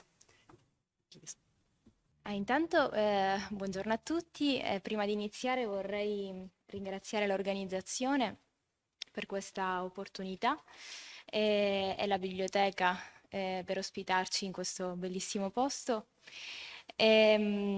Oggi vi parlerò, rappresentando anche il resto del team di Valencia, vi parlerò the European Route of Historical Pharmacies and Medicinal Gardens, la rete italiana e nello specifico Santa Maria della Scala, la spezieria di Santa Maria della Scala di Roma. Iniziamo proprio dall'inizio dei lavori di che vengono svolti in questa spezieria nel 2016, quando viene costituito un team interdisciplinare e internazionale di ricercatori con lo scopo di studiare tutto il patrimonio culturale materiale e immateriale che si trova nella spezieria di Santa Maria della Scala a Roma. I lavori seguono, finanziati da diversi progetti, e nel maggio 2021 viene avanzata la proposta della creazione di un itinerario europeo sulle farmacie storiche e i giardini medicinali, proprio per raccontare tutti i punti di contatto che sono stati frutto degli studi svolti presso Santa Maria della Scala, ma anche ulteriori studi poi sviluppatisi, per esempio con l'inizio della tesi di dottorato che è attualmente in corso, che sto svolgendo all'Università, nel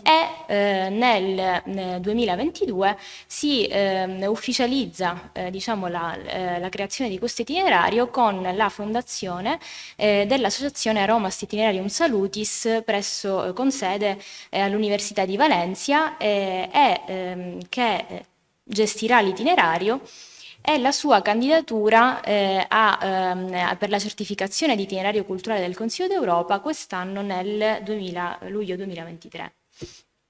Questa era un poco la presentazione a livello cronologico di quello che vedremo ora nel dettaglio. Tra il 2016 e il 2021 il progetto che ha finanziato gli studi presso Santa Maria della Scala è Roma Hispana, Intelligenza Artificiale e Nuove Tecnologie applicate allo studio, musealizzazione e valorizzazione del patrimonio culturale spagnolo a Roma, la spezieria di Santa Maria della Scala, finanziato dalla Generalitat Valenciana. Nel 2021 seguono gli studi grazie al finanziamento di Avoca Società Agricola, con il progetto Droga e Colore, studio di materie prime, formulazioni e processi produttivi dall'antichità al mondo attuale.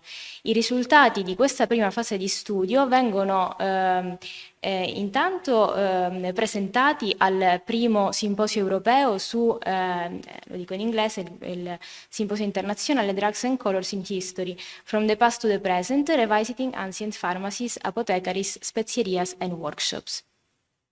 E vengono pubblicati anche nel libro di Drugs, Colors and Aromatics, sempre nel 2021. Attualmente gli studi proseguono grazie al progetto finanziato da Next Generation EU attraverso il Ministero della Scienza e Innovazione di Spagna, con il progetto Digital Alliances in the Era of Smart Cultural Tourism, Safeguarding and Immersive Multisensorial Storytelling in the Immaterial Cultural Heritage of Aegea Hispanic Rome. Santa Maria della Scala è una spezieria che si trova nel quartiere di Trastevere a Roma, è ubicata nella piazza omonima della Scala, ed è una spezieria del secolo XVII che nasce annessa al convento gestito dai padri carmelitani scalzi, una confraternita che ha origini spagnole, per questo ritroveremo frequente la relazione con la Spagna. Al suo interno si compone la spezieria di diversi ambienti. Intanto la spezieria nasce per produrre farmaci ad uso dei frati all'interno del convento, e poi però subito dopo viene aperta al pubblico e passa alla storia come farmacia dei papi. Si conosce come farmacia dei papi perché divenne il luogo privilegiato della produzione di farmaci per il pontefice, i sommi pontefici e la corte papale. E tutt'oggi, da quello che vi mostrerò in foto, la vedete così per com'è, come se si fosse paralizzato il tempo all'interno di questa spezieria. Questo è il retrobottega, che è stato oggetto di approfonditi studi sia sui legni dal punto di vista dendrocronologico, i legni dipinti, ma anche l'interno di tutti questi contenitori del botamen che si può vedere, dal punto di vista fisico-chimico, per esempio. Si stanno studiando tutti i libri, ricettari che sono qui ancora contenuti, e nel dettaglio possiamo vedere per esempio le casse di legno dipinte che riportano tutte le etichette con le varie materie prime che dovevano contenere al loro interno e che venivano utilizzate per produrre poi il medicamento. Questa è la sala vendite, anche qui si è fatto uno studio sui legni, sugli affreschi, sulle decorazioni floreali del soffitto e uno studio di tutti questi farmaci che vedete nelle vetrine, nella vetrina centrale e quelle laterali, che sono circa più di 200 farmaci. Non abbiamo nella spezieria una collezione di ceramiche da farmacia, per esempio, rispetto ad altre farmacie storiche. Ma sono tutti contenitori di vetro che riportano queste etichette abbreviate spesso con il nome o direttamente del composto che contenevano o della materia prima, eccetera, del sale. Ci sono molti veleni che sono stati anche studiati. E poi il laboratorio che è ancora in fase di dovrà essere poi restaurato, eccetera, e musealizzato, con annesso il liquorificio. In questa spezieria sono state attuate quindi diverse linee di ricerca per adattare lo studio a tutti le varie categorie di patrimonio culturale. La prima è stata l'analisi fisico-chimica e lo studio storico-culturale dei farmaci preservati, che risalgono al VII, rientrano in una fascia temporale tra VII e XX secolo. La spezieria è stata attiva fino a metà del XX secolo. L'intelligenza artificiale applicata alla conservazione del patrimonio culturale, la progettazione di nuovi itinerari museografici all'interno della spezieria una volta che verrà musealizzata, e le successive visite in situ e visite virtuali attraverso sempre l'uso delle nuove tecnologie. Il quinto punto è poi una conseguenza, un lavoro in parallelo che è stato fatto con la creazione dell'itinerario culturale. L'analisi fisico-chimica, questa è una breve presentazione schematica di come si procede,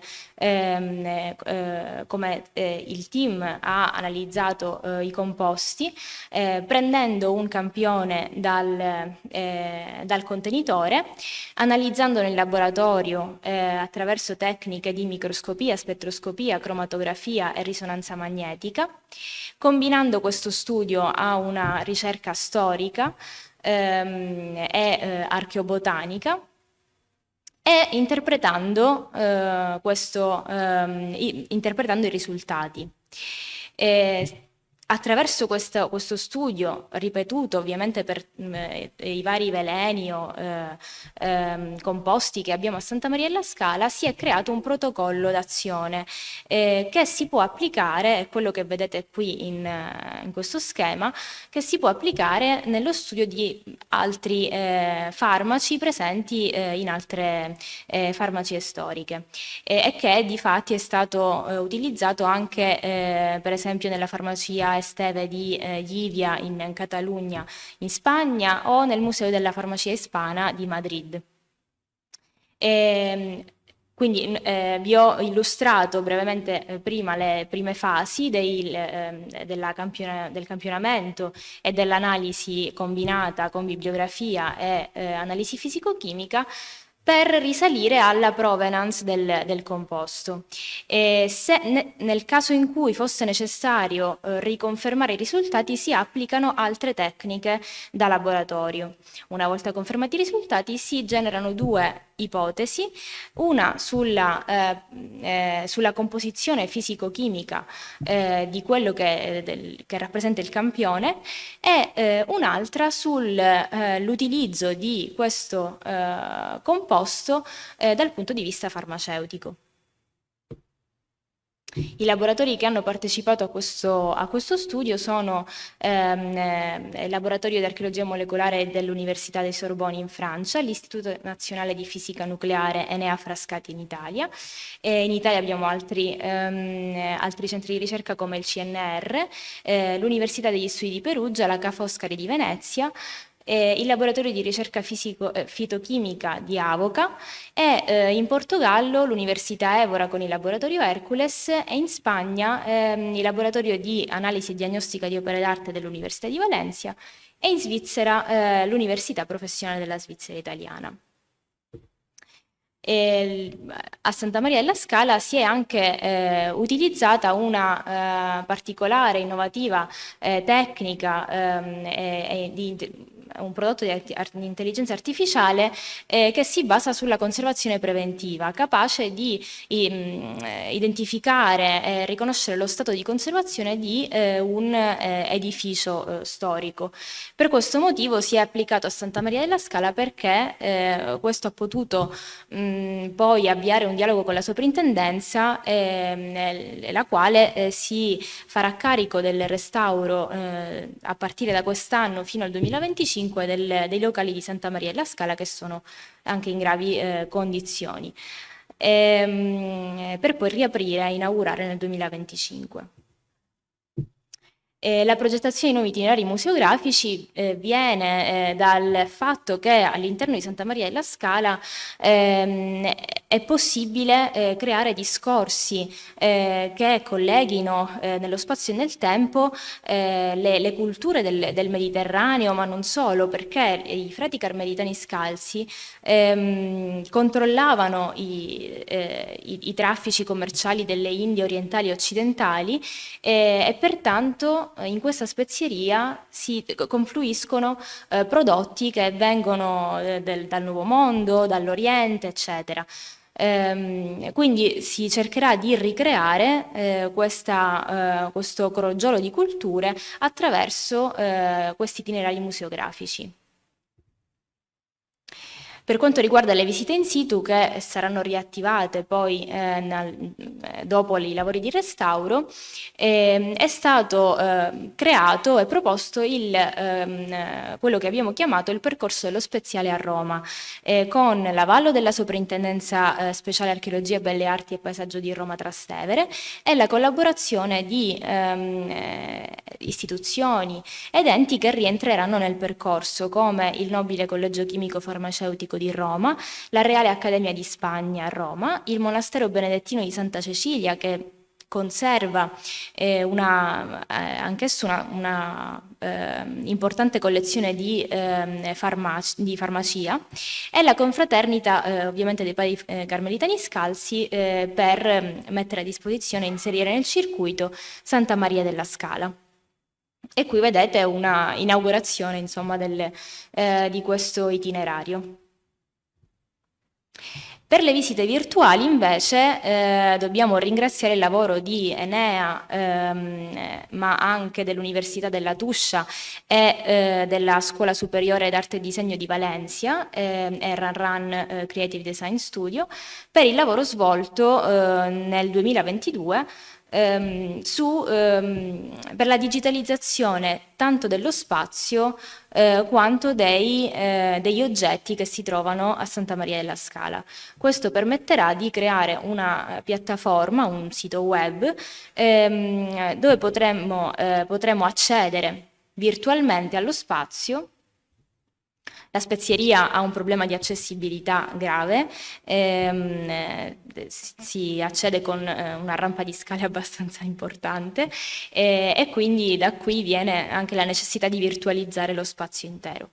Questo è stato fatto con il laser scanner 3D di Enea e gli altri strumenti applicati dall'Università della Tuscia. Da questa web si potrà selezionare, quindi entrare nello spazio e selezionare i singoli oggetti, il contenitore di vetro con il farmaco X, eccetera, la cassa con la materia prima. Si seleziona e si apre tutta un'informazione relativa al contenuto dell'oggetto che stiamo visualizzando. Questo sarà anche possibile attraverso il lavoro che stiamo svolgendo proprio quest'anno sul Thesaurus internazionale. Cos'è questo Thesaurus internazionale? Lavoreremo sull'analisi delle singole etichette, a partire dalle etichette delle casse e dei contenitori, sciogliere l'abbreviatura prima di tutto, e poi risalire all'etimologia, al perché viene utilizzata quella parola per far riferimento a un tipo di materia prima, eccetera, risalire all'utilizzo dal punto di vista lessicale nelle varie lingue antiche, copto, greco, latino, arabo e ebreo. Verrà poi tradotto la stessa parola nelle varie lingue internazionali, e si inserirà una informazione di tipo storica e i riferimenti bibliografici. Naturalmente i farmaci che si trovano a Santa Maria alla Scala hanno delle corrispondenze con altri presenti in altre farmacie europee. Per questo motivo il thesaurus sarà internazionale e sarà una informazione interconnessa, diciamo, perché se io apro la cassa della radice ipe cacuana, troverò il link che mi rimanderà a un'altra farmacia dove è presente la stessa tipologia. Qui siamo per esempio qui eravamo nel Museo della Farmacia Ispana di Madrid, e questo è la farmacia Esteve di Givia, dove abbiamo anche avviato questo tipo di studio. Il thesaurus dimostra, dà un po' un assaggio di quello che è il legame, il vincolo tra tutti questi luoghi in Europa, che possono raccontare una storia e una memoria comune. Per questo motivo si è creato anche da sé, è venuto attraverso questo studio internazionale, un network internazionale che ad oggi unisce 6 paesi: la Croazia, Italia, Portogallo, Romania, Spagna e Svizzera, e che ha anche avviato delle collaborazioni con importanti network che lavorano soprattutto nel Mediterraneo, come l'Assemblea dei cittadini e cittadine del Mediterraneo, o come un itinerario culturale già certificato da 20 anni, la Rotta dei Fenici, o l'Osservatorio internazionale universitario di cultura immateriale e villaggio globale. Nello specifico, questo osservatorio, che ha sede a Valencia, lavora sullo studio di come il patrimonio immateriale si muove attraverso le migrazioni umane che caratterizzano l'era attuale, e naturalmente Aroma Citarium Salutis ha un interesse nell'approfondire i contatti con questo osservatorio per approfondire il tema della medicina tradizionale, o di tutto quello che è relazionato al sapere medico che si sposta con le comunità di migranti. Brevemente, questo per dirvi che Aroma Citarium Salutis è un'associazione che, come vi ho detto, è stata creata per gestire l'itinerario e che ha tutta una sua struttura di governance, da un team tecnico, dai fondatori, al comitato scientifico e comitato tecnico, che rappresentano tutti i Paesi membri. Questa struttura serve non solo a gestire l'itinerario, ma a verificarne la qualità e se resta allineato al tema dell'itinerario, se la sua produzione scientifica, la sua attività, le attività promosse seguono e restano in linea con il tema dell'itinerario. È importante verificare la qualità dell'itinerario, perché ci siamo, diciamo, incamminati verso la certificazione del programma di itinerario culturale del Consiglio d'Europa. Non è un programma che ha grandissima diffusione, eppure si tratta di un settore ben preciso del Consiglio d'Europa, che è quello che lavora sulla democrazia, in particolare società democratiche sostenibili, e in questa categoria trovate diversità culturali, itinerari culturali. Potete anche seguire questo indirizzo per cercarlo nel sito ufficiale del Consiglio d'Europa.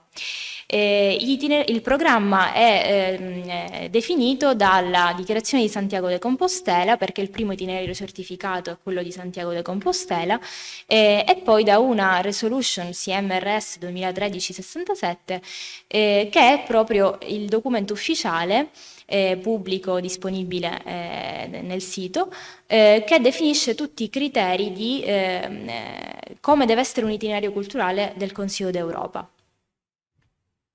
Tra questi criteri, per concludere, ci sono i 5 campi d'azione che deve rispettare un itinerario e sul quale noi abbiamo lavorato negli ultimi 2 anni. Vi menziono semplicemente questo, che è quello nell'ambito della ricerca, per informarvi che, su questo seminario internazionale che si terrà a Valencia, ma sarà trasmesso online, quindi potete anche inserirvi, e che si terrà il 22-23 maggio del 2023 ed è The Hygiea Legacy Pharmacy Museums and Collections in Europe, Heritage, Identity and Memory.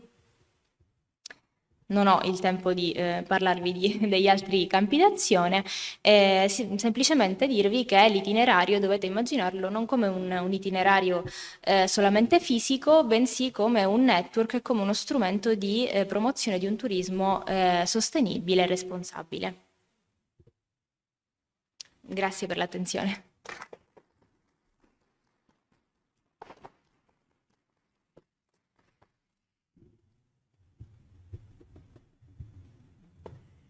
Thank you, Simona, very much. And I call here Alan Twade, who is the founder of the Institute for the Preservation of Medical Traditions. Okay, thank you very much.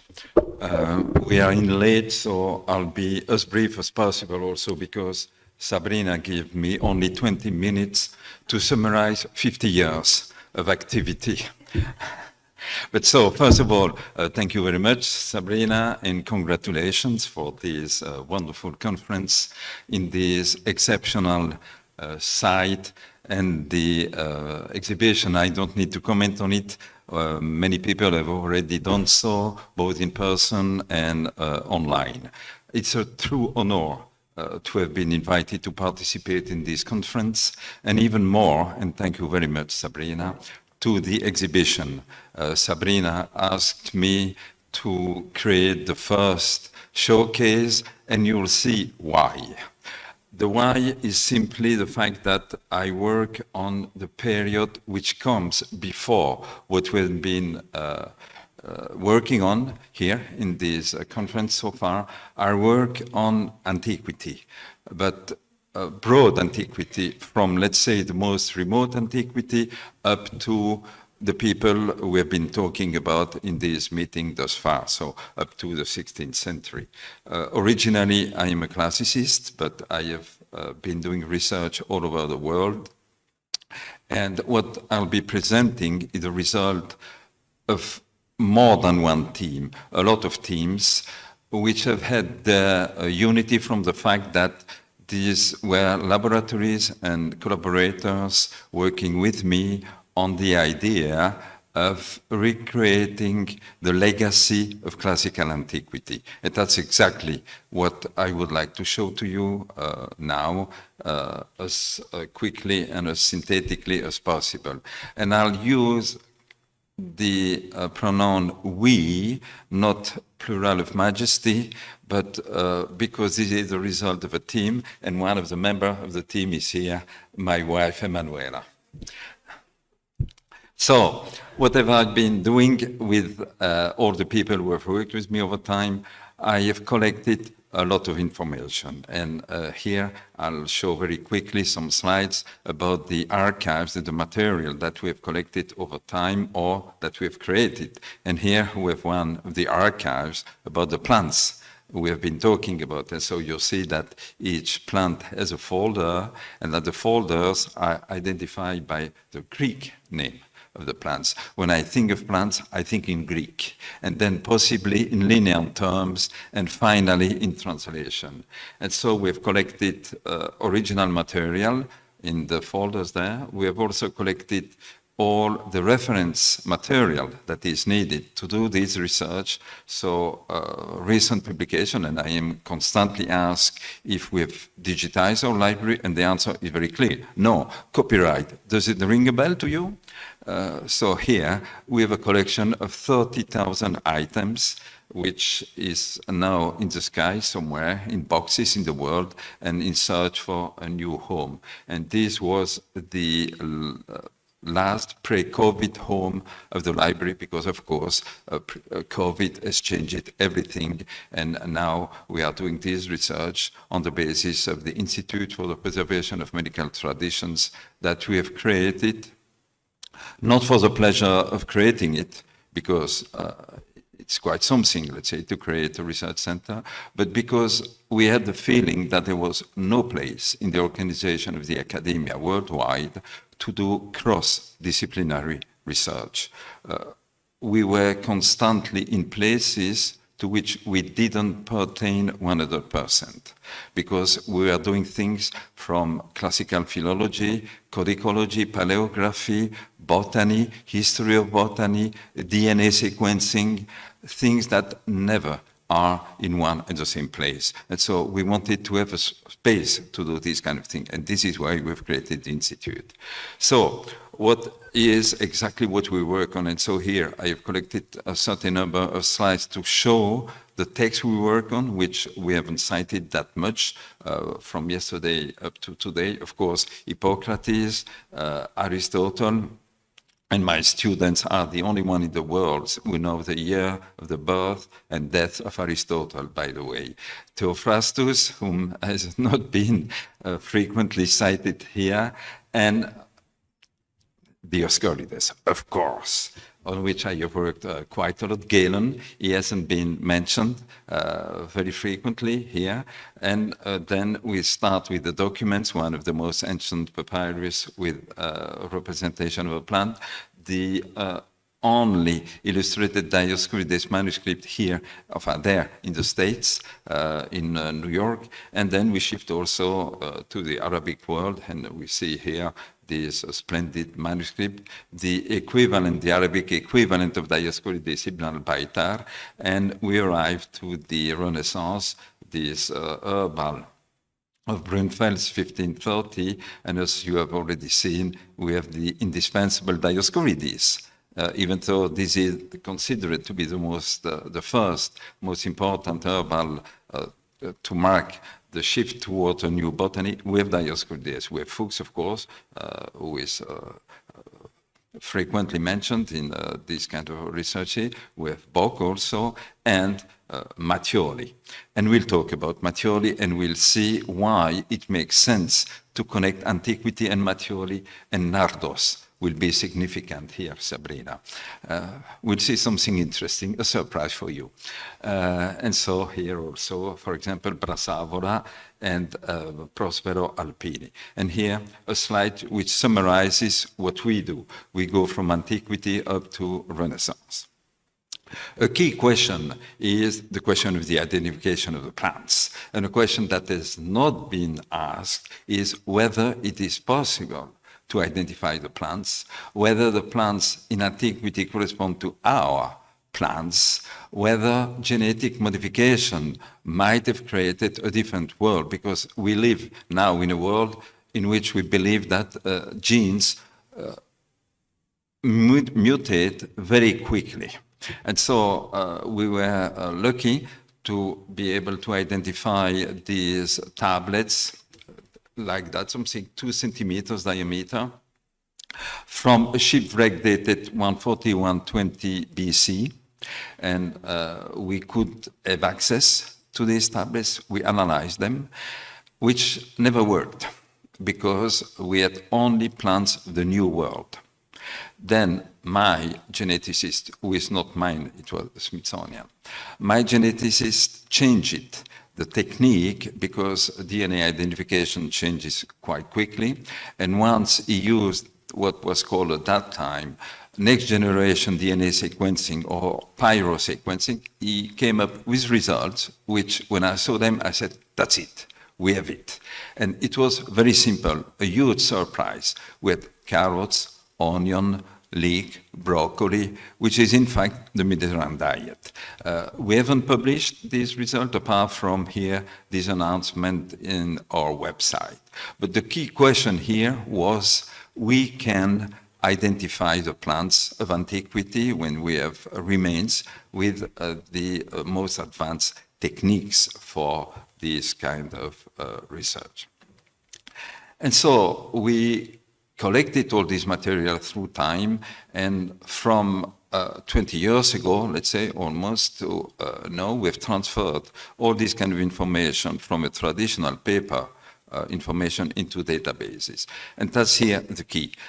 When Sabrina asked me to create this presentation, I started writing a PowerPoint, and then I stopped. I said, no, I will never be able to do that in 20 minutes. I trashed my PowerPoint, and I came with the next slide, which is the unique slide you need to memorize about this presentation. All the rest is narrative, and it is this one.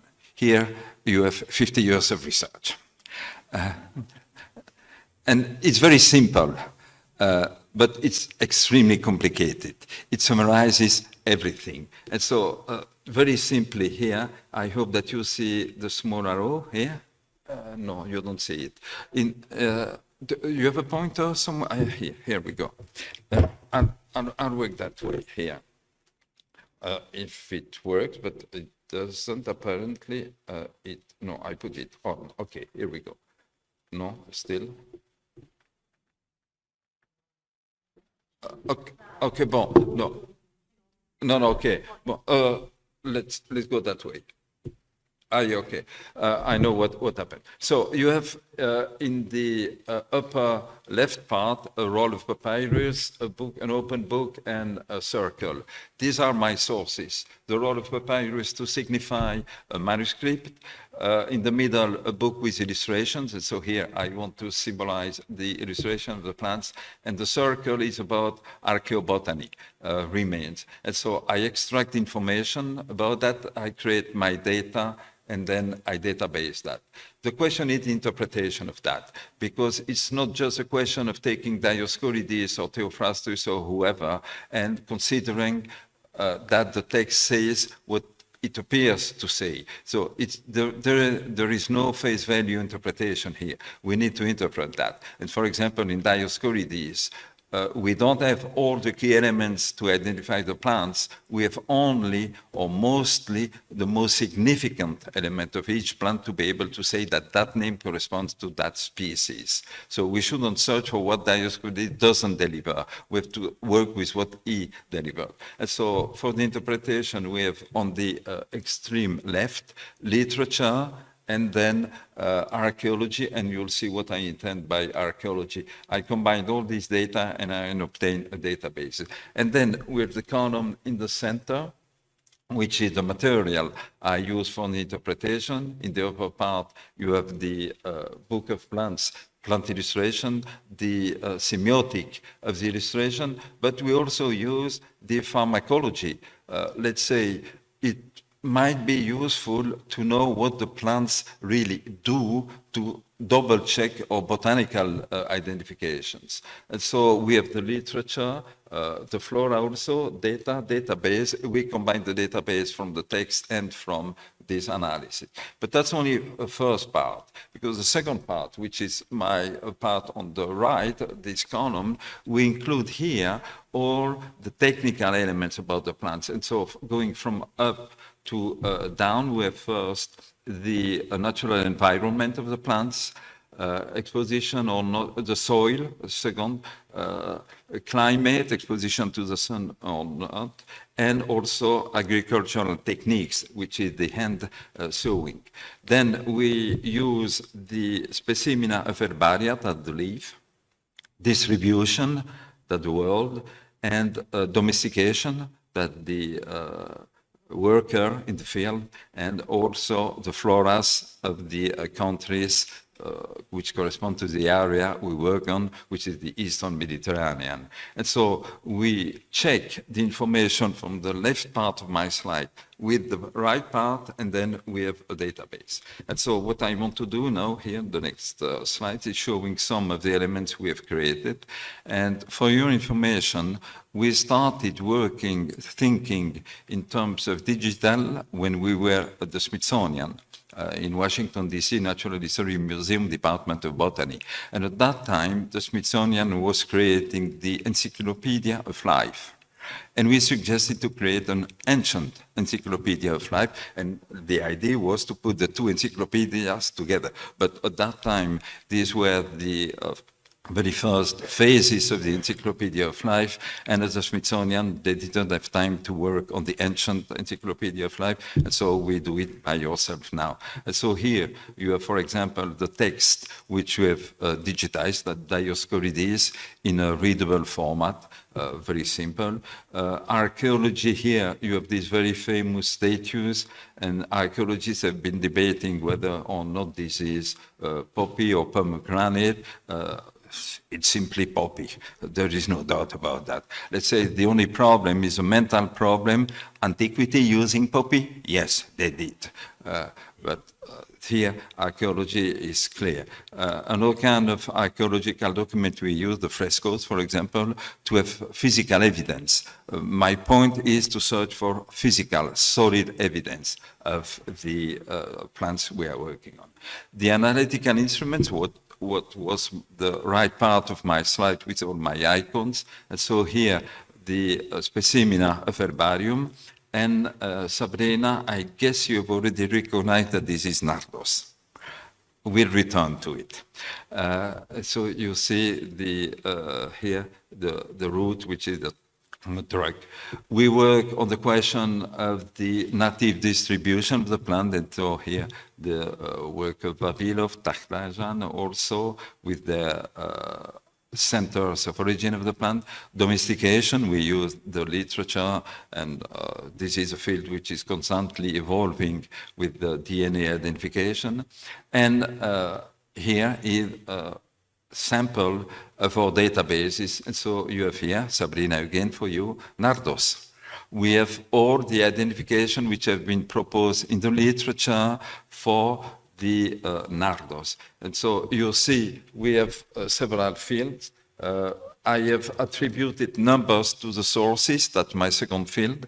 The abbreviation of the author, Dioscorides, Theophrastus, and we have HPC for Hippocrates, of course. We have the abbreviation of the names of the author who have made these identification, references to Dioscorides, Flora of Europa, Quattrocchi, these 5-volume plants of the world. Then the identification, the names that we have in the literature, and then the accepted name in Q. And in the database, all these data will be linked to something, so we'll be able to circulate within the whole sum of information that we have created. This is absolutely wonderful, extremely work-intensive, years of work, a whole team, but that's only, in fact, one picture, because this is a static database, a database that gives the impression of that we know something that is, in fact, at a certain point in time, at a certain place. And the reality is not that one. The reality is dynamic.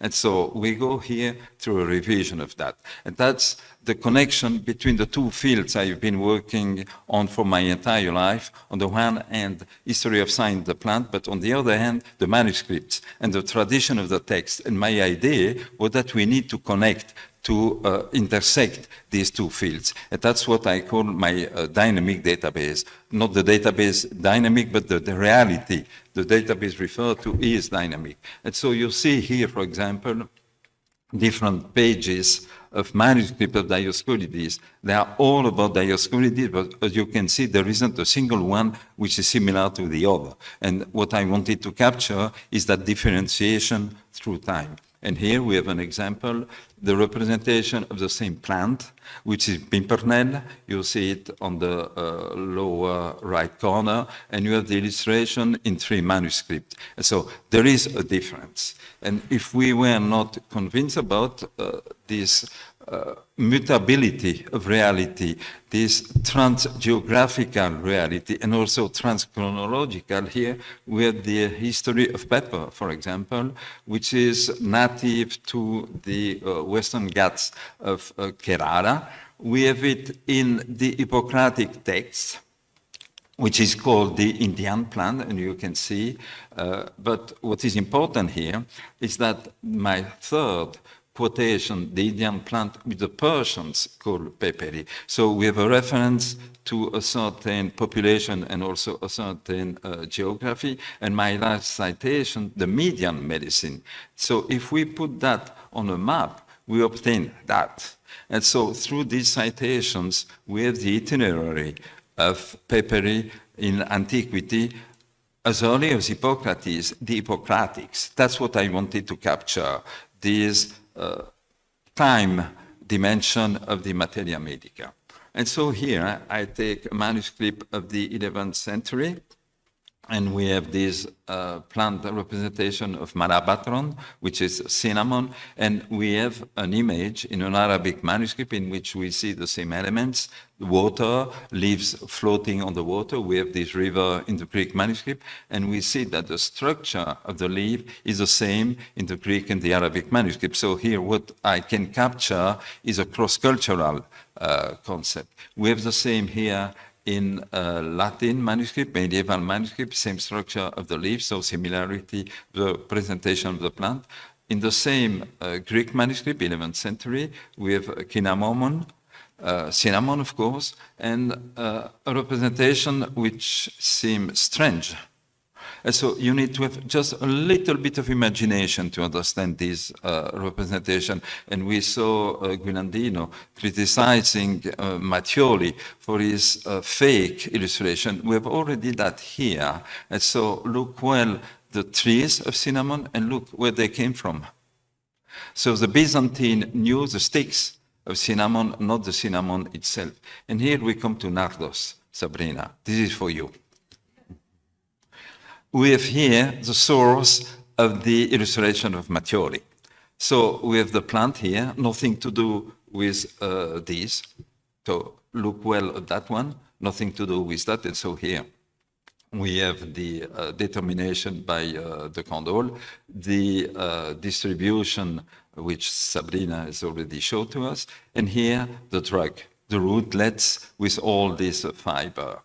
And here we'll understand how we come to that representation. Look well the drug. Look well. You turn it, you put it that way, here we go.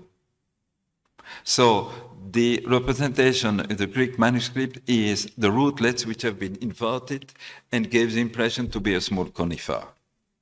And that's exactly what I'm interested in, trying to understand the dynamics of that and capturing that in a database and in the reality. And so here, our work consists in crossing through time, digging a trench, just like archaeologists, from Greece to the 21st century, and capturing all this reality in all its changing forms through time and through space.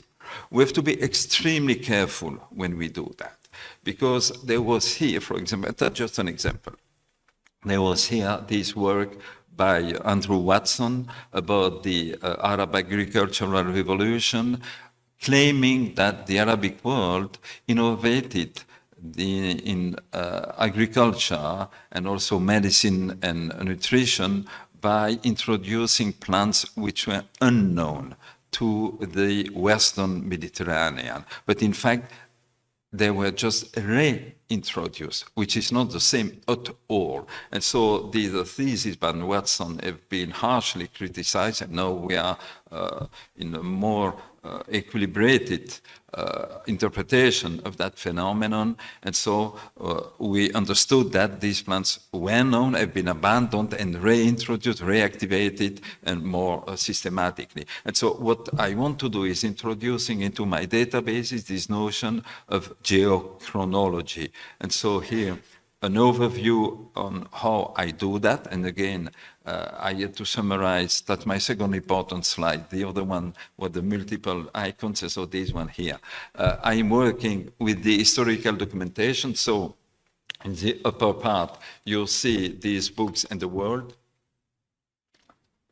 The documents I work on are scattered in libraries all across the world.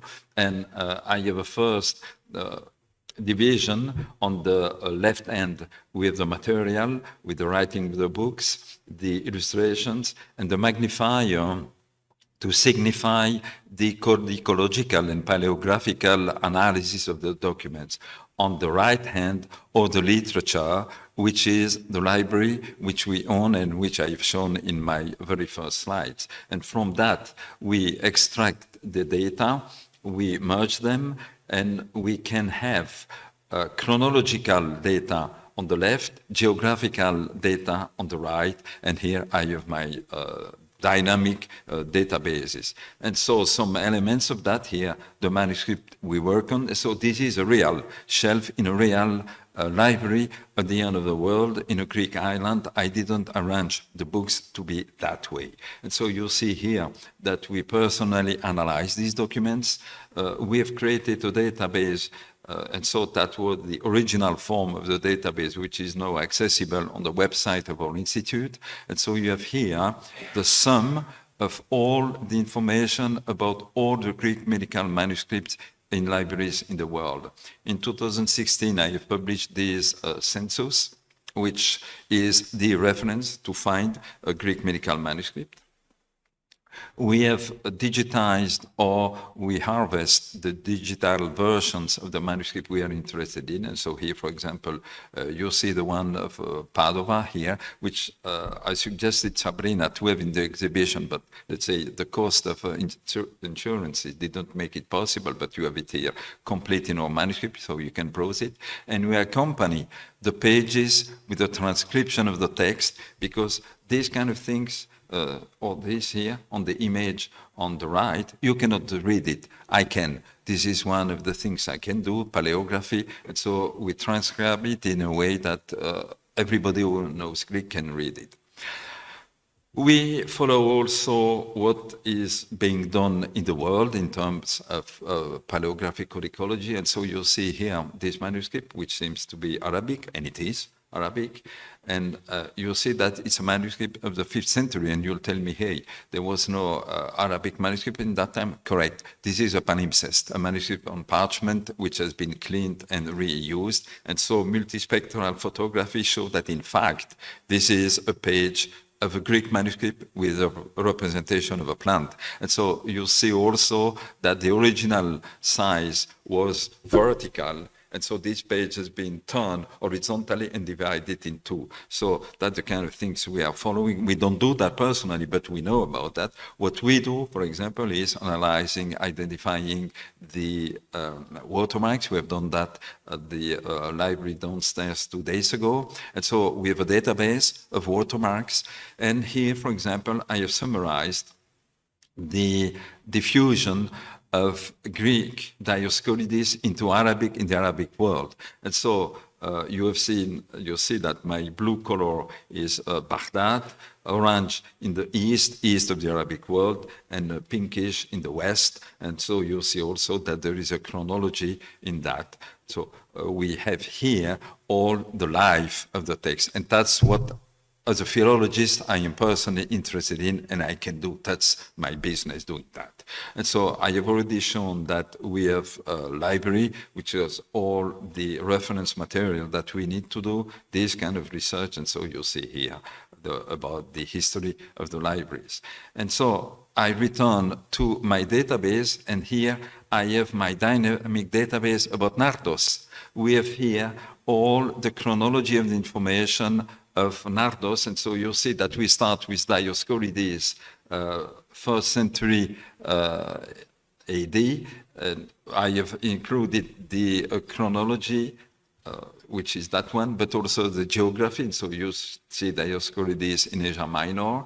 He knows the product from tradition, but he doesn't know the plant itself. That's my question marks. So you'll see that we have then the manuscript of Dioscorides in Vienna, from which the plant disappears.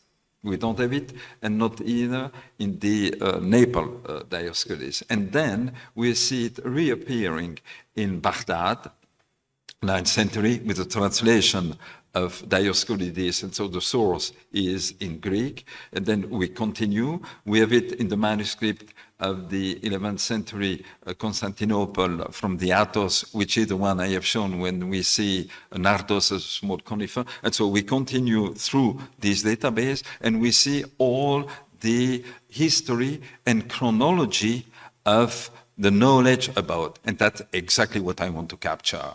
Not only just the analysis of a document at a certain period in time, which gives a wrong impression and a wrong knowledge of what was the reality. I want to capture the historical reality, the fluctuation of knowledge and its transmission over time. And so my conclusion, I think I was able to keep all that in 20 minutes. My conclusion is exactly that one, capturing a multifactorial complex system in which each factor is a variable.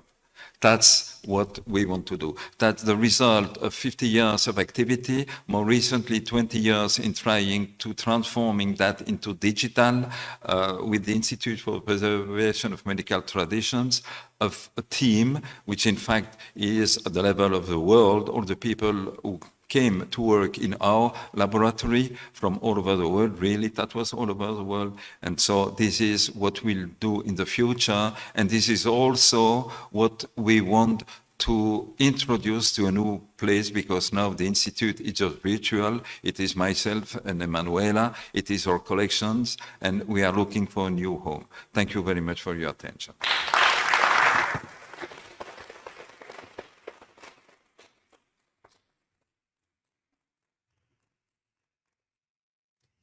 Thank you, Alan. I would like to thank all the contribution of this morning. We have really seen a wealth of research being then codified in different outputs.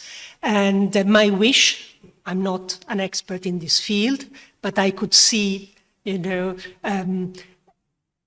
big picture being drawn together. My wish is that many of these components will be placed in a possibly single architecture to make sure that we can build on all these parts and enhance more and more our understanding, our research and knowledge on this discipline. And with this, I would like to ask if there are any questions for anybody of the presenters. If not, as you know, you are aware, we are running slightly late. I would like to say have a good lunch, and we will reconvene here at 2 o'clock. Thank you. Ricominciamo i lavori. Prego il pubblico di prendere posto e chi deve sedersi. E sono veramente felice di introdurvi il fondatore della Aboca Healthcare Company, Valentino Mercati, e mi scuso perché manca il cavaliere, anzi chiedo aiuto a qualcuno se può portare il nome, e Anna Zita Di Carlo dell'Aboca Museum. Li ho contattati la primavera scorsa, ho contattato Aboca la primavera scorsa perché mi piaceva coinvolgerli in questo percorso che va dallo studio storico della materia medica fino alle ricadute nell'attualità che questi studi storici possono avere. E loro mi sembrano proprio un esempio lampante di un circolo virtuoso che si può intraprendere proprio per valorizzare positivamente quella materia medica, quei vegetali che noi spesso trascuriamo e che ci sembrano marginali, che ci sembrano delle erbacce, ma le erbe amiche, uno degli ultimi acquisti che ho fatto, e hanno delle tenute che coltivano con sostenibilità, hanno laboratori chimici, hanno un nucleo di ricerca storica anche molto forte, un team molto in gamba, che adesso mi piacerebbe illustrassero loro con le loro stesse parole. Sì. Grazie della presentazione, grazie dell'invito.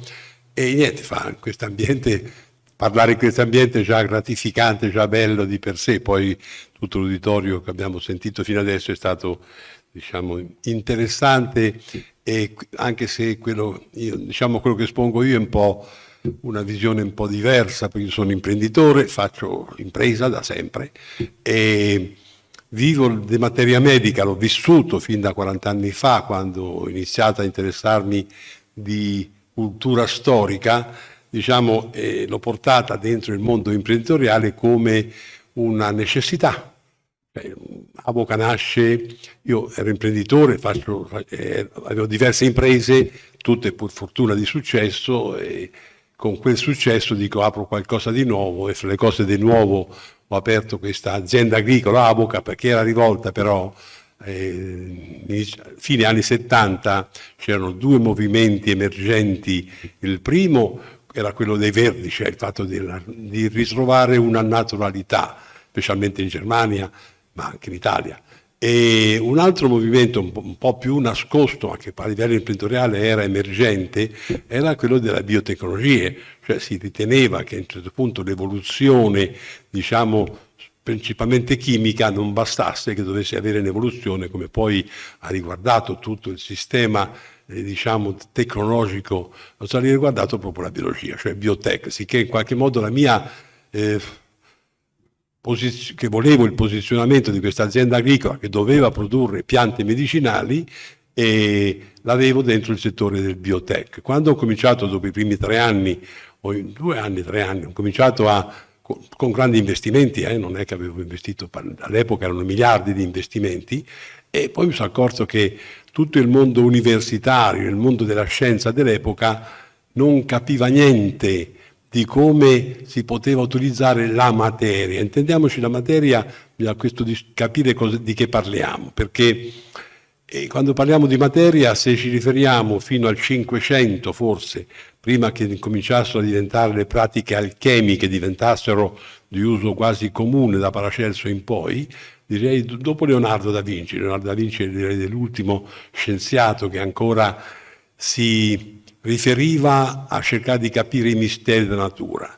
D'altra parte si è incominciato già con Paracelso, il primo, 1520, si è già incominciato a definire che la materia, come adesso noi parliamo di materia medica, parlo del termine materia che è letterale, perché dopo, già adesso si discute adesso in tutta Europa all'interno della nuova dell'evoluzione su quelle che sono la differenza fra materia o starting material e quello che può essere invece un discorso di sostanza.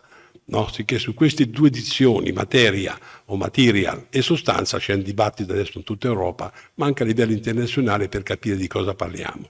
Ecco, sicché quando ho iniziato Avoca partivo dall'utilizzo della material o materia. Qual è la differenza fra materia, così come oggi discutiamo, e sostanza?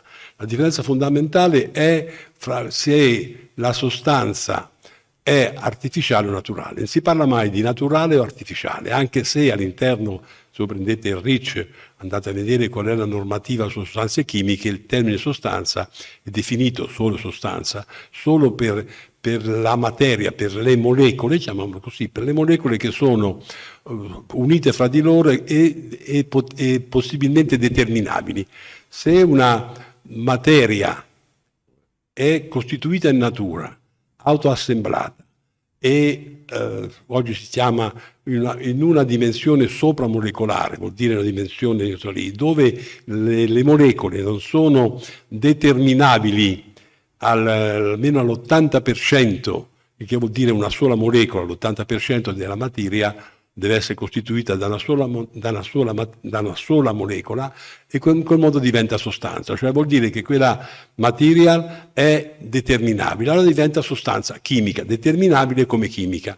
Adesso siamo in un mondo, vedo, completamente, direi, definibile come sostanza più che material, perché oggi il material quasi non esiste più, insomma, da un secolo fa, quando si è iniziato a brevettare, a rendere brevettabili solo le sostanze artificiali, dall'aspirina prima in poi, oggi tutto il nostro mondo è caratterizzato dalle sostanze, non dal material. Sicché il parlare di materia medica, quando ho iniziato 40 anni fa, ho preso atto che le sostanze, quelle definite chimicamente, definibili chimicamente, che sono ottenute sempre con forze non di legame, con forze di legame molecolare, diciamo ottenute con forze molto diverse da quelle naturali. La natura assembla nei suoi algoritmi, fa assemblare tutte le varie molecole, le fa assemblare con bassissime forze, non forze covalenti, cioè sono tutte forze van der Waals, forze idrogeno, ma tutte a bassissima energia, mentre dall'alchimia in poi, da quando l'uomo ha scoperto il fuoco, ha cominciato a vedere il potere del fuoco unito alla forza catalizzante di altre molecole, si è usato pressione, cioè forze molto, diciamo, energia molto importante, l'assemblamento delle molecole è avvenuto in modo artificiale. Questa è un'evoluzione che non se ne parla mai, perché non so se per oscurantismo nelle scuole non si insegna, cioè ancora si insegna che la molecola artificiale è uguale alla molecola di sintesi. Si prendi la vitamina C, la vitamina C di sintesi è uguale alla vitamina C naturale, che è un oscurantismo pazzesco. Siamo di fronte a un mondo che ancora oggi, quando vedo cosa si insegna anche all'università, insomma fa paura proprio, c'è questo oscurantismo che, ecco, all'interno di come si è creata Avoca, partivo dal conoscere in modo molto empirico che le sostanze di sintesi, che all'epoca dell'azienda agricola erano i diserbanti, e i diserbanti non sono biodegradabili. Oggi abbiamo 2 miliardi e 200 milioni di tonnellate di sostanze che ogni anno vengono immesse sul nostro sistema vivente. E di queste molecole io credo che non ce ne sia una che sia biodegradabile, però il 90% non sono biodegradabili. Pertanto abbiamo ogni anno un accumulo di sostanze che lasciamo ai posteri, che non sono biodegradabili. La prima cosa ho iniziato nasce Avoca per portare nelle biotecnologie sostanze naturali che devono rispondere alle esigenze moderne con tutte le nuove scienze, con le nuove tecniche, e così nasce Avoca. Quando è nata Avoca, a quell'epoca, ripeto, avevo l'esigenza di produrre piante medicinali che erano della storia, insomma, in qualche modo, e andavo all'università, a parte Firenze, Bologna, poi ho aperto Monaco, per capire come queste piante funzionavano.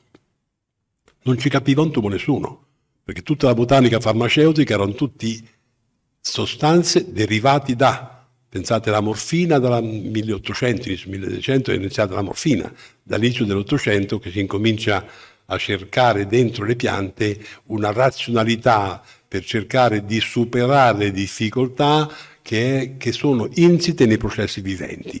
Tutte le sostanze vive hanno il processo di essere complesse e di seguire gli algoritmi, io diciamo così, di algoritmi la programmazione, le programmazioni in cui le nostre cellule sono state programmate con gli algoritmi della natura, che non sono algoritmi e noi ci capiamo qualcosa. Voi pensate ai misteri della natura, riesce a far sì che noi in tutto il mondo, di qualunque etnia siamo, nasce più o meno un po' più di femmine che di uomo. Insomma, come si fa a programmare la natura? Mica lo diciamo noi quando nasce. Adesso con la fecondazione eterologa forse si può cominciare a definire, ma fino adesso, sicché che nasca il 51 circa per cento di donne invece di uomini, è un algoritmo naturale, non è che l'abbiamo deciso noi, no? E così via. Cioè noi, come diceva Leonardo, possiamo procreare, che l'unica cosa che siamo capaci a creare è la nostra progenie, ma non definire come, quando, non è che decidiamo quali sono i caratteri con cui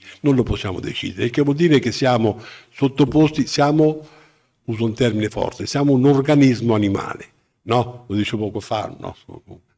Che da qualche decina di migliaia di anni abbiamo avuto l'infortunio della parola, no? Perché siamo l'unico organismo animale che ha la parola, poi dopo la parola la scrittura e così via, ma nei 4 milioni di anni non sappiamo, facciamo infortunio perché è molto probabile che fra qualche centinaio d'anni o meno ci accorgeremo dove ci porta la parola, dove ci ha portato, perché la parola forse è quella che ci ha consentito di scrivere nelle religioni monoteistiche che noi siamo fatti a immagine e somiglianza di Dio, il che vuol dire che noi abbiamo il compito di migliorare il vivente, almeno questo è in qualche modo il nostro compito, ma migliorare il vivente vuol dire che non siamo più un organismo alla pari degli altri viventi, siamo un organismo sopra, e questa è la parola probabilmente che ci ha fatto sentire. Ora questo è il perché, ora quando, ripeto, ritornando perché come nasce Avoca, nasce perché in quel momento sulle varie università internazionali nessuno capiva come si poteva utilizzare un derivato delle erbe o un'erba che le erbe medicinali hanno una proprietà, oggi si possono chiamare delle sostanze naturali bioattive, perché ci sono piante che servono per il nutrimento, proteine che sono considerate a un certo punto una mela e nutriente. Una sostanza medicinale quando ha delle molecole che noi chiamiamo molecole secondarie che la pianta utilizza per avere più potere sugli altri, per controllare il suo ambiente e con le quali comunica anche con noi.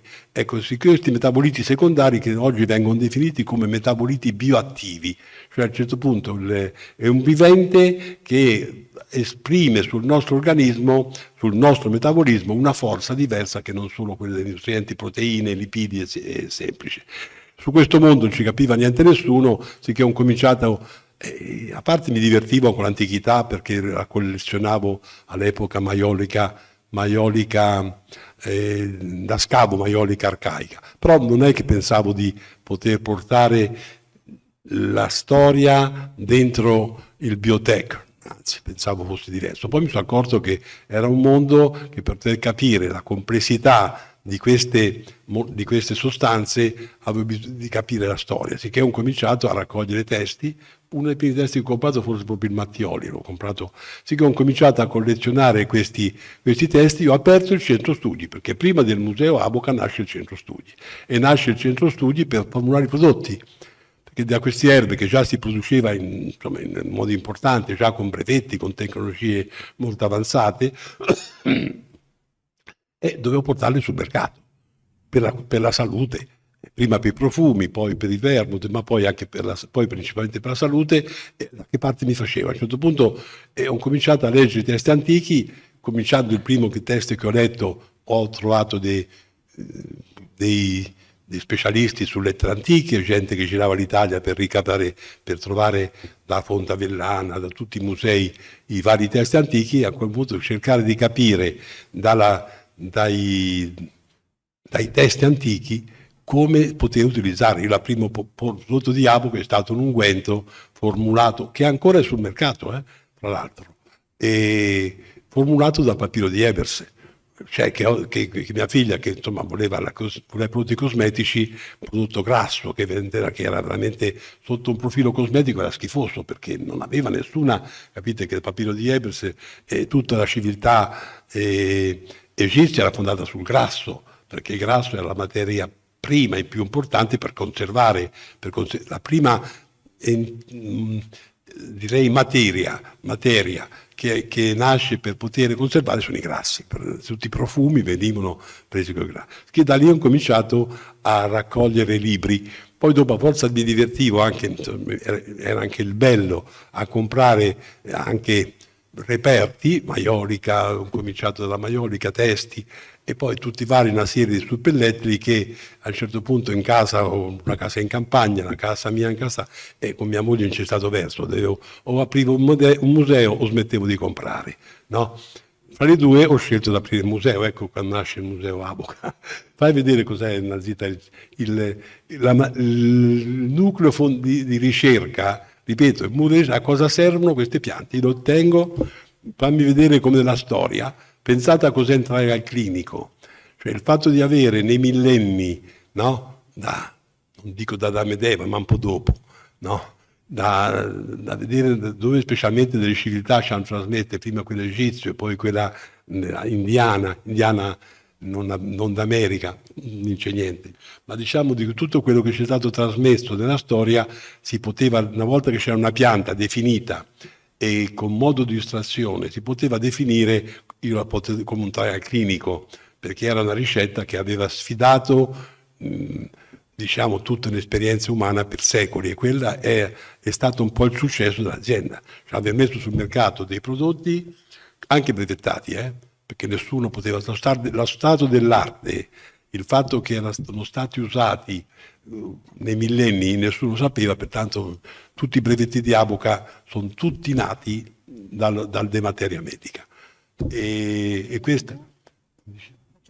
Sì, fai vedere come il centro studi di Aboca del museo come nasce, che è stata la prima realizzazione, diciamo, culturale, ma non alla curiosità storica, ma un posizionamento che avesse la forza dell'utilizzo storico.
Bene, avete visto non solo il centro studi, ma anche un po' tutta una rassegna del conseguente museo, come vi dicevo.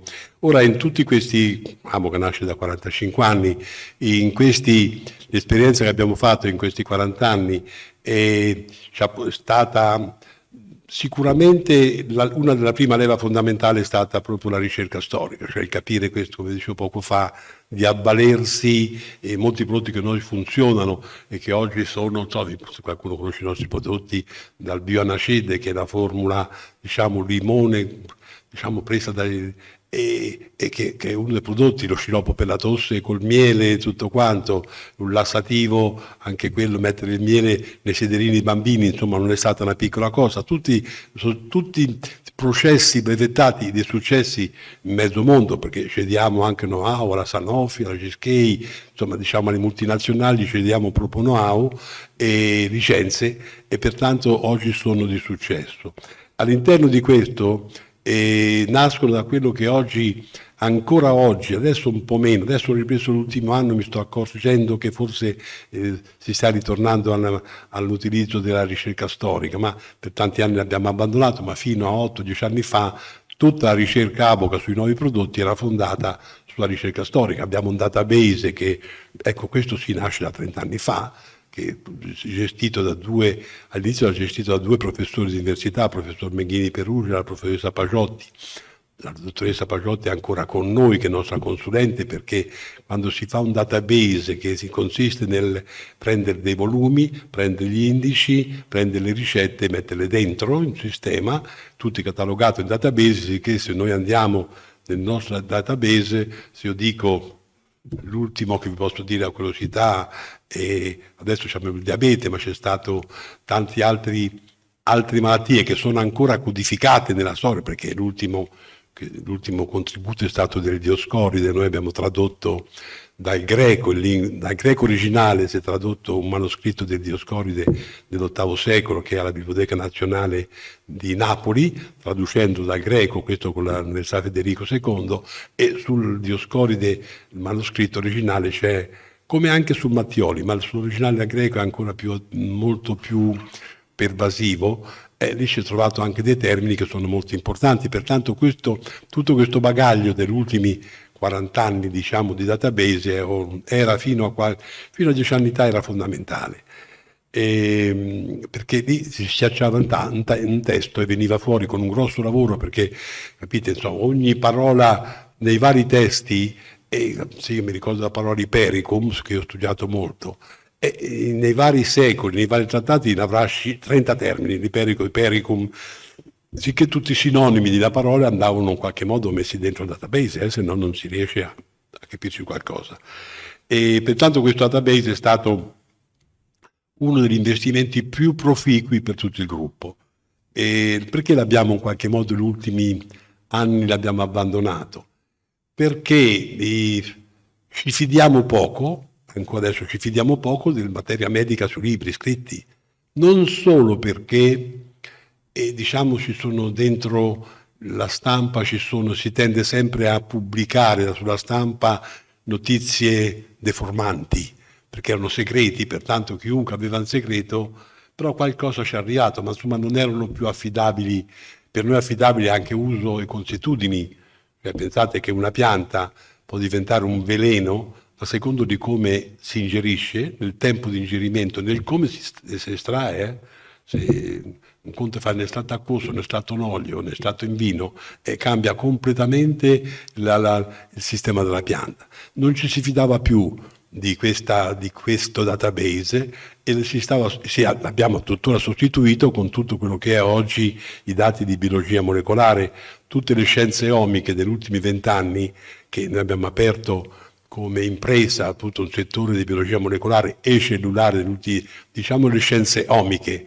Il capire dall'inizio degli ultimi 20 anni ci siamo completamente posizionati su tutte le scienze omiche, tutte le nuove scienze che sono principalmente quelle omiche, ma anche tutto il calcolo bioinformatico e le acquisizioni degli ultimi 20 anni. Con queste acquisizioni preferiamo andare sui nostri orti botanici, ce ne abbiamo 2, abbiamo circa 3.000 specie erbacee, arbustive e legnose, che abbiamo un giardino botanico, l'abbiamo in Val di Chiana, che è arbusti e alberi, e mentre a San Sepolcro in Val Tiberina abbiamo le erbacee. Sono circa 3.000 piante da cui preleviamo dal vivo la sostanza, le mettiamo in trascrittomica su delle varie cellule e le cellule ci dicono a cosa servono, perché lì i geni ci dicono subito quali sono gli effetti benefici e i rischi che possiamo avere sull'uomo.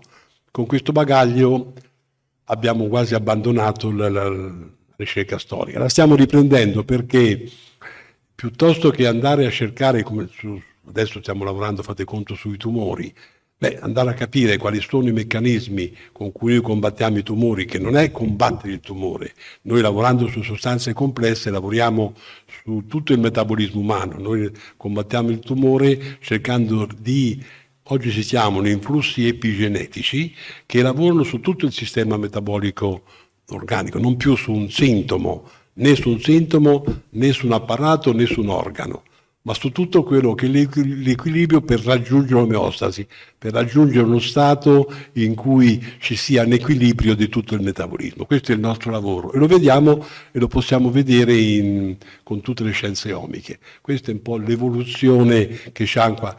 Ecco, se riusciamo però all'interno della lettura di tutti i testi del database che abbiamo, se riusciamo a capire insomma, un meccanismo antinfiammatorio che è alla base dei tumori, no? E fate conto, la base dei tumori, la base più importante è il pH dell'organismo. Se io leggo sulla storia che avevo un'urina acido che si trova, la pianta che mi contrasta un urina acido è una pianta che mi serve per i tumori perché mi ristabilisce il pH di un organismo che al momento in cui si innesta un tumore subito c'è un apparato, un organo e tutto il metabolismo che mi diventa più acido. Se misuro l'acidità delle urine, del sangue, del sudore e della saliva, insomma comincio a capire se quella sostanza mi può combattere. Ecco, questo è un po' il fatto. Magari invece che mettere in trascrittomica 50 specie di piante, no? Forse l'ultima vi posso dire le foglie di gelso, quello per il diabete, insomma mi viene fuori dalla divina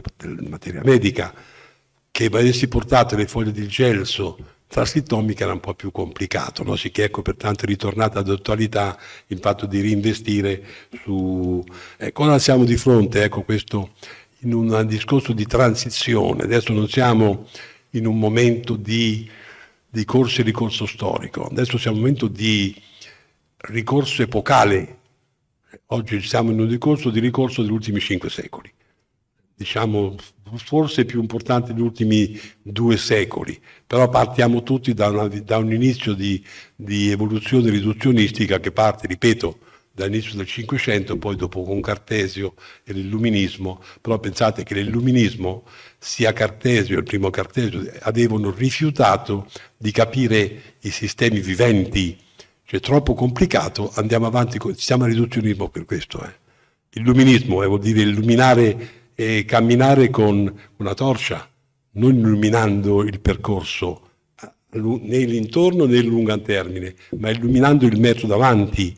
E noi oggi, 5 secoli, stiamo in un'epoca in cui abbiamo illuminato per 5 secoli un metro davanti ai nostri piedi, perché non abbiamo visto niente del contesto interno. E siamo in un momento in cui ci stiamo accorgendo di questo, perché, vedete, dal lessico, voi pensate... Scienze della vita. Cosa vuol dire scienze della vita? Vuol dire che esiste anche la scienza della non vita? Beh sì, sono 5 secoli che siamo di fronte alla scienza della non vita. Tutto quello che oggi noi facciamo, quando mi riferisco a quei 2 miliardi e 200 milioni di tonnellate che vengono immesse all'anno, sono la scienza della non vita. La plastica, secondo voi, è vita? La plastica non è vita, è una cosa che è bella, fa comodo, ma è contro il vivente, no? O sì? È contro il vivente perché non viene metabolizzata, pertanto se i pesci la mangiano muoiono, no? O se noi ingeriamo le microplastiche, noi nel nostro sangue abbiamo le microplastiche dei nostri tessuti, no? Vuol dire che qualcosa non funziona.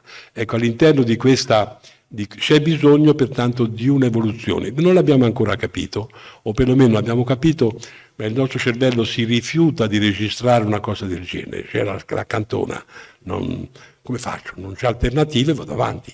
No? E andiamo avanti, però c'è anche bisogno in qualche modo che se c'è delle proposte, come noi stiamo facendo noi, guarda, invece di curarti con questo, ti curi con quest'altro, funziona meglio e non ti fa male. E lo vedi subito che funziona meglio perché non ti fa male, e questo è successo. Pertanto il successo che noi stiamo avendo come impresa multinazionale deriva perché abbiamo capito, partendo dalla materia medica, abbiamo capito che le forze che sono inserite nella programmazione della natura sono forse connaturate col vivente, primi noi, poi anche con l'ultimo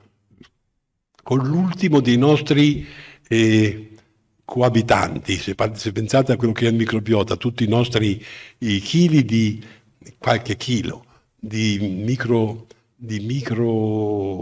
microbi che abbiamo dentro, funghi, lieviti, batteri che abbiamo nel nostro intestino, quelli variano continuamente, quelli si mutano. Cioè, quando parliamo di biodiversità, la prima biodiversità da mantenere è il nostro intestino, o i funghi della nostra pelle, o quelli che sono nella nostra saliva. Noi questa biodiversità la stiamo perdendo, non è distante la biodiversità, è nel nostro organismo. E ogni volta che noi prendiamo qualcosa di artificiale, e ogni volta che prendiamo un'aspirina o una vitamina, ogni volta che prendete una vitamina, vi state avvelenando. Ci avveleniamo, per forza, perché non è connaturato con noi. Non è connaturato col nostro... È una roba artificiale che non ha niente a che vedere col vivente. Tant'è vero che minaccia la biodiversità. La prima, se bevete un litro di vino o bevete 2 bicchieri di vino, sappiate che il vostro intestino si infiamma. Questo da per certo, perché ci sono i solfiti chimici, che non sono quelli naturali, che infiammano l'intestino. Quindi vi do dei dati, non è che vi impaurisco, vi do dei dati scientifici. Sicché il fatto di si può fare un vino senza chimica, sì. Cavolo, si può fare benissimo, senza problemi. Perché si fa con la chimica? Perché è più facile. Però oggi la facilità sicché l'evoluzione in qualche modo è possibile, è nella complessità. Cioè praticamente dobbiamo in qualche modo capire che il mondo che ci sta intorno è complesso, che il nostro organismo è complesso e che noi condividiamo il nostro organismo con tutto il vivente. Non abbiamo più possibilità di essere isolati. Cioè che ci sia qualcuno che ci dice di andare su Marte, no? E di che l'uomo può vivere su Marte, insomma io preferisco ancora per i miei nipoti, preferisco cercare delle opportunità per vivere sulla Terra finché c'è dato. Questo è... Niente, io ho finito, ecco il mio tempo è... Sì. Ho ancora 5 minuti, quant'è? Beh, mi sembra... L'ho finito il tempo, sì. Sì, ma insomma, grazie veramente illuminante, grazie ma non con la torcia, con il contesto. No, mia moglie mi dice sempre, quando c'è mia moglie vicino a me, dirà sempre dei calci, perché mi dice, dai zitta, non dire queste cose perché impaurisci tutte, non è il bon ton, non è bon ton dire queste cose. Ecco, oggi c'ho mia nuora vicino, sicché lei calci. No, perfetto, grazie. Va bene. Non sono qui per dire delle cose da bon ton, diciamo, dove dico delle cose che sono, ecco, tutto quello che dico sono scientificamente probabili, ecco, non di racconto storie, insomma, pertanto, però lascio anche un messaggio di speranza, questo sì, perché si può fare, ecco, stando meglio, guadagnando più soldi. C'è tutto il sistema, ecco, non è che dobbiamo rinunciare alla qualità della vita, è il contrario, cioè, dobbiamo sempre avere più qualità, questo, cioè, ormai la facoltà di conoscere non ce la toglie nessuno, ecco, questa è... Ok, grazie. Se avete delle domande, eccetera, a me sono venuti molti dubbi a proposito anche di non lo so, io non un ho progetto problemi. che volevo fare, ma lo contatterò in separata sede e ne parleremo. Comunque, se avete dei dubbi mi scrivete, Ecco. se avete l'avoca, lo trovate da qualunque parte, chiede Valentino Mercati. Sì, assolutamente. Scrivete proprio al museo, perché io in questo momento mi occupo dentro l'azienda specialmente di ricerca, e sia di ricerca storica, come dicevo, ma anche di ricerca, pertanto posso in qualche modo, io sono...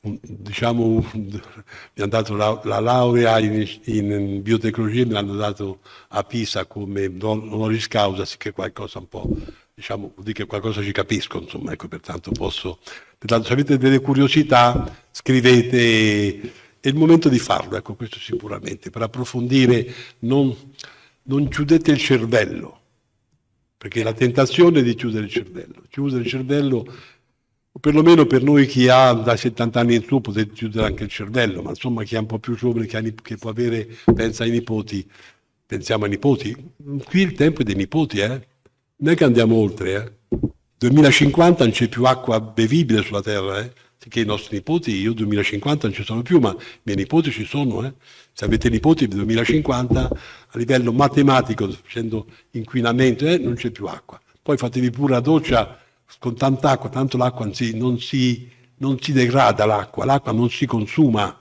questo è oscurantismo puro, l'acqua non si consuma, siamo dentro una sfera, no? C'è il ciclo dell'acqua, va su, va torna giù. Qual è il problema dell'acqua? Che si inquina in modo irreversibile, che non usate lo shampoo chimico quando prendete un bel sapone di Marsiglia al limite, no? Però se usate lo shampoo, quello l'acqua che avete inquinato con lo shampoo, quella non si depura. perché per legge il 30% dei tensioattivi che vanno a quell'acqua per legge siccome non è possibile, si consente di non depurarli. Pertanto lo shampoo che si usa, non l'acqua. Ecco, questa è disinformazione pura.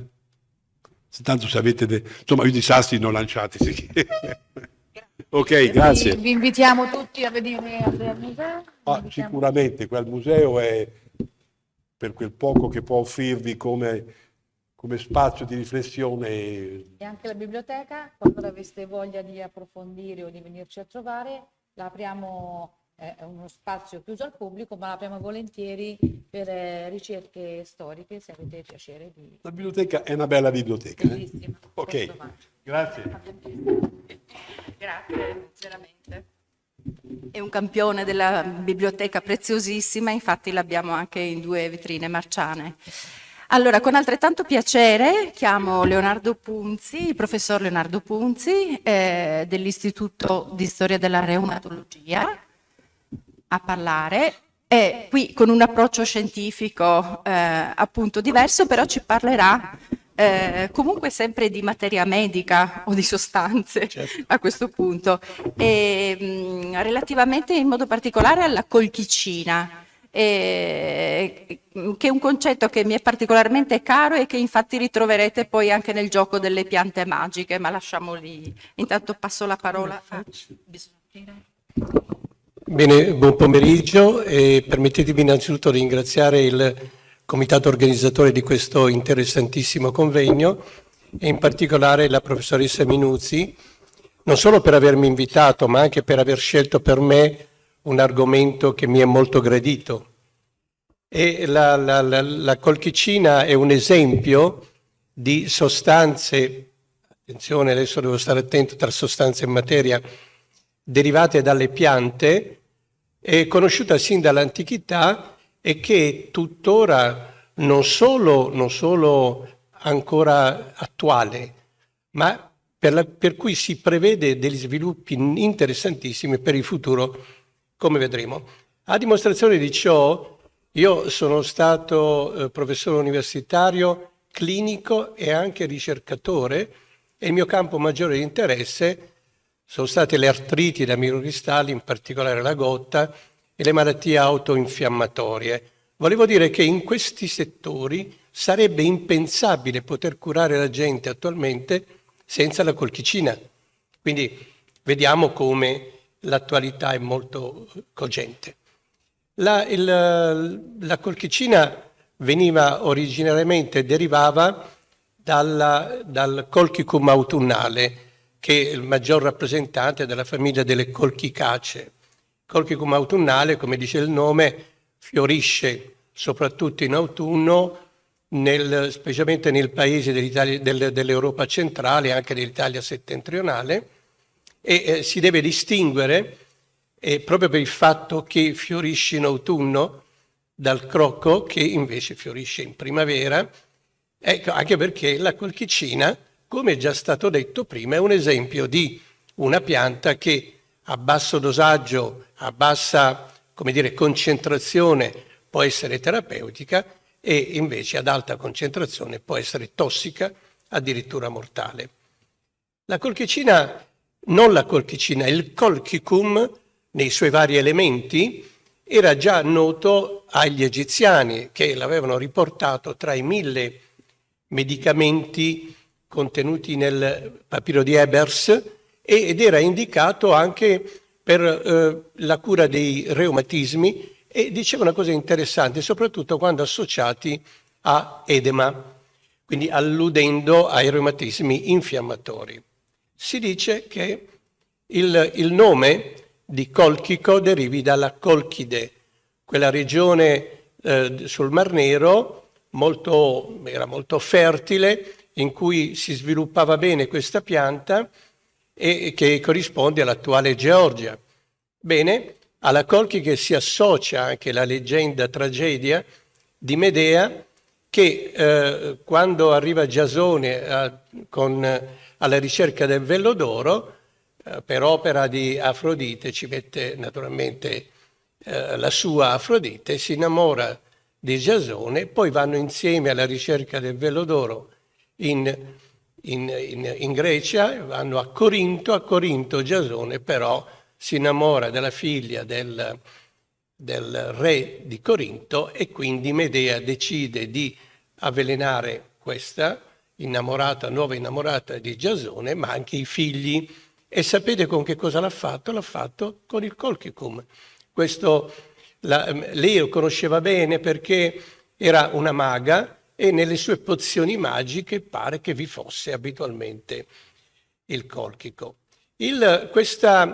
Questa diciamo, peculiarità di questa pianta di essere al tempo stesso veleno e farmaco era già noto ai medici dell'antichità e vedete che il colchico aveva anche dei sinonimi, quindi nelle scritture antiche, ma anche nei libri del Medioevo, per esempio, veniva anche citata come effemeron oppure come ermodattilo.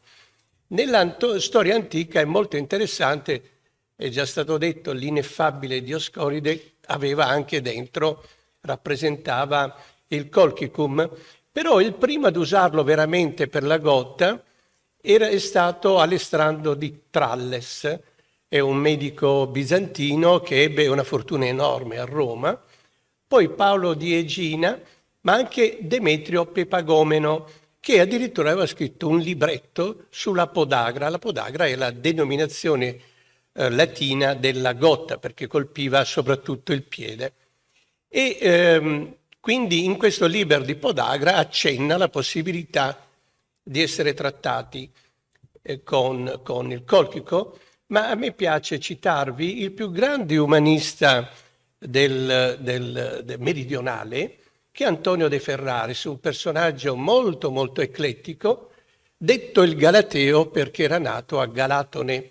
Quindi se voi andate a Galatone, e spero che ci andiate perché è bellissima, trovate la statua di Antonio De Ferraris. Ed Antonio De Ferraris ha scritto anche lui un libretto sulla gotta e in questo libretto cita come l'uso delle sostanze, l'ermodattilo e il colchico possa essere benefico. La gotta in quegli anni, nel Cinquecento soprattutto, pareva che ci vi fosse una sorta di epidemia di gotta, perché molti uomini illustri erano affetti dalla gotta. La gotta è una malattia molto seria, e lo è anche adesso.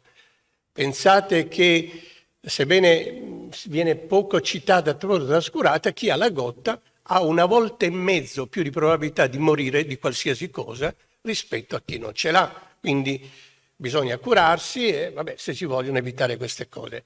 Il grande Carlo V, famoso Carlo V, era un grande sofferente di gotta. Lui rimandava molti appuntamenti, era spesso irascibile perché soffriva di gotta. E una volta chi ti chiama questo, chiama quell'altro, chiama Vesalio. Vesalio che, sì, insomma, era un medico, ma insomma non è che esercitasse molto la professione, però va lì. Perché chiama Vesalio? Perché già il papà di Vesalio, belga, era il farmacista di corte di Carlo V. Quindi chiama Vesalio, Vesalio non sapeva che cosa dargli di nuovo che altri non avessero dato e gli porta il colchicum. Poi che la gotta fosse importante, vedete anche in queste splendidi dipinti, questo di Vasari, che mostra Clemente VII, che apparteneva alla stirpe dei medici, e come tutti loro, tutti i medici avevano malattie reumatiche, artrite, gotta, artrite psoriasica ed altre un po' più complicate, in conversazione con Carlo V, tutte e due. E l'importanza si deduce anche da questo, che si scomoda niente po' di meno che San Filippo Neri per andare a guarire dalla gotta Clemente VIII, in questo splendido dipinto di Pietro da Cortona. Quindi la gotta era una malattia molto seria e gli estratti di colchicum, il colchicum stesso, le radici soprattutto, erano adoperate. Però nel XVII secolo, ecco che il colchicum comincia a calare di interesse, si direbbe adesso passa di moda. E il capo di questa rivoluzione chi è? È il principe dei medici inglesi, il più famoso medico inglese del XVII secolo, Sydenham. Sydenham era considerato, lo chiamavano l'Ippocrate inglese. Sydenham, pensate, lui stesso affetto da gotta. Noi ancora citiamo la sua descrizione sui sintomi della gotta, che è mirabilissima, però a lui non piaceva il colchico, perché diceva che dava diarrea, che dava tanti effetti indesiderati, invece gli piaceva molto di più il laudano. Il laudano che usava Sydenham era una variante del laudano di Paracelso, è stato citato prima. Paracelso è stato un grande, geniale medico, eccetera, eccetera, alchimista. Addirittura si dice che Paracelso forse l'oppio non l'avesse messo nel suo laudano, però si diceva che l'avesse fatto. Invece Sydenham, ecco, che poi fa una variante inglese del laudano e ci mette dell'oppio in vino rosso bello corposo, oppure meglio porto, poi ci aggiunge un po' di zafferano, chiodi di garofano e poi cannella. Quindi questo ha avuto un successo strepitoso, tant'è vero che si è usato abitualmente anche per 2 secoli in Inghilterra. Però di colchico in quel periodo non si parlava molto, fino a quando un medico, c'è qualcosa, eccolo qui, un medico ufficiale dell'armata francese, Husson, gli viene in mente di pubblicare la ricetta di un'acqua medicinale, però non rivelando i contenuti. Il successo fu strepitoso in tutta Europa, l'eau de Husson, credo che addirittura si venda in qualche erboristeria francese ancora. E nel 1814 James Watt scoprì che la base fondamentale era la radice di zafferano delle prateide, cioè l'ermodattilo, il colchicum autunnale. Che fosse anche tossico e addirittura una velenoso era abbastanza noto, vi ho detto, e certe volte in alcuni soggetti la differenza tra la dose efficace dal punto di vista terapeutico, cioè fino a 4 mg die, alla dose tossica 7 mg die, non era tantissima. E allora, tant'è vero che qua si vede questo articolo di giornale che riporta l'ultima esecuzione pubblica di una donna in Inghilterra, subita da Roman Catherine Wilson, che aveva ammazzato circa 7 persone. E con che cosa le aveva ammazzate? Con il colchico. Quindi vedete che era noto e ben adoperato. La storia moderna comincia nel 1819. Sappiamo, insomma, un po' per tutte, io qua in casa vostra vorrei dire, ma un po' per tutte le piante medicinali di antica, che erano conosciute sin dall'antichità, l'evidenza scientifica comincia a venire nell'Ottocento, quando è stato possibile estrarre le sostanze attive e caratterizzarle chimicamente. Così è successo per la colchicina. Nel 1819 2 farmacisti e chimici francesi, Pierre-Joseph Pelletier e Joseph Bien-Aimé Caventou, isolano il principio attivo della colchicina. Subito dopo, nel 1933, Geiger riconosce che si trattava di un alcaloide e pensate, gli diede il nome di colchicina. Quindi il nome di colchicina nasce nel 1833. Prima erano estratti di colchico, radice di colchico, eccetera, eccetera.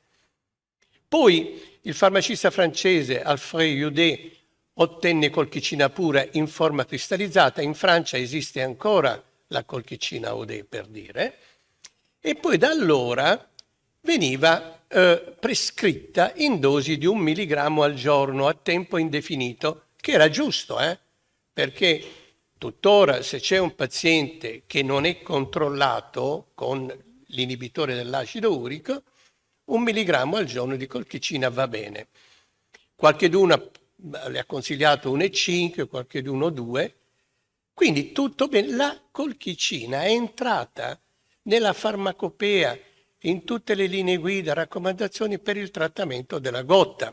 Ora, ma c'è stata una storia curiosa che ha scatenato alcuni giornali medici, che pensate che la colchicina, nonostante fosse di comune uso e adoperato abitualmente, non aveva l'approvazione da parte dell'FDA. Io che ho fatto parte di organismi internazionali che elaboravano le linee guida o raccomandazioni, non potevamo citare la colchicina perché negli Stati Uniti non era prescrivibile, perché non era stata approvata dall'FDA. Allora viene un'idea geniale all'URL Pharma e tira fuori questo Colchris e fa un trial clinico. Il trial clinico ovviamente dimostra la netta efficacia rispetto al placebo della colchicina, ed ecco che riceve l'indicazione non solo per la colchicina, per un'altra malattia, guardate, autoinfiammatoria di cui vi ho parlato via, la febbre mediterranea familiare. E non solo, pensate, cosa fa l'FDA? L'FDA non solo approva questo, ma proibisce la vendita di tutti gli altri prodotti che non fossero questo. Allora, ecco perché i giornali scientifici, stiamo parlando di Nature, Science, New England Journal of Medicine, si sono fatte delle grasse risate. Hanno detto, gli articoli avevano più o meno questo tipo di, tipo di rappresentazione, la stupidità del rigore, no? Dice, guardate, voi per fare sta roba qua hanno aumentato il prezzo di 50 volte. Quello che prima costava 0,09 adesso ho 4,85. Va detto che tuttora la colchicina è tra i farmaci meno costosi che abbiamo noi in reumatologia, e questo è un guaio, perché la casa farmaceutica, siccome non ci guadagna niente nel produrlo, non fa ricerca. Cosa volete che possa sponsorizzare uno studio se a stento riescono a recuperare i soldi? Comunque il vero progresso moderno nella storia della colchicina nasce da questi due signori, che sono due giganti della reumatologia, Daniel McCarthy e Joseph Hollander. Questi identificano nel cristallo, perché prima si diceva la gotta è dovuta all'iperuricemia, eccetera, eccetera, però nessuno aveva mai trovato i cristalli dentro. Questi al microscopio trovano i cristalli, li identificano, e dopo averli identificati,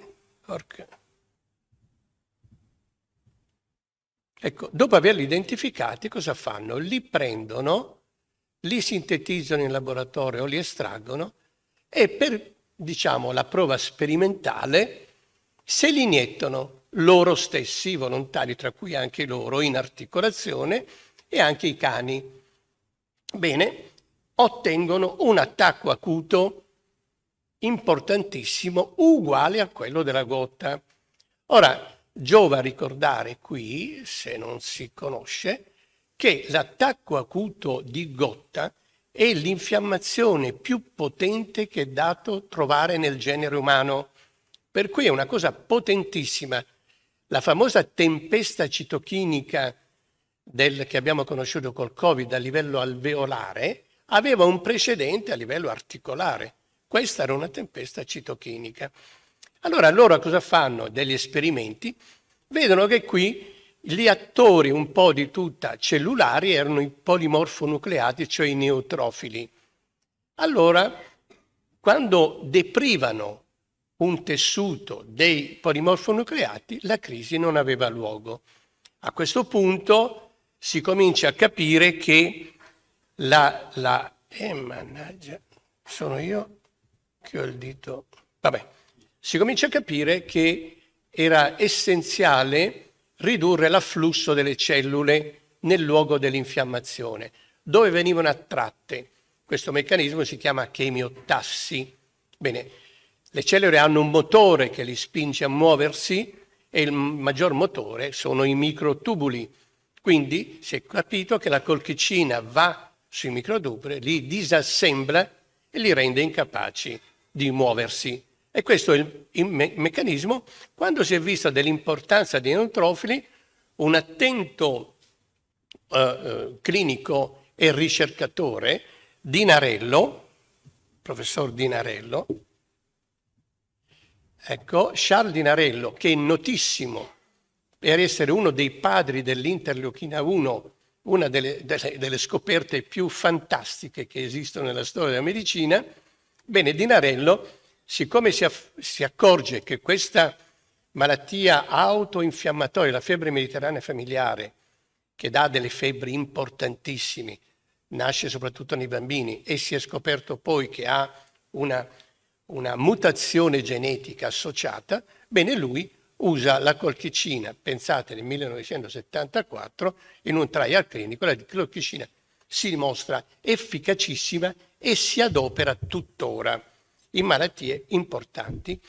L'altra scoperta eccezionale che viene fatta è quella della dimostrazione che nelle cellule c'è una piattaforma intracellulare che è silente, quando viene stimolata scatena una reazione infiammatoria con la produzione da parte delle cellule di sostanze infiammatorie. Questa si chiama inflammasoma.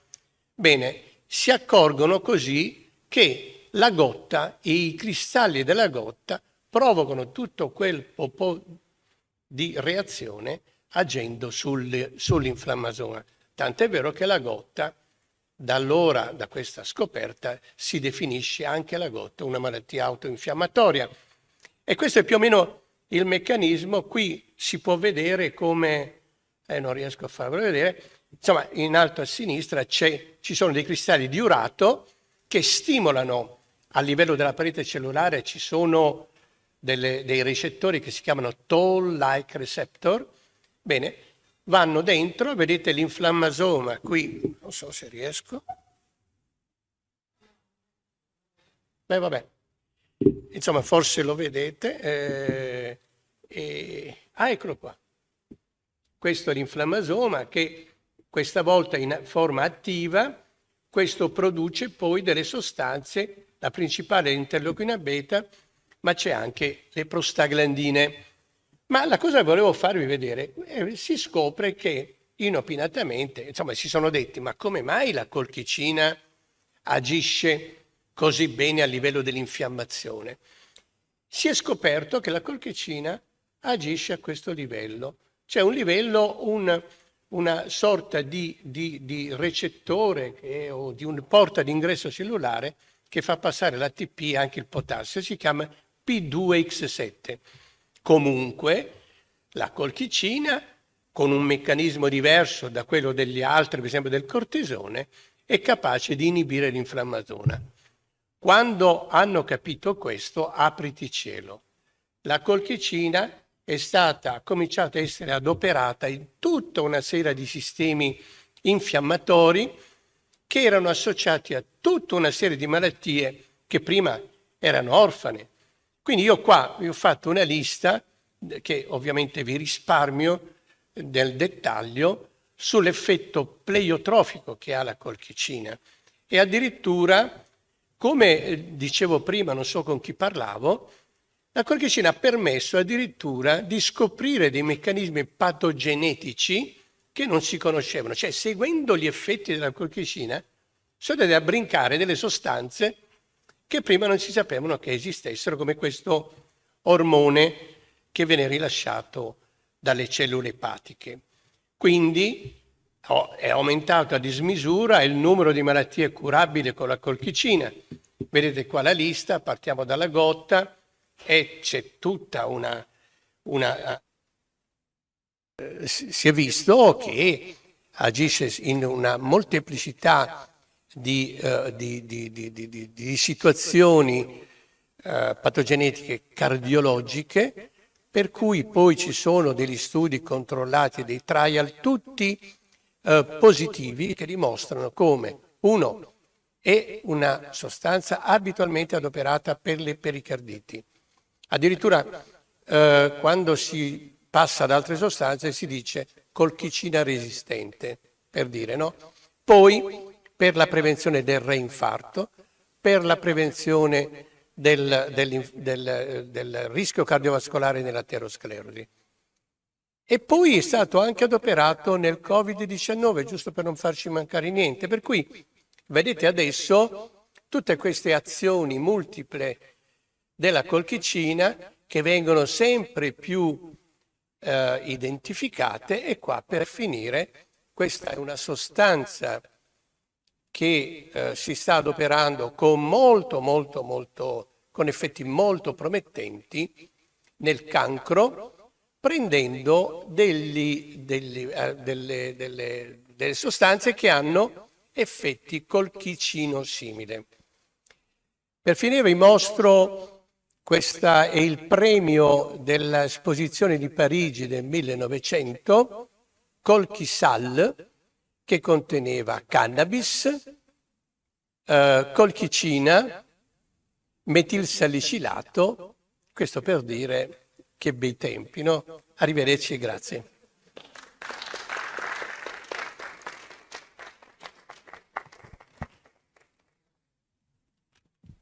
Ringrazio veramente il professor Punzi che ci ha fatto andare un passo oltre e ci siamo addentrati quindi a partire dalla materia medica, dall'antichità, poi anche siamo tornati stamattina, piano piano l'età moderna, la prima età moderna, e adesso all'utilizzo della materia medica, delle sostanze proprio dal punto di vista medico.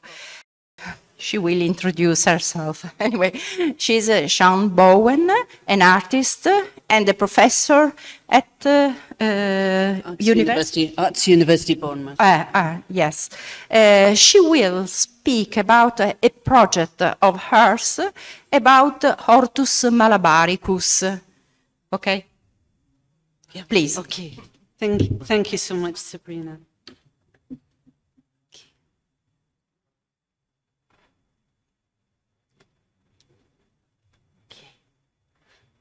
So just to say,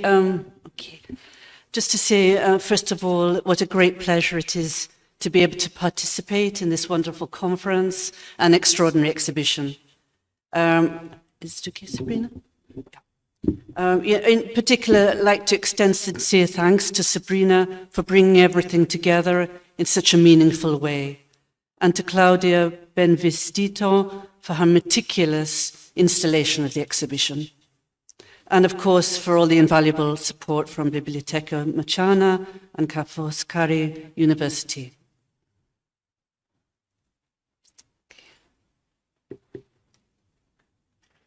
Okay, so I'd like to, if I may, give a brief introduction to my own practice and research. I'm a visual artist who makes drawings, films, artist books, prints and paintings. I often work on projects over several years, involving interdisciplinary research with specialists in collection-holding institutions. A core interest lies in how the materiality of an artwork might capture a state of flux, thus focusing on aspects of the ephemeral and the transient. The project that I'm going to talk about today grew out of a Leverhulme Trust Research Fellowship, during which I worked closely with specialists at the Herbarium of the Royal Botanic Garden in Edinburgh and Gurukula Botanical Sanctuary in India. So just a brief introduction to the project itself. Taking plants of Malabar, present-day Kerala in India, this visual arts project engages with three interconnected sites of knowledge. First, the 12-volume 17th century treatise on the flora of Malabar, Hortus Malabaricus, which Harold Cook spoke so eloquently about yesterday.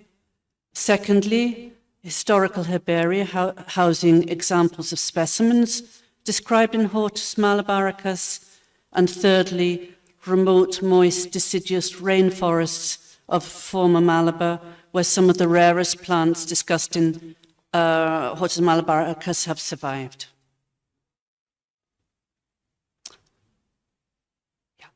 So just very briefly, just to say that I'm going to divide the talk into 3 parts. Firstly, to introduce the 3 sites of knowledge and a brief introduction to some of the artistic methods and materials that I used. Secondly, to take you on a brief journey through a large-scale exhibition resulting artworks that I showed in Edinburgh, accompanied by some of my studio notes. And thirdly, what I might call the afterlife of this body of artworks through different reflective responses. So the project, the initial impetus for the project was seeing this incredible 12-volume publication of Hortus Malabaricus, which you can see in this first slide. What I was particularly interested in as well was Kees Manalal's translation into English of 2003, where for the first time after some 300 years, it became very accessible to a wide range of people. And in addition to that, my specific interest in Manalal's translation was an accompanying commentary that he made on the current status of each and every plant. There's some 700 plants. So this was very intriguing to me, how plants were, each plant had a commentary where it said whether it was considered to be rarely seen, vulnerable, possibly extinct. So there were these clues to the situation of these plants at the moment in the former Malabar region. And what I decided to do was to go carefully through each of the 12 volumes. It was quite a task, and to select 18 of the rarest and most vulnerable plants according to Kees Manalal himself. And from that, I moved on to working with experts at the Herbarium at Royal Botanic Garden, I say in Edinburgh, to identify historical specimens from the herbarium, which could be cross-referenced to the examples that were in the Hortus Malabaricus publication. I also worked in the Department of Plant Sciences at Oxford University, where they had specimens that were collected at the same time that Hortus Malabaricus was being, basically all this information was being collected at the time of its original, that 30 years that it took to complete this incredible project. And as some of you might be aware, Mananal also spent some 30 years on his translation into English, sending his assistants out into the forests and coastline of Kerala. So I spent quite a lot of time in the herbarium after going through the publication. And then the third site of knowledge that I mentioned, was this very remote part of Kerala, where they have this Gurukula botanical sanctuary, and working with specialists many of whom had grew up in the villages in the area, to try to locate as many as possible of these 18 plants. Some of them being medicinal, some of them, there were quite a few of these beautiful forest orchids, tiny orchids that I was interested in. And we can see this wonderful environment of the botanical sanctuary. I also decided to work with a community conservation group. It's an area of mangrove forests, not so far from Gurukula, and I'll talk a little bit more about that in a moment.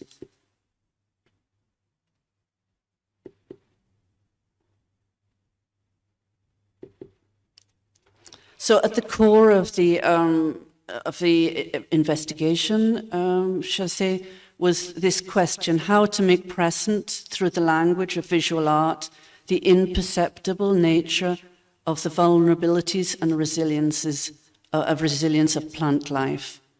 And yeah, it's just...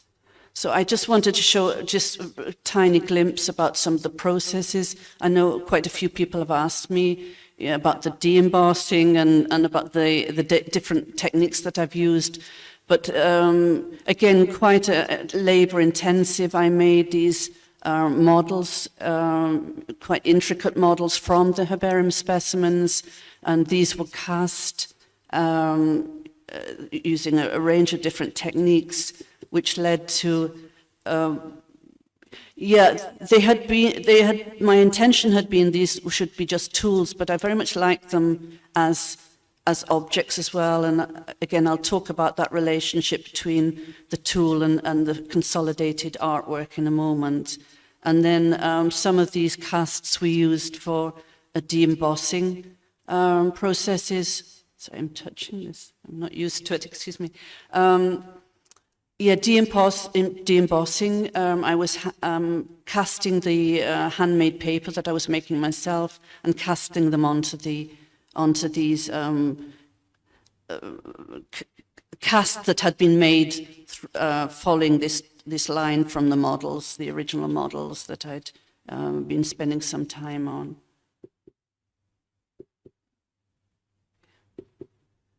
Okay, so as I said, just to take a brief glimpse at the exhibition. It was a large-scale exhibition in Edinburgh, seven galleries, and I was very fortunate, a very beautiful gallery, which is a former Georgian house, but it's in the center of the botanical garden, so it was a perfect location for the exhibition. And I've kind of interdispersed the slides with some of my own studio notes. So thinking that the pressed herbarium specimen and the imprint left on its drying paper, object and image. The herbarium specimen as a scientific tool and object of aesthetic value and cultural significance. So these were the kind of ideas that I began playing with, and I think the second point very much came to the fore working with botanists and taxonomists in the herbarium, when I was seeing not only this amazing palimpsest of information, but the fact that there would be a digital sticker put on this drying paper. And, you know, when I kind of questioned it as somebody coming from an artistic background, you know, it was put to me, this is a scientific tool. So I was coming at quite a different direction, really appreciating and being very fascinated by the aesthetic value and the layers of information that had built up over time on some of these backing papers. And so in the exhibition, you can see I decided to exhibit together both the consolidated artworks together with a lot of what I had sort of thought of as the tools, the fragments of the process, scraps from the studio floor that I often gather up and keep as a kind of archive to remind myself of different possibilities. I even included some of the mirrors that I'd used in the films. So it gave a kind of flavor, almost like a workbench, but a glimpse into the process, but also changing the status and the relationship between what we might think as debris, consolidated artworks, tool, final pieces. Let's see here. Yeah, so working in a range of different ways, thinking about the vulnerability and fragility of these plants. So using processes which themselves are become quite fragile, like the laser cutting is obviously burned into the surface of the paper, and if it burns too much, the whole image collapses. But yeah, I talk a little bit about the role of light, because that's really imperative to the whole body of works that I was making. So the sensory relationship between sight and touch, cutting up, reordering, reconstructing. And this maps directly across for me to the historical herbarium, which is, as in the past when they were volumes. If any of you seen the wonderful old herbariums, herbaria that in the Natural History Museum, the very early ones, but then they were gradually cut up, and this idea of being reconstructed into different collections. So the work itself took on some of those elements, using a whole range of different materials, the indigo, shellac, wax, madder, bronze powder, and traces of a process which create a palimpsest. And this is something also I'm very interested in, this kind of layering of information that gradually evolves through different processes and different contributions from different collaborators. And I'm looking across to this wonderful vitrine over here with the palimpsest over the musical score.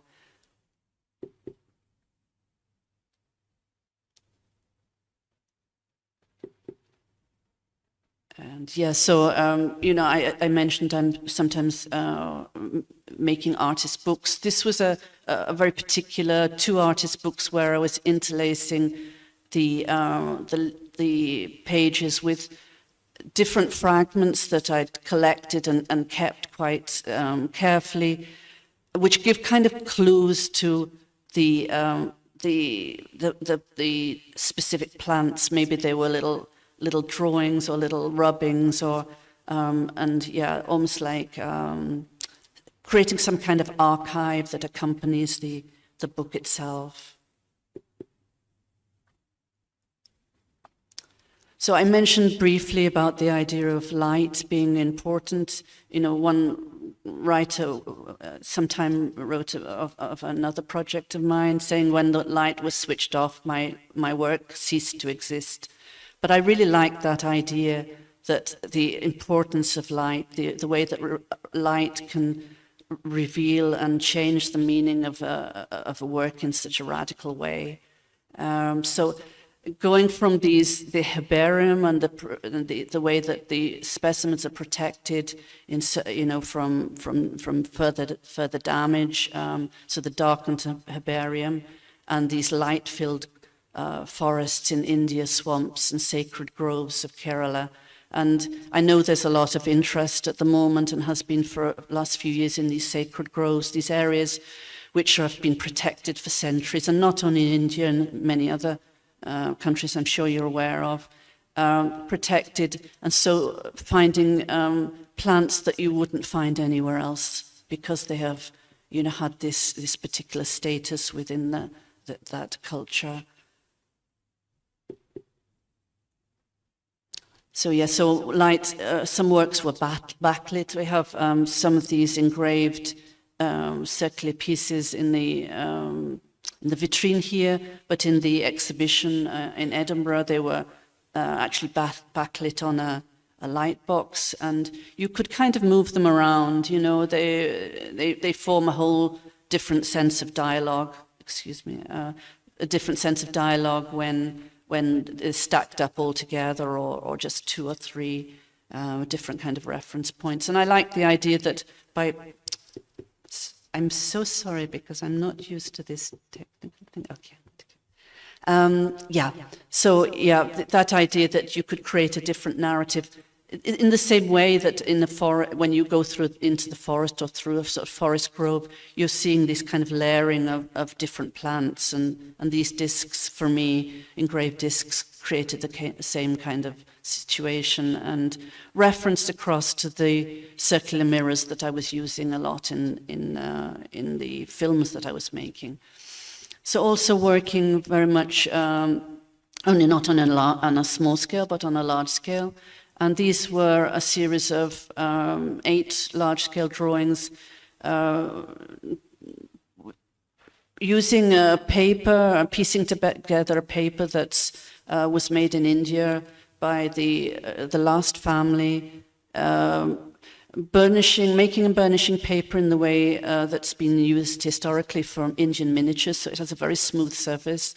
And then in addition, I continued to burnish the paper myself, And so it has this kind of sheen, and then working on across this surface, taking fragments from Hortus Malabaricus in these works using a bronze powder, but I've also used other materials, palladium and mica, which don't tarnish or fade.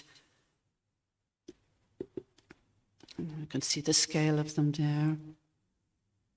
So obviously, as the light moved around the gallery, the images appear and disappear. So sometimes it seems as if it's just a black piece of, or very dark blue piece of paper. You can see another work here, which is a laser engraved image of one of the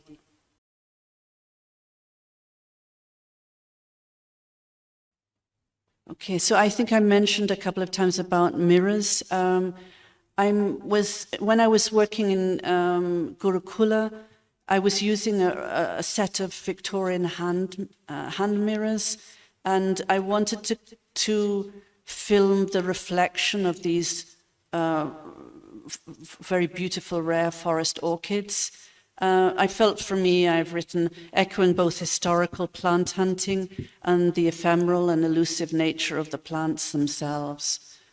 So, yeah, I can show you. So it's the positioning of the mirror in the forest, and then the films were made through this reflection. So a still from one of the films,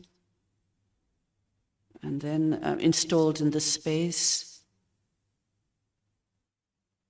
They were shown in very large scale, so it was quite interesting from these tiny hand mirrors. It's still going on. Okay, it's going on. So let's go quickly. So yeah, filming in the mangrove swamps. Okay.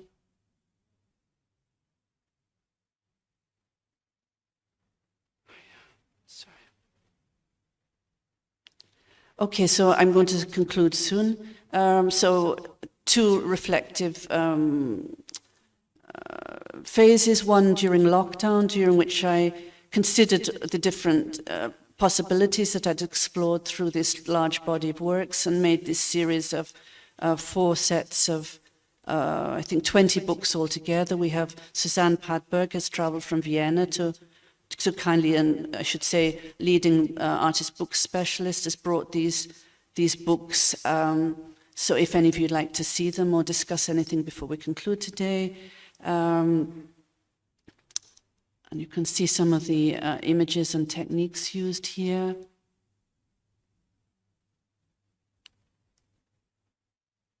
And then the second, what I think of the second reflective stage, to install some works in this very wonderful space, and in a sort of light conditions that are so very different to the Edinburgh Gallery, which, as I said, was totally lit by these by natural light with these wonderful large windows. But I was very intrigued to see them in this light and in this space, and how it changed the way that I felt about the work. A much sort of softer kind of feeling. Yes, instead of backlit, this light coming through the sort of tiny slits between the curtains. And yeah, for further project details, if you'd like to look more about it, it's very documented in great detail, together with the current project that I'm doing as artist in residence at Kew, which is a 3-year project which explores the historical Japanese collections of paper and lacquer. So yeah, please do have a look, and thank you very much.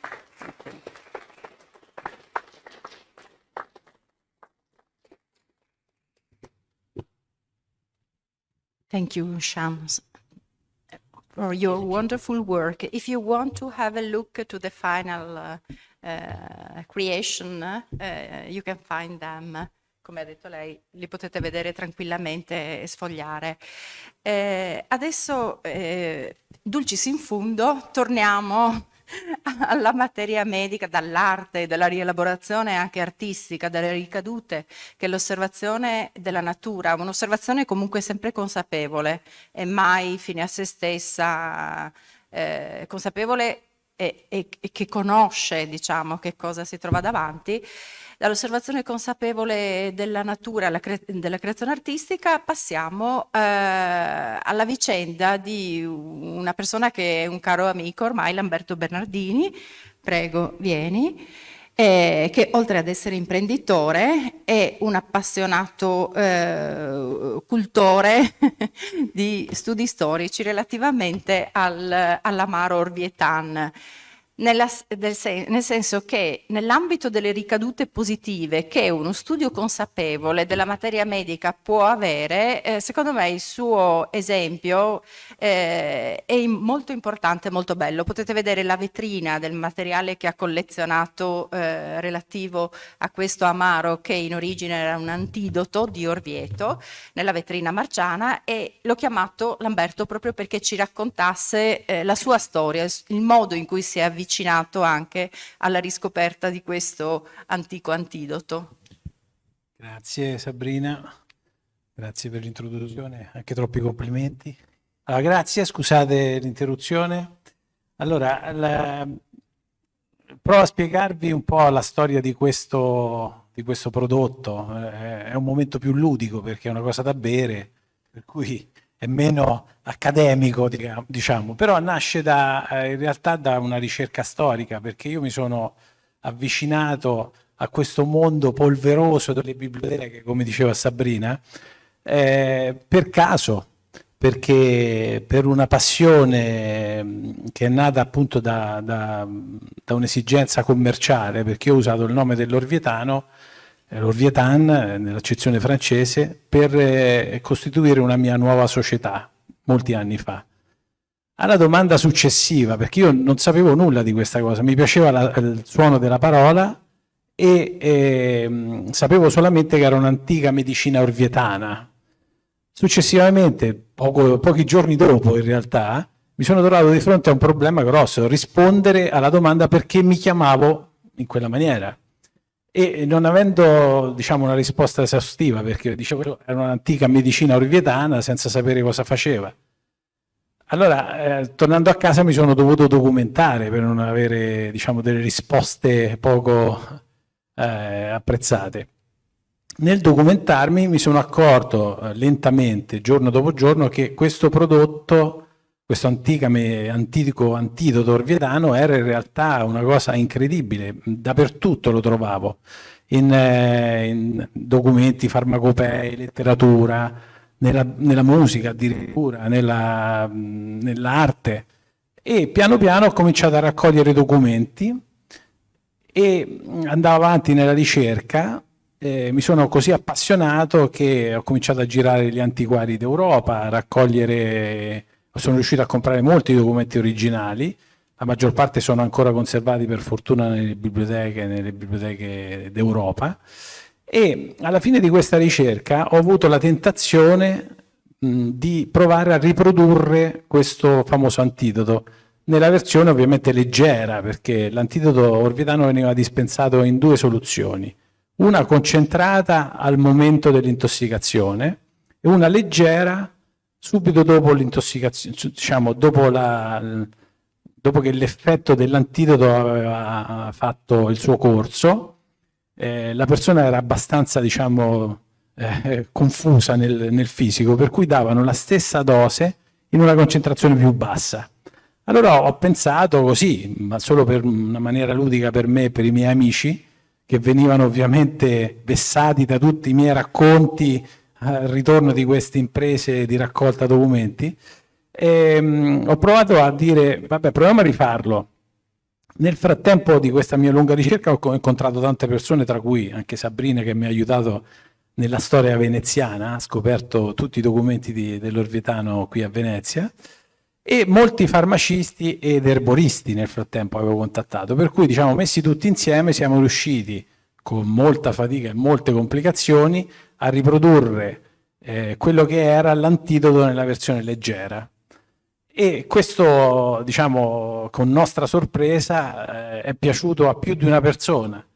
E a quel punto, dopo un altro anno di tentativi, diciamo, positivi, ho deciso di provare a venderlo, anche se pensavo che non entrasse molto l'interesse di tante persone, perché ha un gusto particolarmente forte, insomma, di erbaceo. E è cominciata questa cosa qui. E subito dopo è diventata un'esigenza anche poter mostrare meglio i documenti che avevo raccolto insieme a tanti altri oggetti.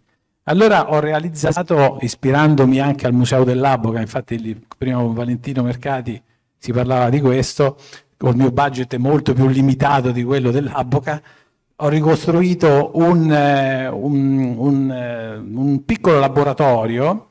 Avevo un locale davanti alla magnifica cattedrale di Orvieto e lì dentro ho ricreato quello che era una spezieria del Settecento e ho messo tutto, diciamo, tutto quello che avevo raccolto fino a quel momento. Poi ho continuato, perché la raccolta in realtà continua.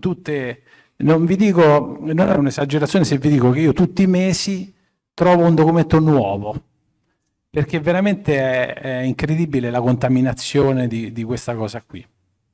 Allora, quello che vedete qui, se sono riuscito, sì, sono riuscito. Ok, quello che vedete qui è il laboratorio che ho ricostruito. Diciamo, qui ci sono conservati, in fondo c'è una teca con tutti i documenti, c'è un antico mobile di spezieria del Settecento dove sono conservati molti vasi. Allora, aspetta. Che è successo? Mi è sparito tutto. Ok. Questo è un mobile da spezieria del Settecento con molti vasi da farmacia e ci sono per l'appunto tanti oggetti che ho raccolto durante questi anni.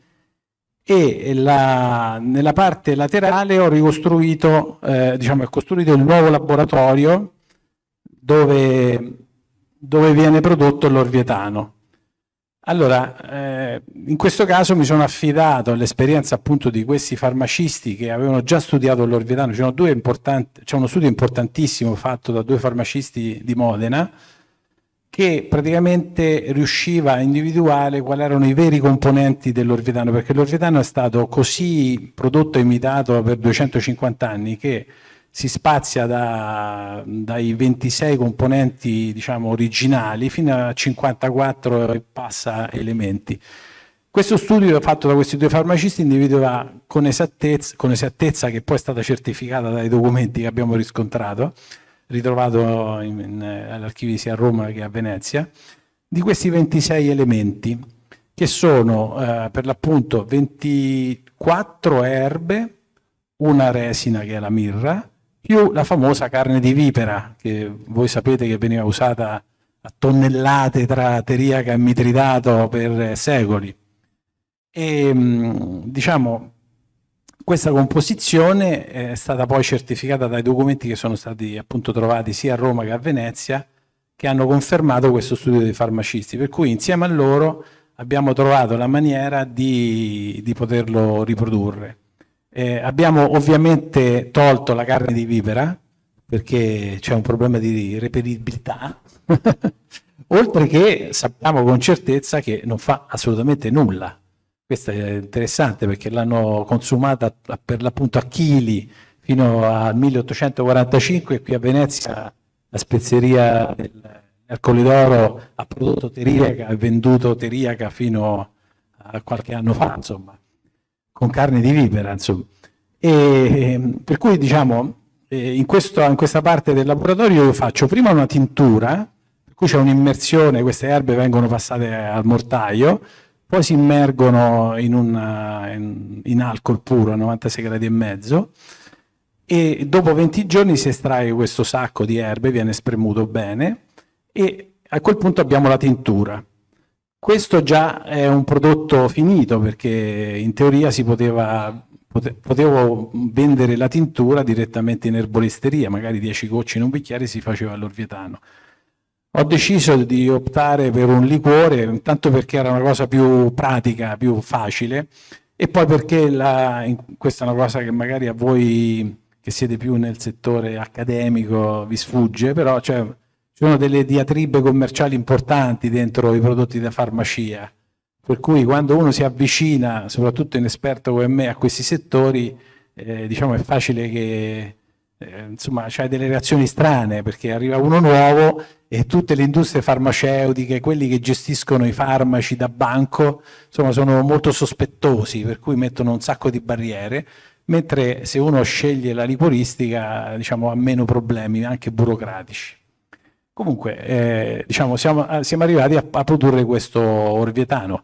Dalla tintura si passa in diluizione con acqua pura di fonte, come raccomanda anche Mercati, da usare assolutamente, e si ottiene un liquore a 30 gradi di volume, che è, facendo tutta una serie di proporzioni, la misura che davano dopo l'intossicazione. Per cui è l'antidoto orvietano, la versione leggera, quella che nei bugiardini che appaiono nella storia già dai primi del Seicento, dice che ti farà una digestione meravigliosa e corroborante, per cui cosa di meglio oggi con questi problemi di digestione che abbiamo noi, al contrario di quelli che mangiavano delle cose terrificanti di cui avevano problemi di intossicazione.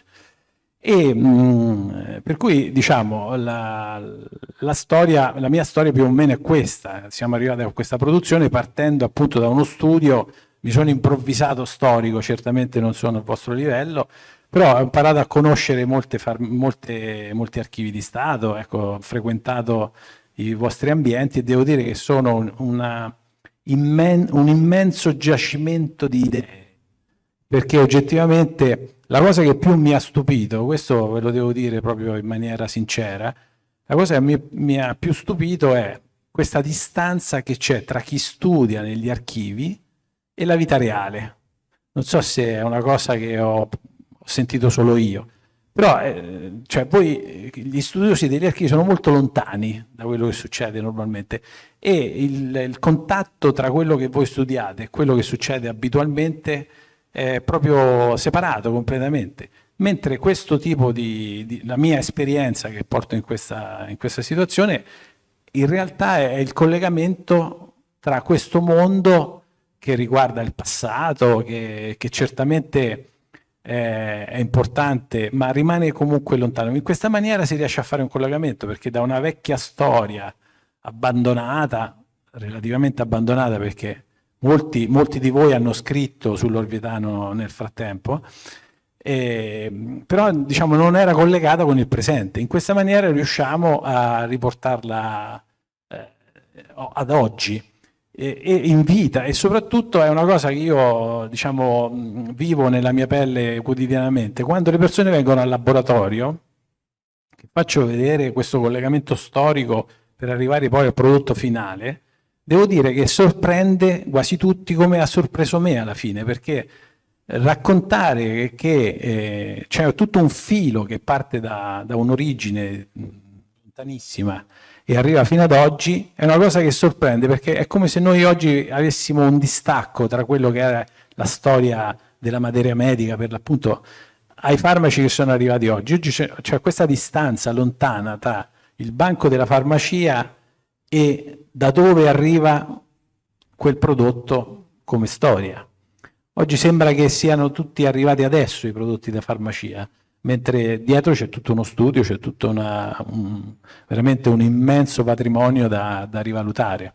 Ora, questa è una cosa più ludica, però insomma alla fine avvicina di più le persone anche a questo mondo.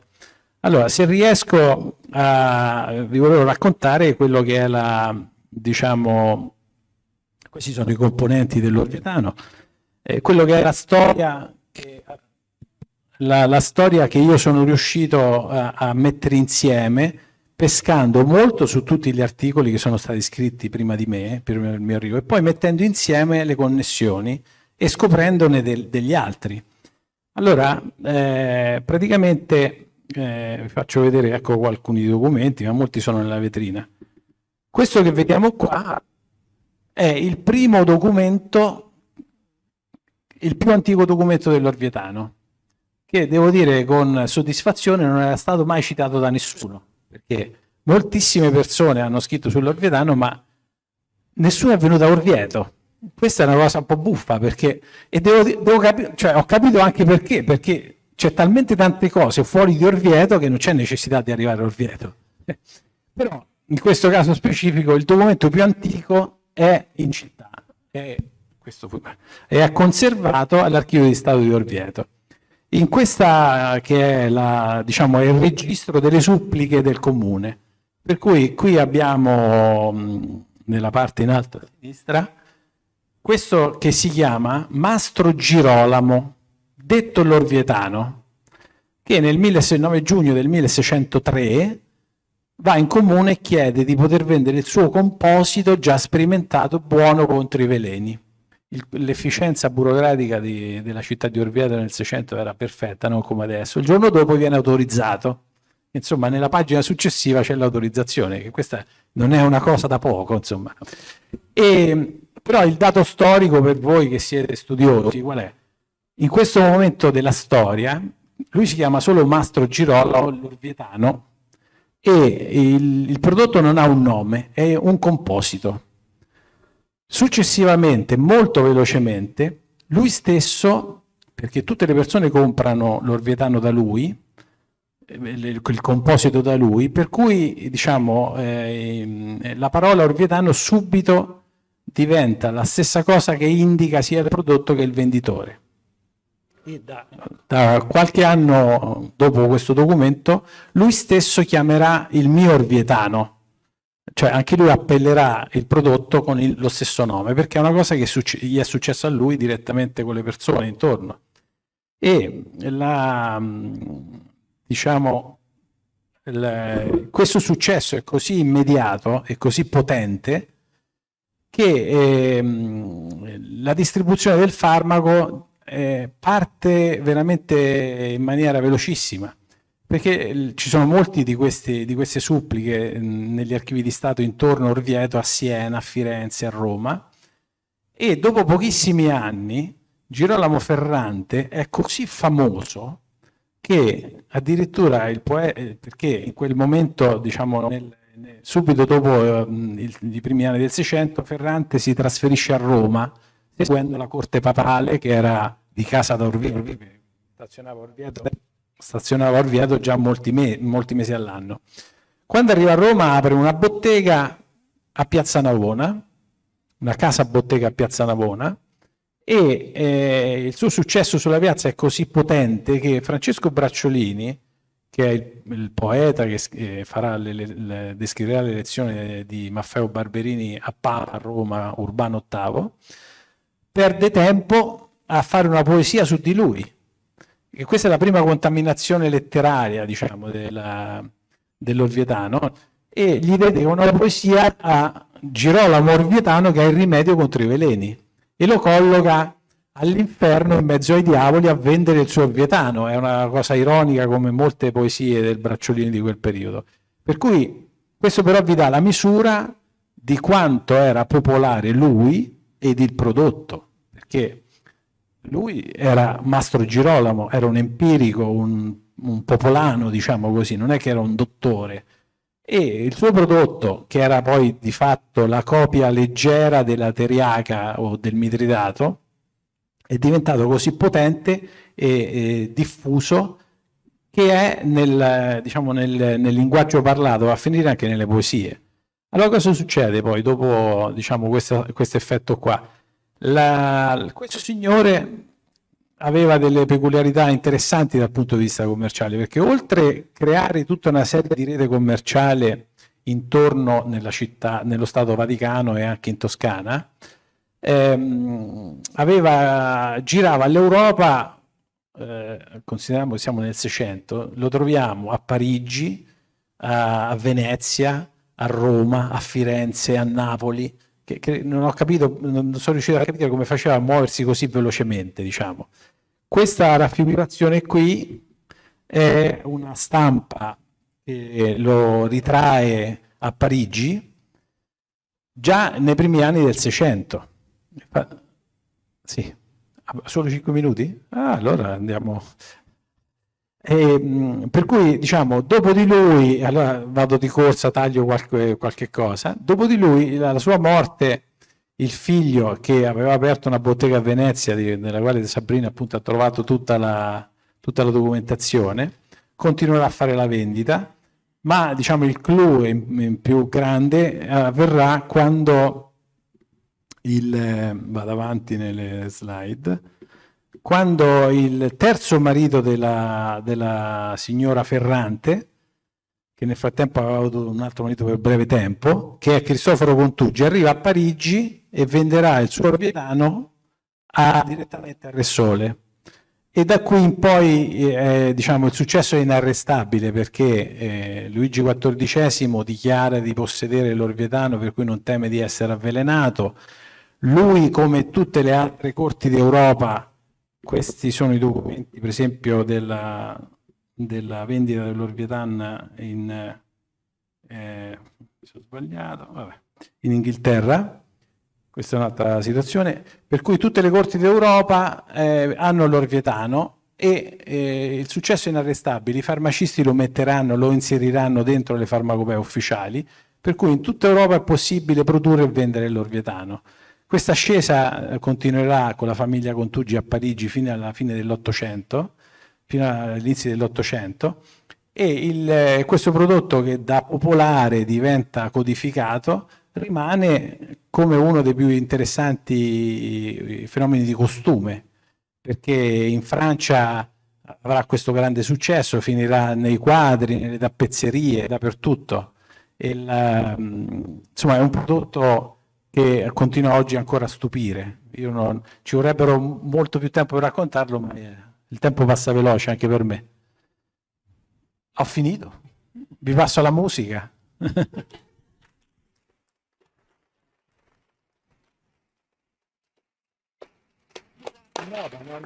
Ma adesso dobbiamo rimettere a posto i microfoni, perché poi c'è un concerto di arpe. Ti ringrazio tantissimo, Lamberto.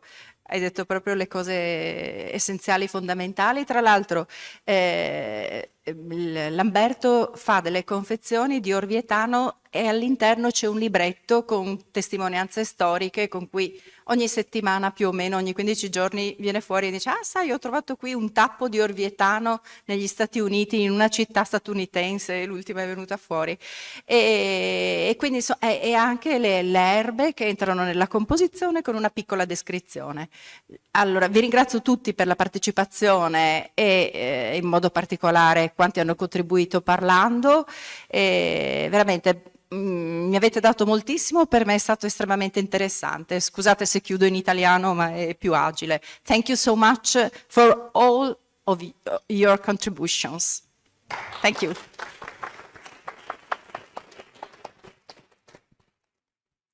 Un attimo.